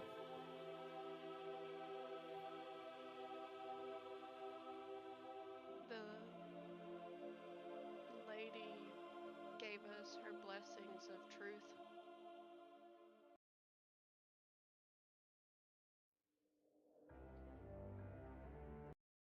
Well, the problem is you can't exactly say, hey, God, come testify. No, but a priestesses can. Huh. An emissary would be able to. The goblin who was quote unquote playing with your insides. Look, I've never had, like, you know, my liver, my pancreas and stuff massaged. It's kind of a weird feeling. You kind of get used to it after a bit.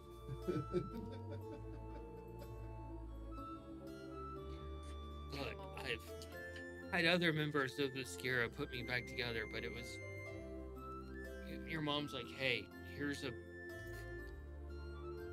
piece of paper with some herb rolled in it. Smoke that and deal with the pain. Gee, why does that sound so fucking familiar?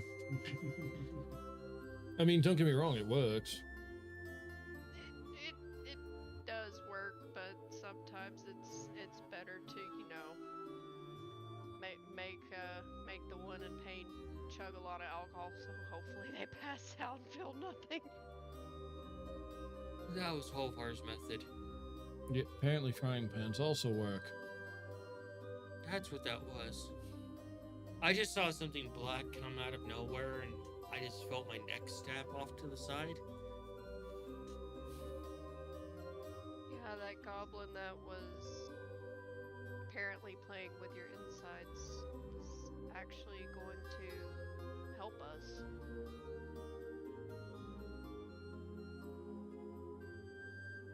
Might Right. be able to pull some strings and get an emissary for my lady to help testify. Well, I'm going through an exorcism. I'm being put on trial for things. I might die. And an emissary of a god's gonna be here. They're still paying for No, it. Oh, okay. they're back now. Now there's a 40-foot mushroom and sunny planted day there. Got that yet? That is basically after. Yeah. So I made a mushroom past gargantuan. nice. So What size category is that? You guys gonna go over to it.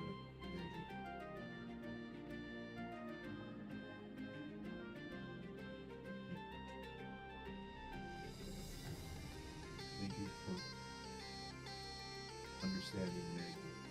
You are.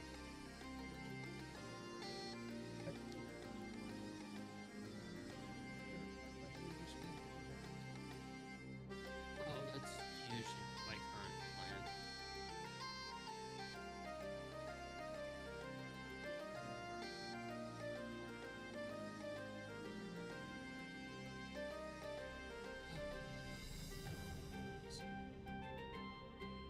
So, swinging over to you, you and Kippa head to the city, or head to the actual, like, royal area, To the palace. and she speaks to one of the, noble messengers there.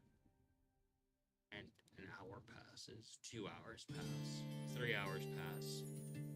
And eventually, you're permitted into the, actual chamber to speak to the king and queen alongside her. The queen just looks kind of like annoyed and perturbed at this. And the king just kind of looks like his usual aloof self of like, he comes over and he's like, hey, Scavert! And he just pats you on the shoulder and back. He's like, good to see you. Good to see you. Good to see you. Bow. It's good to see you too, Your Majesty.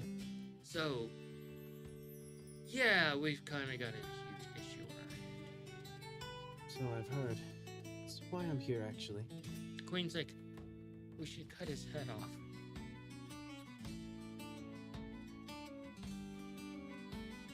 And the king turns around, no declarations of war right now.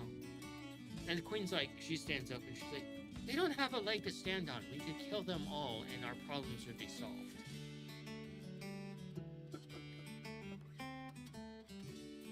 Okay. And Kippa looks over and she's like, with all due respect to your position, sit down and mind your husband's place. You are second to speak. He is primary to speak. And she just kind of, clenches her jaw very angrily and sits down. I've given Scaffer to speak freely. Don't fuck this one up, Manny. Everybody's like, Manny, don't fuck up. So, look over to Kippa. May I? I just gave you permission. All right. First, before I do, I would like to go ahead and subject myself to a zone of truth before you. And you see a paladin walk over to you. This paladin's wearing full heavy armor. and puts his hand on your shoulder and forces you to an E. I will not do any type of anything at all. Just basically just go with this. Yeah, and you're realizing that in the noble court of Zone of Truth, once it is cast by this paladin, it is a lot more dangerous than a normal one. And Kippa is just in there, and she just kind of like... And the paladin, you hear his blade drawn, and then you just feel the mithril blade resting along your neck. This is fine. You're not gonna lie, so it's like, no problem. I understand. And the king's like, you do understand if you lie, you lose your head. I'm aware. I have no reason to lie. And the paladin just has his hand on your shoulder and the blade resting on your throat.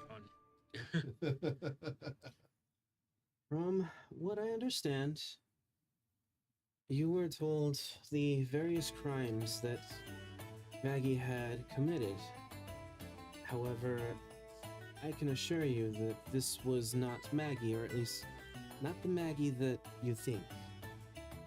The Maggie that's currently here in the city is actually... It's gonna be difficult to explain, but during the times of the crimes that were committed, there were two forms of Maggie. The one here in the city had been imprisoned for the better half of about 400 years within the Astral Sea. The Maggie that committed these crimes was nothing more but a mere puppet created by the very entity we're going after right now, the more evil version of Rurik. And it would be impossible for Maggie to have committed these crimes. The king raises his head. I understand your statement. One moment. And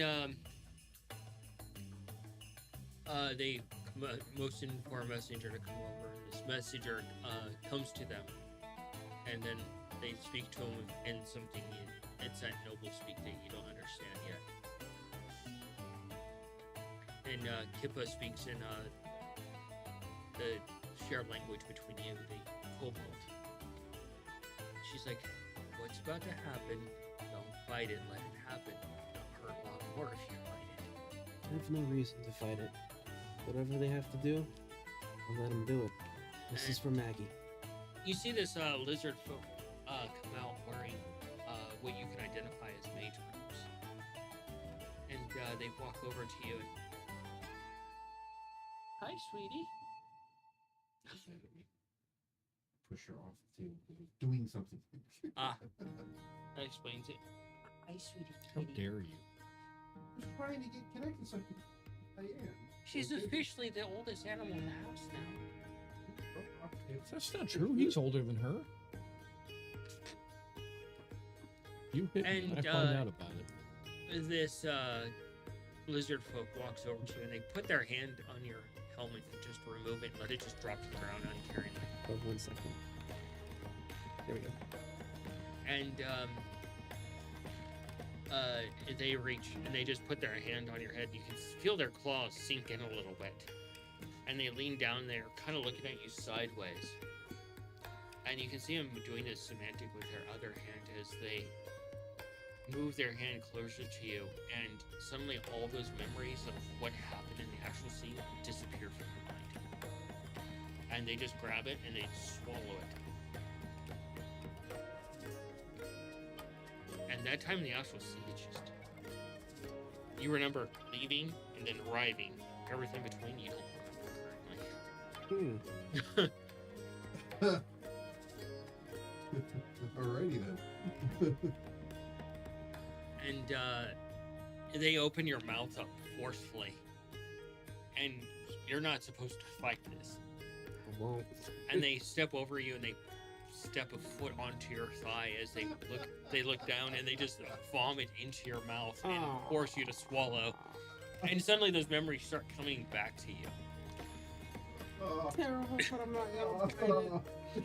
You're kobold, you can eat rocks, you can eat But anything. no. It's true, but still. He wasn't raised as a wild kobold.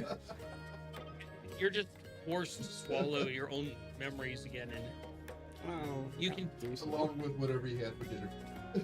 it's kind of weird to go through because you can actually you could remember the memories and the feelings attached to it, but now you can actually taste what the memories would taste like. The bitterness, the anger, the hatred of it is all now swirling around your mouth as you remember things. Terrible, but okay.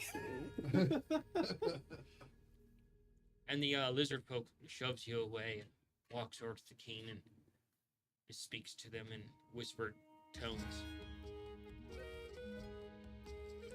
What does angry taste like? Depends on what would make you angry if you're eating it. Here, cat, or Coffee? for you, it would be mac and cheese. There's that thing. Oh, there you go. Coffee flavored mac and cheese. Still, that. Now you're just trying to be disgusting. To be honest, that would make you pretty angry. angry that you have to eat. No, coffee would probably taste like bitter because it can be bitter. And Definitely. the king comes over and motions the blade away.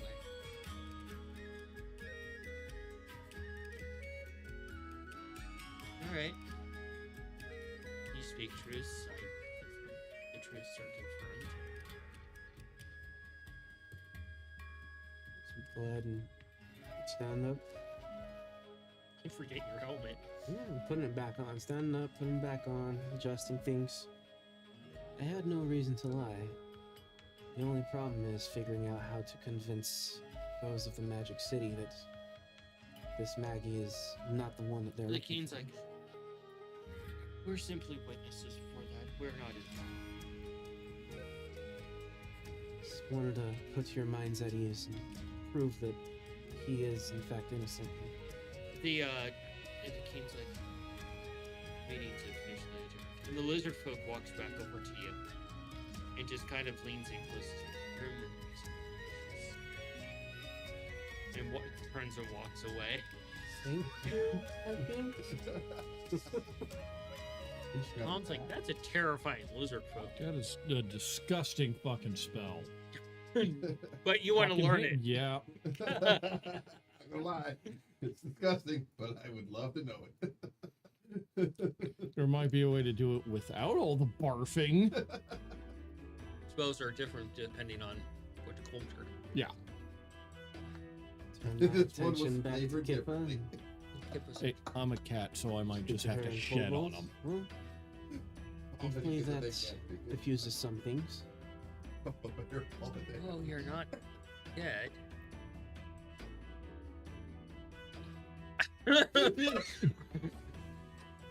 Wow.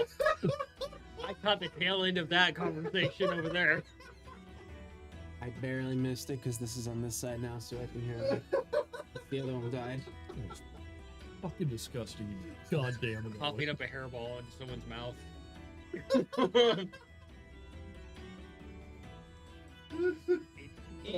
Things you wish you could unhear. Could be one of them. Why? Stop. Insane people. It was like.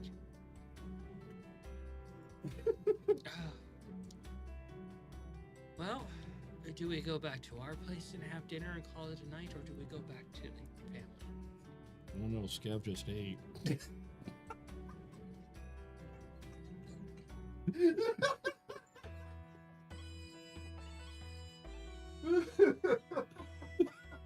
Okay, stop. We should probably return to the family. Could all use some comfort right now. In fact, why don't we actually get out of that house for a bit? Oh, that should be fun to do with Maggie.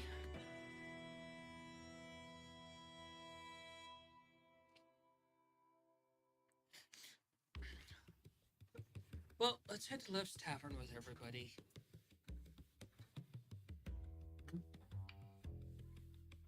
Okay. And, thank you for taking me here. I know it's outside of normal operations for you. Just felt that it would definitely be necessary, since, given the circumstances. Kippa looks over. I'm not happy. Hmm? Kippa looks over. I'm not happy. I don't expect you to be. I'm quite angry. I hope not with me. No, I'm angry with the whole situation and the bullshit that I've had to deal with. Excuse me breaking noble protocol on that. I don't give a damn about that right now. I'm more concerned about what's going on with the family, with you, and with what we have to deal with, on top of everything else that we have to take care of. It's a whole nightmare of unfortunate events.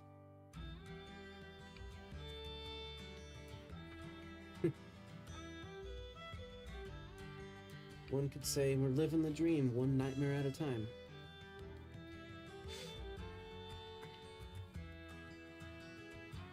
Alright, well, let's talk. So eventually they do. Kippa comes back in. Sir Mirror's in tow. And,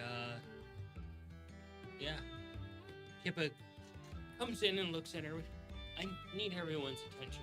Everyone. He's floating above his bed a little bit, speaking in tongues still. I don't beat any of that down. Roll a, Cthulhu Mythos. Just kidding. Roll a history at disadvantage. Disadvantage? Yeah.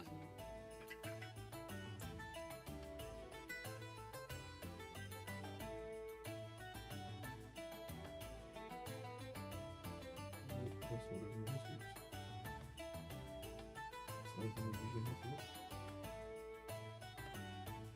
History. 16. 16. You get a few that stumbles down, but most of it's like, I don't even know where to begin to write this out.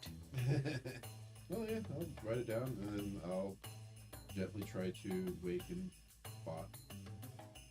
See if he can respond.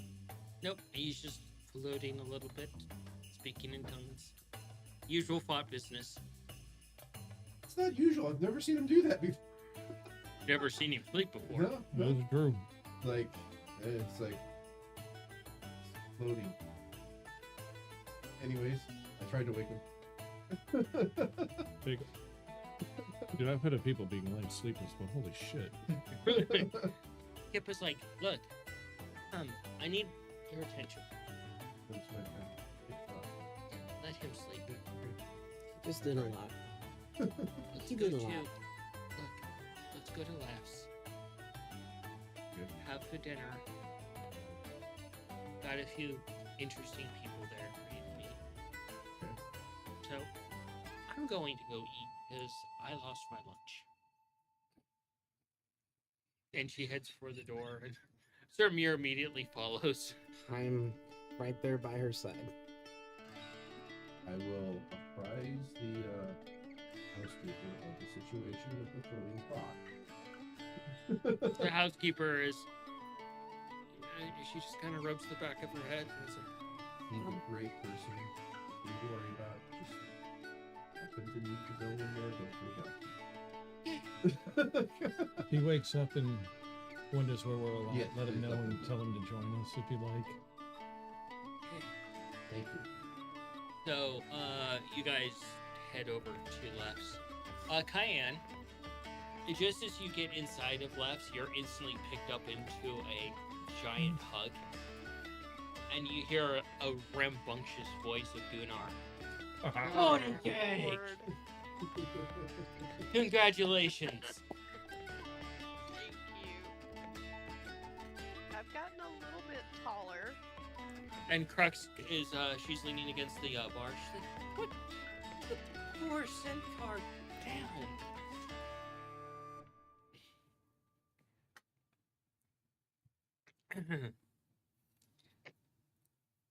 It's good to see you. Both of you. Oh, we were invited for the wedding. And the bachelor party. Please help me Gunnar's like- figure something out. Oh, I got you. I brought a special cake.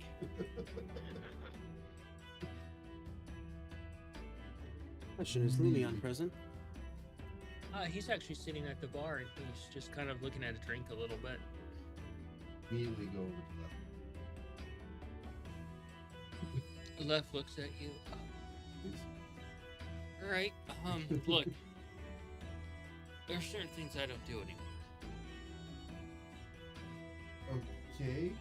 I just need a moment of your time, please, sir. All right.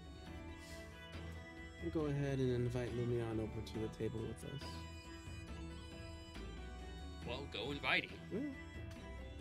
We'll run a gentle tap on the side there. He looks at you. Oh, Scav. Hello, Lumion. The whole family is here. Why don't you join us?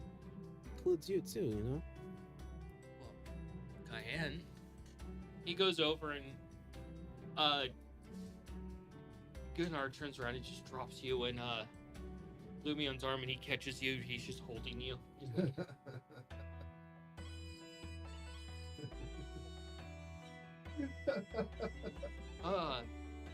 Lumion looks to you and he's like, this is awkward. Being bridal carried by Lumion? Yeah. I think I'm more confused than anybody. I was like, I did not know you were that strong. This is terrifying to see because I have to fight that. He's standing there and he didn't even flinch from catching her. Yeah. And you still think we stand a chance? We do. The three of us are properly equipped and prepared can defeat a beholder. When the fuck have we ever done that? I'm just saying, if properly prepared and Which we've equipped, never done. if the three of our characters can defeat the beholder. Hey, words.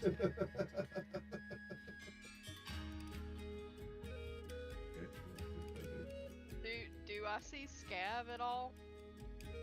Right there. Yeah, Scav's just looking up and he's just kind of probably. Are you a little slack jawed right now? Just a bit, I'm like, okay. Like, Yeah, if you want This- Mongo, this you can see should what work. Scav's looking at. And you see Lumion just hairless, just like very gently holding her up without even breaking a sweat or. Not even close to where this thing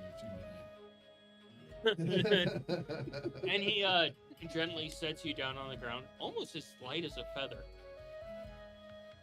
I'm so confused right now. And Gunnar's like, he pats Lumion on the back. Good man, good man. And Lumion just looks so confused by that gesture, like looking over her shoulder, like what did you just do to me? It's endearment. He approves of you. He likes you. It's approval and it shows that he has respect.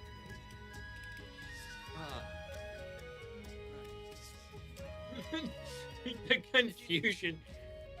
Did you need something, Scav? I was just inviting Lumion over to the table. He was here at the bar.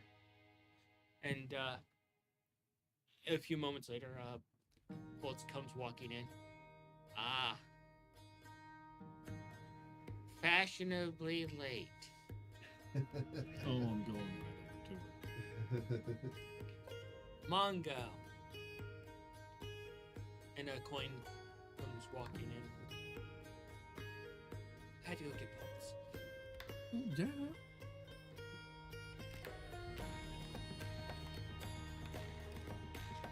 So you see various people that you are important to you starting to show up here. Friends and people that you've come across in other cities are all present for this. Just as one big gathering of people at this party, essentially.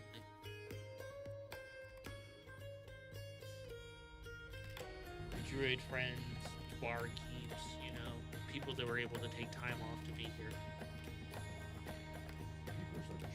Mm-hmm. Well, actually, a lot of people that would show up. We've adopted a lot of people. I would hope And, that Troy is here. He's outside making patrols. He's there, but he's on duty to protect this place. It's a lot of important people Yeah. Yeah. all in one spot. Yeah, you actually If see I- the noble lady that took care of Feisty shows up as well. Oh, wow. Yay! It's feisty here, actually. She is in her weird nerd corporate state. What were you gonna say, Cayenne? If I catch Troyus like he's making rounds, I'm gonna at least sneak in like some kind of snack or something while he's on patrol. Yeah, you can just approach him when you see him, and he's just kind of Hand standing over there. your beer. I'm like pretty damn sure Kippa and I would have sent out invitations to Kilo and Mildo as well. Whether or not they show. As you're talking to Troyus and giving him some food, you feel a small tap on your shoulder, I'd look around. and you see Kippa's mom is there, and she's standing on a stool that she had pulled out. I came prepared. I'm giving her a hug. And she hugged back. Yeah, I've like missed everybody you. is How showing have up. you been? You know, running the shop, dealing with customers and other things. And don't even get me started on our son leaving.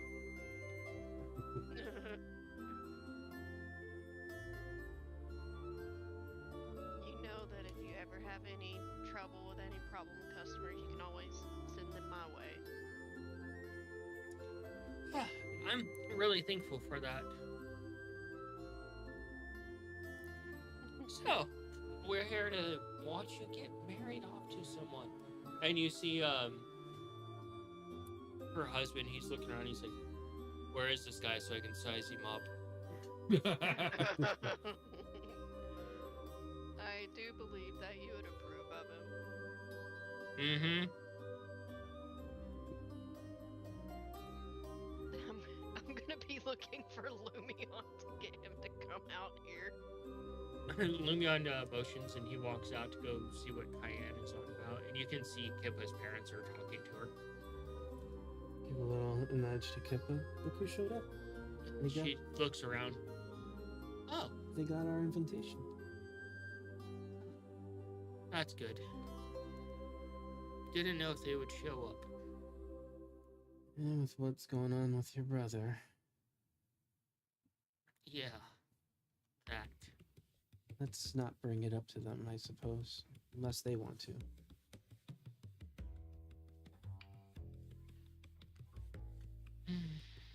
But it's good that they're here.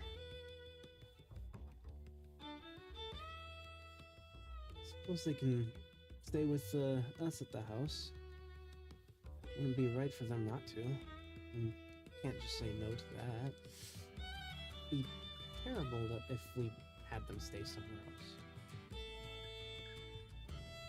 My parents try to do things on their own. It's very hard to get them to accept local things. That's fair.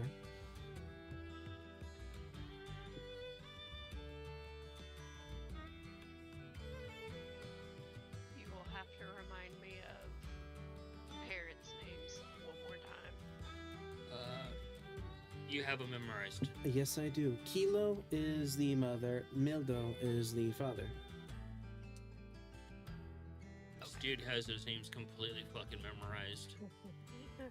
I mean, they are his characters' parents-in-law. Yeah. Kind of have to And have that. it's going to introduce Lumion to them. And Lumion just bows very gently to them. And Mildo's like, really? Of all the people you could marry a fucking noble. And Lumion's like, I meant no offense.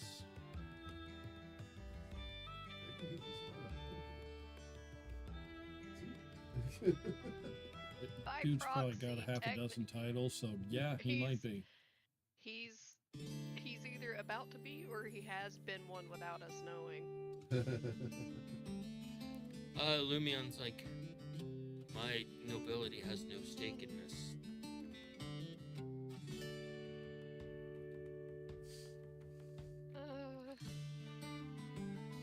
And Mildo's like, fuck it.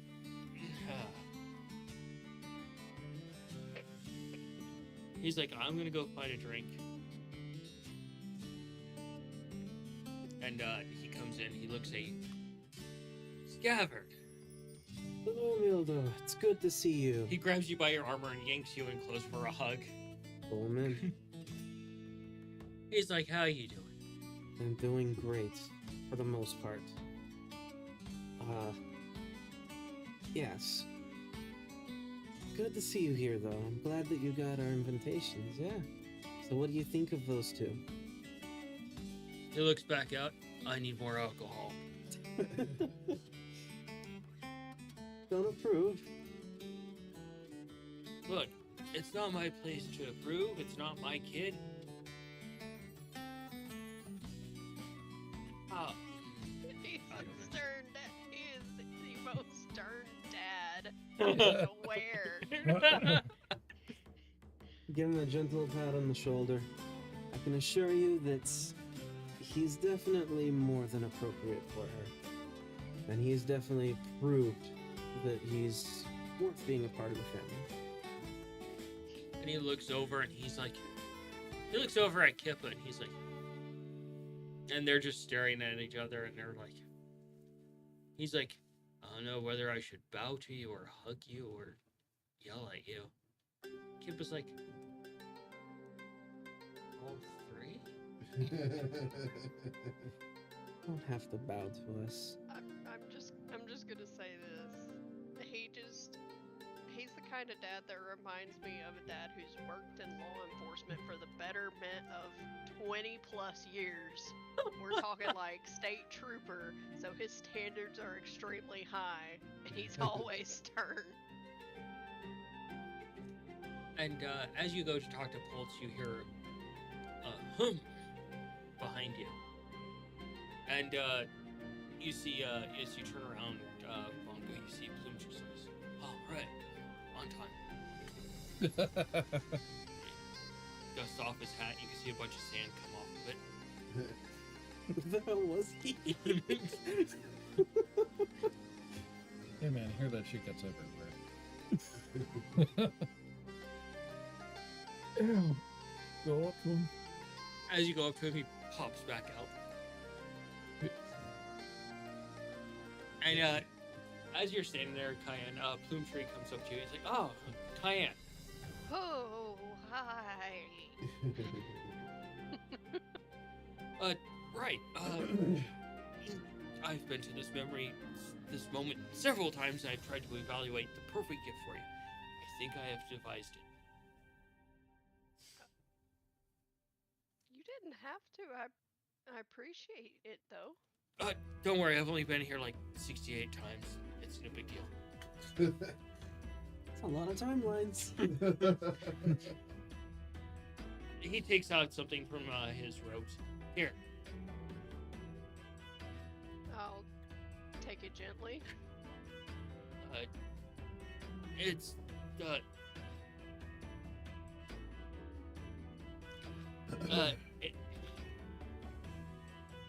Are you okay there? Yeah. Is Mr. Old Man over there being cranky? No, just something that he said when I said I'll take it gently. I'm like,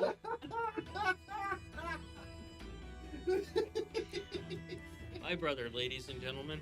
Smooth operator. Plume Tree looks at you and he's like, "Look, it's nothing special. It's just a book of memories. Whenever you guys hit a milestone and you both think it's an important memory, it'll just show up in the book, so you don't forget it." I'm not even going to say a word and just go over to him and hug him. He just lets out a hum, I have been apprehended. I'm just simply giving you a hug as a thank you. Being a constant person. Yeah, right. Someone's actually praising me. It is a But- very thoughtful gift, and I appreciate it very much. You're more than welcome. You know what one of the best things about being a time wizard is? Never actually make a mistake. You get drunk, you rewind time, you get drunk again.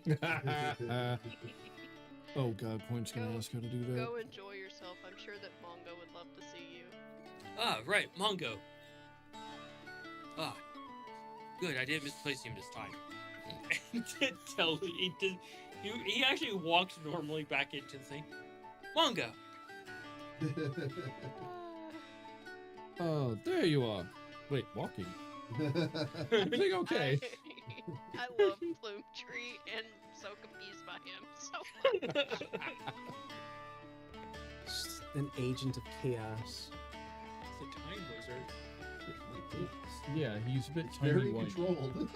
Yeah, He's like the epitome of a chrono wizard. yeah. High level chrono wizard. Lumion looks over at you like, I will never understand that wizard. You and me both, but he gave us a very wonderful gift, though. I have dealt with that wizard for over 30 years. And it never gets easier. Everybody says it's hard to deal with Plume Tree. It really isn't that hard. You I don't know, understand. he once these- visited my office, asked what day and time it was, and if I had actually had the object that he had left there at some other point in time.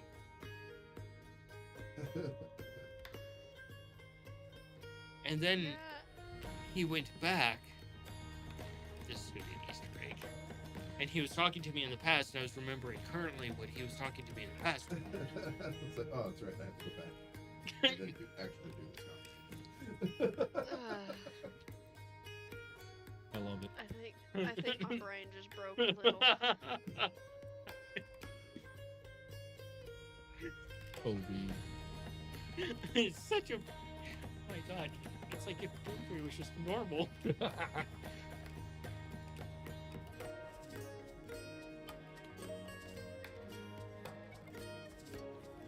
Oh my god. Okay. Yeah, there is at least a dozen different people here that you've come across, visited, interacted with, and basically everybody on your good list. That's Okay. a long list. And Which is longer? Yeah. The good one or the bad one? That one's actually surprisingly kind of short. Kippa's father looks to you and he's like, to the bar. Yes, sir. He sits down next to you. And he slides something over to you. Take a look at it. It's a coin.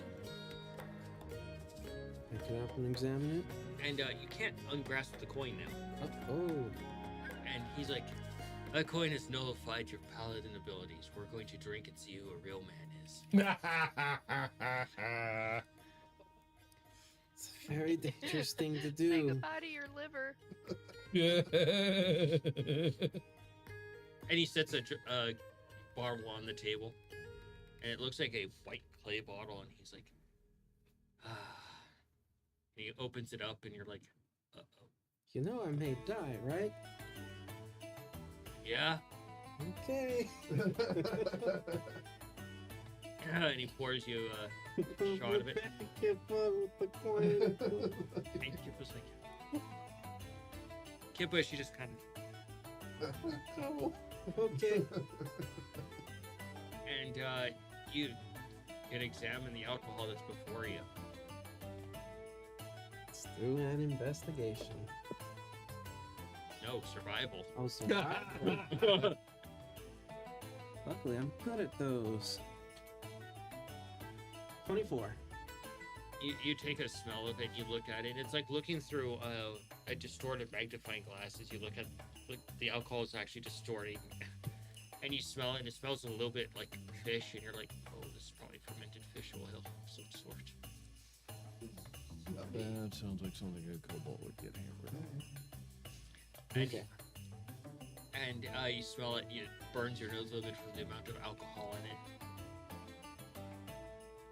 And he looks over. Nikolai, join us. Okay. And you're like, Nikolai. It's like. And roll a con. It's a save, right? Yeah. Remember, you have none of your paladin abilities. Shit. Oh fuck. just raw scabbard. I think Scabbard's going to be raw. What? 7. You, instantly, everything goes blurry, and you can hear the blood pumping in your ears as you down this alcohol, and it feels like you took the 100% improved vodka and you didn't cut it as it goes down. No. And it's thick. It's an oil. And it just coats your throat a little bit with how Burning. hard it is. Just stays burning. And he pours you another shot. Oh, that's just a whole bottle full of no. Another con? Like if you Yep. tried to put honey in heat and melt it a little bit, but it's still not thinned out. Yeah. What did I say it was gonna be one of those nights? 1. Natural 1. Well, I guess we know. Goodbye. We know that it might not have been Scav that created that egg. You take the next shot, He's not a man. and it just your vision you feel your eyes go in two different directions as it hits you again, and it hits your stomach, and it's like a sledgehammer hitting your stomach, Mm. and you let go of you just feel yourself be able to let go of the coin, and you're like, oh no, as you fall back from the seat and hit the ground. And it feels like you're just falling in slow motion, falling forever. Is this how Scav dies? And you're speaking to Lephis. I wanted to ask Left. You've known Romy on for a while. Please, if you have anything that you can share with us on like something that you would like to do this bachelor party, He looks at you and he's he's like, like steel trap of some sort. Don't understand. Does it?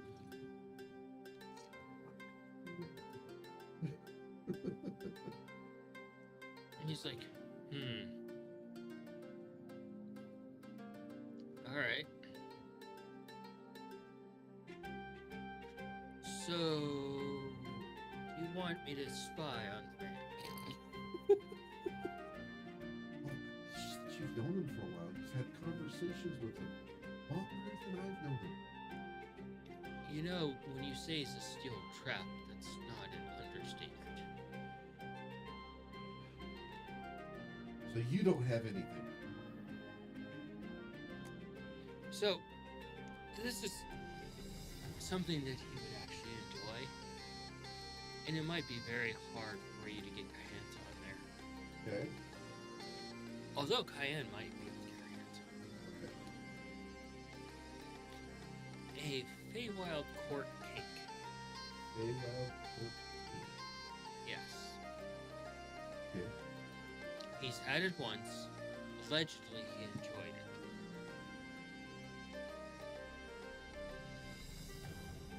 You're good, man. That's like, I'm a bard and a barkeep. Thank you. Thank you very much. It's something. Thank you. And you look over and you do see Scav fall backwards out of the seat, but he is actually really legitimately falling in slow motion towards the ground. That would be weird. And Kippa looks over. That's special brew.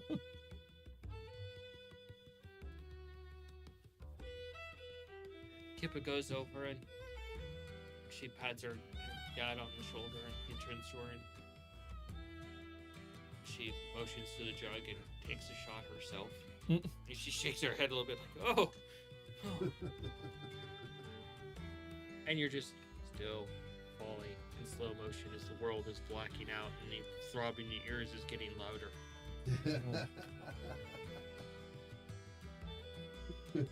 And then, without a moment, you hit the ground and it knocks the air out of you and you want to throw it, but you can't. This is what dying feels like? Leave left and then go find the rest of it. Yeah, you see, Find Scabbard and Mongo, tell him that I've got some information. you see Scav laying on the ground and Mongo looking in the direction. Asking Plume Tree if he had something to do with that. What'd you do? Looking Tree's like, Looking at Mongo. I'm no longer holding the coin, right? no. Would I even be able to think of this at the moment? Would you be Knowledge able with to think? disadvantage. You said that, well, that's, no, it could be one again. Okay, yeah. That's, you said knowledge. You mean intelligence? Wisdom. Wisdom, okay, cool. 12. Keep in mind, I have a +9. God. And you're you're grasping at straws at this moment. And you see him reaching up and you see him like figuratively like trying to grasp at straws.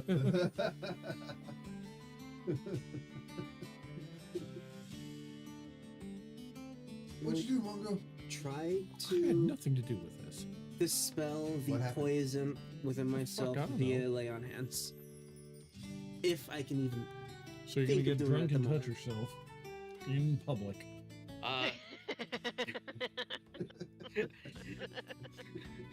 Sleight of hand.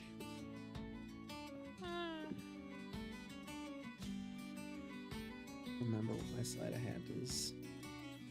Okay, that's not bad. It'll be a 17. You put your hands on yourself. Just like Cup of water on quick, like press over Yeah. the heart for a moment. each hand and throw it on his face. You start like splashed in the face by ice cold water. Probably not helping. And actually, Like, do you a just got perception, here. Mongo. What did you drink? What did you drink, Scabbard? I'm sitting. Oh, well, I guess I'm next to where Mildo was, and there's a ball 12. on the table. Yeah, 12.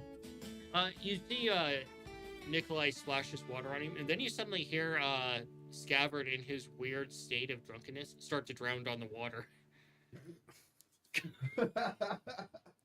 Cool. See, that may not have that nullified my lay on hands, probably. So, thanks. You're welcome. Oh fuck! I think is he drowning? And you look over and he is drowning. Oh shit! You got me. Help you turn you over on your stomach. You're trying to turn him over, but you can't. Mildo just hops down from his seat, goes over, rolls Cap over, and kicks him right between the shoulder blades, and you cough up the water instantly. What happened to him? I challenged him to a drinking contest. You do know he can't drink, right? Gee, who won? The floor. I think Mildo does know that Scabbard is lethally allergic to He- alcohol. Mildo reaches in his pocket, and Cayenne, as you and Lumion head back in, you see Mildo reach into his pocket. Do a nature.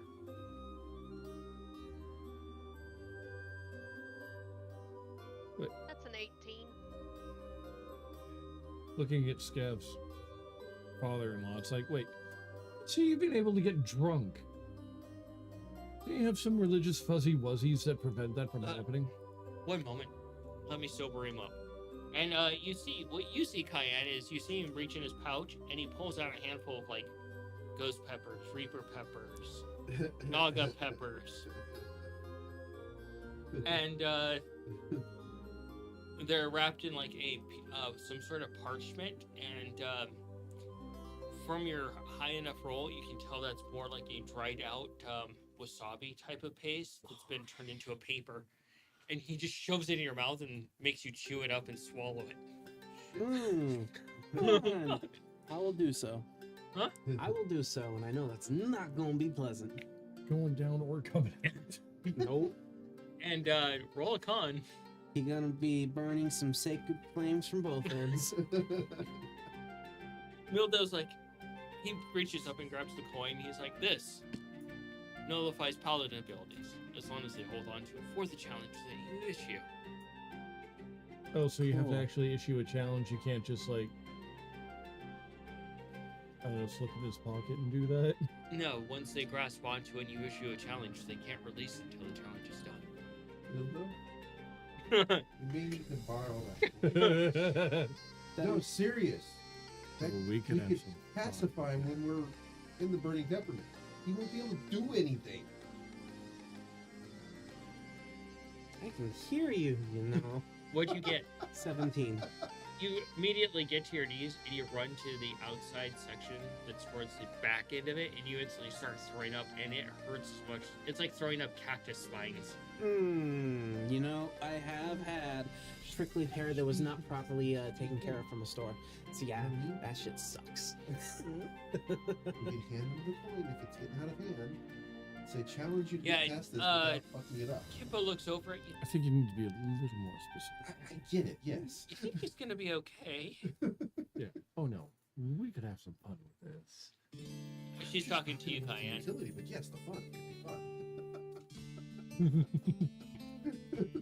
So yeah, that's what you're dealing with. The alcohol that's making everything wobbly, and now the throwing up of the alcohol and the and death peppers. Well, now that I'm coherent, let's get rid of the alcohol. Lay on hands. We'll do that. And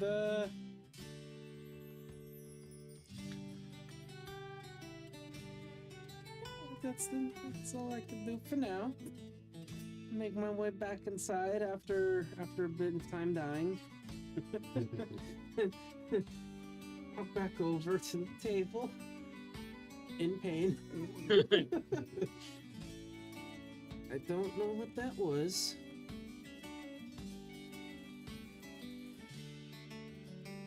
Let's just leave it at that. Kippa looks to her father. Is like, he's like, oh. He reaches in his pouch and he pulls out another one. You can see the little bundle. You can see it up close now, Cayenne. What it is.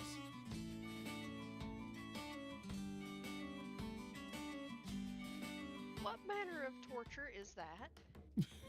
Kippa takes one of the bundles and takes a bite out of it. Damn. It's crazy.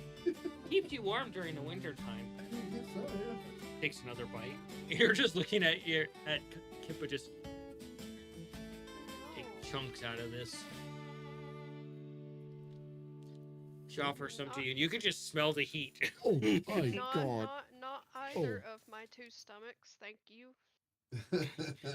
She holds it out to you, Nikolai, and it's just you can smell the heat coming from it. Is it worse than, as, or less than the pepper coffee that we've gone accustomed to drinking a little bit since hanging out with pepper? You remember when we were at the store and I gave you that full spoon?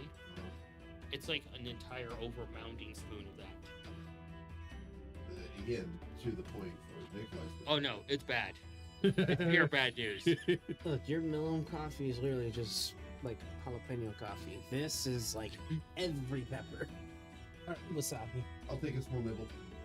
Constitution at disadvantage. Have borrow that coin for a little while? He puts it in his pocket. Oh. How do we get one? Then bite the bullet. He just gives you the side glance. Ah, natural 20. Actual 20. That's with disadvantage? Oh, damn it. He's like, damn it.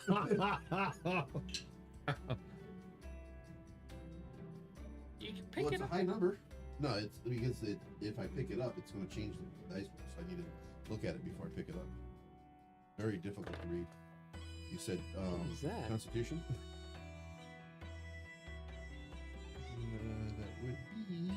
That would be a modified one. It hurts. It hurts a lot. You can't even let out a. You can barely let out a word, and you're not sure how Kip is just throwing this back. Like Does your tongue work? Kip is like, yeah. Can I have a little bit of that? Give that to Milo. He gives you a bundle of it. I'm going to make her some coffee. And as you bundle it away, Milan comes in and is like, what are you talking about? Oh, I have a new recipe for coffee I want to share with you. She grabs you by your jacket and pulls you closer. What is it? You got to try it first. She looks over at you, Cayenne. What is it?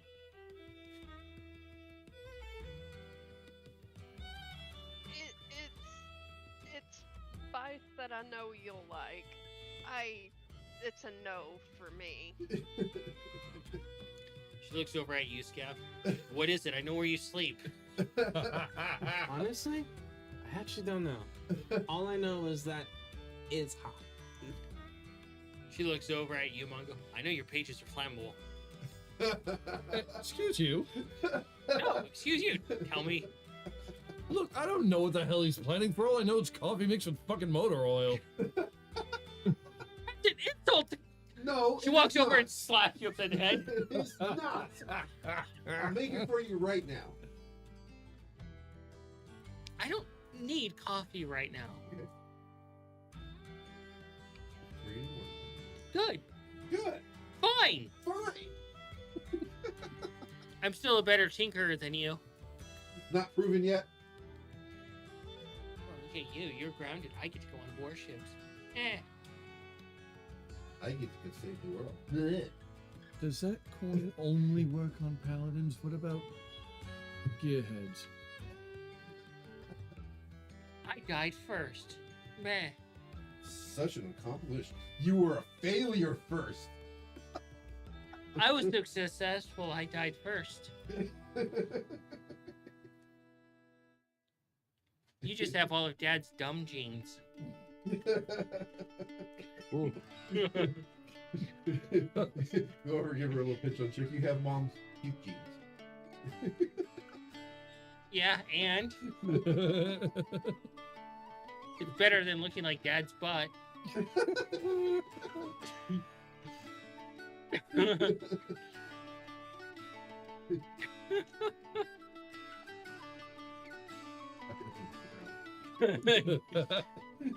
This is weird. My interactions with my little brother were more fighting than just moving.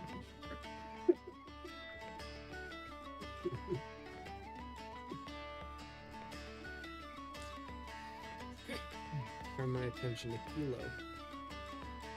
I hope you two didn't have a rough trip here. No, we didn't have a rough trip at all because Pippa said, you know, the usual. Understandable given the circumstances of what's been going on. Look, one, getting the husband into a vehicle with armed guards is one thing. Traveling here and staying under armed lock and key is a whole nother. Well, you won't have to do that. You're welcome to stay with us at the house.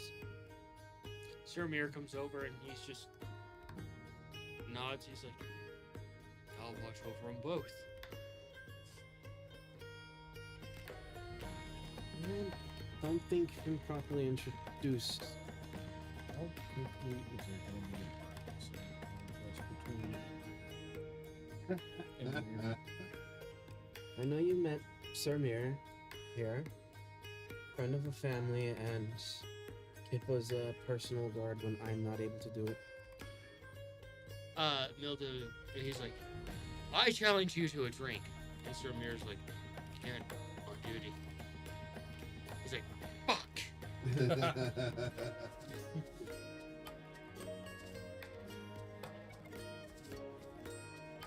So, as you all tuck in,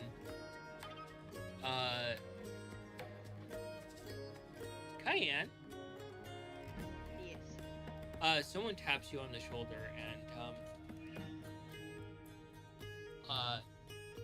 it's a very familiar elf, high elf. Do a perception. I'd be turning around to face them. My perception's a 10, though. Too much to drink. No, she didn't need a lot. She quickly puts her hand on your mouth as you're about to say something. You recognize it as mother. The familiar stone giant. Oh! Wait, she's in an elf form? Yeah, which is even weirder to you. And she's like, I brought somebody to speak to you. Oh, okay. And she takes you outside and walks you over to where one of the trees are. And you deserve to have someone special attend your wedding, and I didn't have a proper gift to give to you. So I brought somebody to enjoy your wedding with you. And you walk over there, and it's a tiny little centaur, and she's looking around at wonder of this place.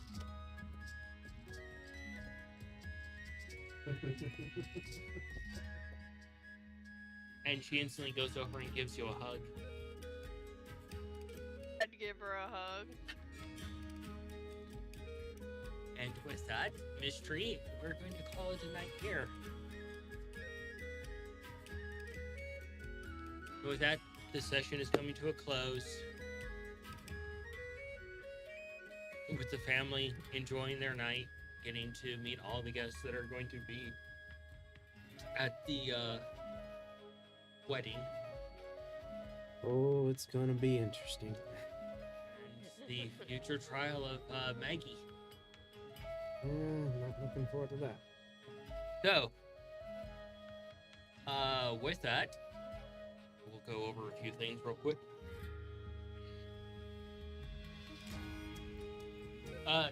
Cayenne, what was your best moment? Or moments?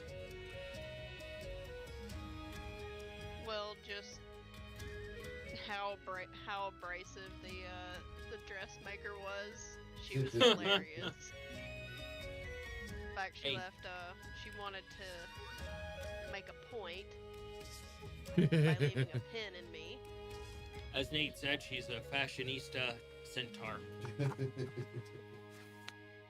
But also being able to take Sunny, Maggie, and Bongo to Cayenne's realm. The fact he made a giant mushroom. Yeah, Colossal is the term. no, it's bigger than that. And 40 feet? Gargantuan Of only course. goes up to 20. I'm sure? Was- of go course, ahead. the learning about the tieflings. Yeah. And a familiar friend returns from the past. Yeah. Old Bellis. Oh. What about you, Nikolai? For Nikolai, it's the thrill of actually finding something to go after for the bachelor party or story-wise, for me, the twist of having to do the whole Law and Order backlog thing for Maggie is freaking awesome. That's going to be interesting.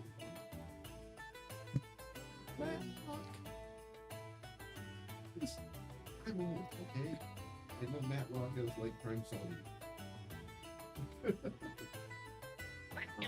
Hey, we used to watch Black and White. Yeah. Yeah, now That we was gotta the one Scooby Doo black this shit. Yeah,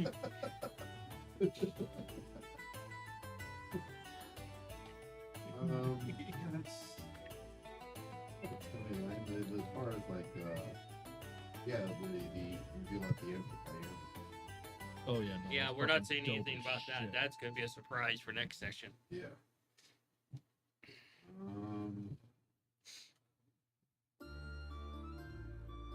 Yeah, I mean, the good idea that Eddie has there to go talk to people. Yeah. With regards to like, hey, we were there. We know that he's not guilty of this stuff. Don't worry, it'll be taken care of, kind of thing. That was pretty cool. Pretty cool players out. It's hard to play a character that has good ideas when you're not that good at putting things together sometimes. What about you, Marco? Well, the little end reveal there. Finally get to do something. Well, I assume next time I'll be able to do something that I've always wanted to do ever since I found out about something. It's gonna be awesome. I love the fact that you were shitting bricks like, oh god, they fucking told on me. Now I'm going on trial. Yeah, that was so great. Oh my god, yeah, that was so great. Actually, it's like shit. What did you do? They told on me. Gross misuse of magic. Some Some noble spoiled little brat got his hit mom with some dead. magic. Yeah, I kind of figured. That's what would happen. Turns out it's a fuckload worse. Yeah, it's hard to get past the shroom though. That was fucking awesome. Dude, you really shouldn't show your mushroom on stream. What's that? Yes. What about you, Scav? Got 3 of them. Okay. First one was essentially playing a doctor to fix Maggie, of course. Because That was the pretty whole Law and Order event there. That was pretty interesting. That was one of the favorite highlights of the night. Of course, Cayenne taking the 3 munchkins to her divine realm, and Sunny planting her little plant there. That was a pretty good little moment Oh, too. yeah, no, that was so sweet. Yeah, Cavity. pretty sure you got some tears out of Tom. Oh yeah, and also the idea of like maybe the mushroom there. Actually, I think there might be 4. Yeah, there's definitely 4. Of course, having Scav go to the palace with Kippa, and basically being there and like, look, we were there. Look, see for yourself. And then my family coming together at the bar and rolling that nat 1. Actually, a lot of people don't like rolling. I personally kind of like rolling the ones. Never know what happens. They're not too bad. That doesn't happen more often. They're usually not Whenever catastrophically you're bad. trying to actually accomplish shit. Yeah. So, with that, we're off for the next holiday. Mine? Yeah. Surely you must have like a couple. Always have a couple. I just don't think they're that important for me to share because I'm the GM. What, you're Veto. not part of the collaborative storytelling? I mean, the story can't exist without you. Come on now. I do like the actual theories about how he thought he was in trouble, but it turns out it was, like he said, way worse. Yeah. And then, of course, I love playing the characters to their personalities, and Maggie just here's a pound of flesh. Oh no. Yeah, I thought it was pretty great. The creativity of Cayenne taking the 3 munchkins to her realm. That it's a wonderful polar opposite that characterization that Cayenne is so open and welcome to take people to her realm, where Osling, Well, it's a pretty prim place. well, she's aware of it, but she can still show people that part of her, but she still doesn't. Yeah. That, I mean, yeah, it's hell. It's a form of literal hell, but still, it's just that interesting polar opposites of the Yeah. two different characters.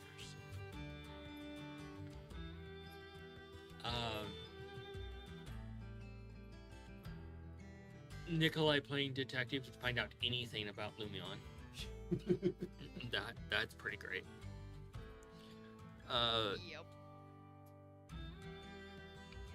Yeah, it was actually kind of nice to let Sunny let Day go in a very peaceful way, Yeah. where Day can actually just propagate now and just bring all sorts of happiness. Yeah. It's It's gonna your, be a crazy place when the mushrooms start. your great idea with going and speaking to the king, and me getting to share a little bit more of that information about how things actually function and how dangerous it actually is to deal with nobility, especially with sensitive subjects. Yeah. Of course, the entire gathering at Lef's and Yeah. Kippa revealing her hand and the fact that she's reached out to so many people to bring here for the wedding. And munching on the spiciest thing that planet has ever known and just eating it like it's fucking nothing. Yeah. I hope that coffee box.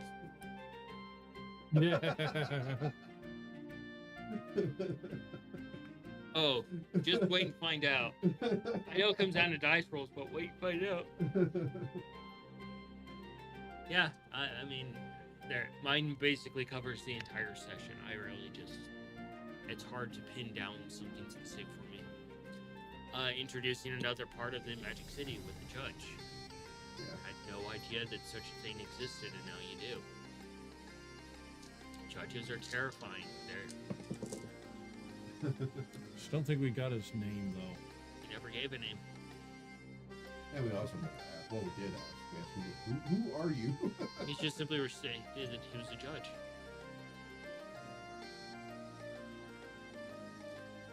So we just call him Dread. Oh, Reinhold. Huh? Reinhold. He's not a judge of necromancy, so you can't call him Dread. So yeah, those are some of my favorite things. I love the improvisation of you guys with situations on figuring things out. The sheer stark what the fuck do I do with this from Cayenne is legitimate with holding a chunk of Maggie, because nobody ever expects holding a chunk of Maggie. I definitely think you kind of got the personality of Maggie, and being someone with kind of personality traits of a lot of the children, because it makes perfect sense.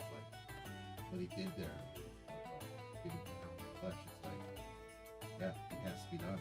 Take it, kind of thing, you know?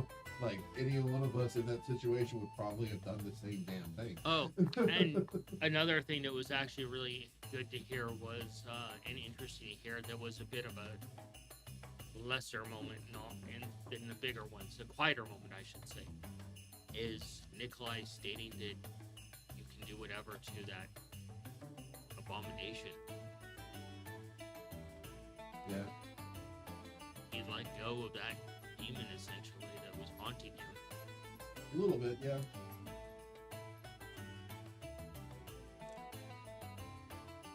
Like you said, Nikolai is aware of the utility of the darkness that him and his father is kind of probably going to. Not necessarily sure that there's anything left of his father. Oh, the teddy bear was another one. Oh yeah, that was Yeah. cool. That was pretty cool. Still waiting for him to find the bear. The magic items. That's kind Those of what things are awesome. I'm waiting on because I just want to hear that interaction. Yeah, that'd be cool.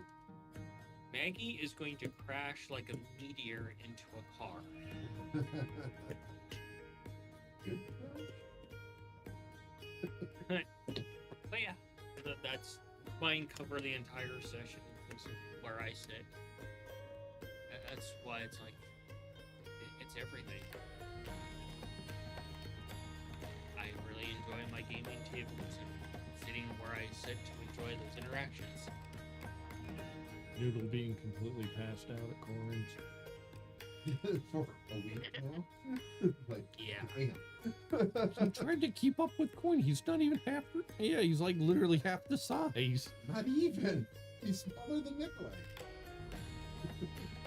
Anyway, we hope you have pleasant holidays, good tidings. We'll be off, and then we'll be back for 3 weeks, And then off again. for another set of holidays. But, c'est la vie. Is how it is. Yep. We hope you have a safe week. We hope you enjoy the festivities that you do take part in. And we'll see you in 2 weeks. Soon. Soon. Ish. To be continued. Yeah. Have a pleasant one. Take care, everybody. Thanks, Take everyone. care, everybody. You.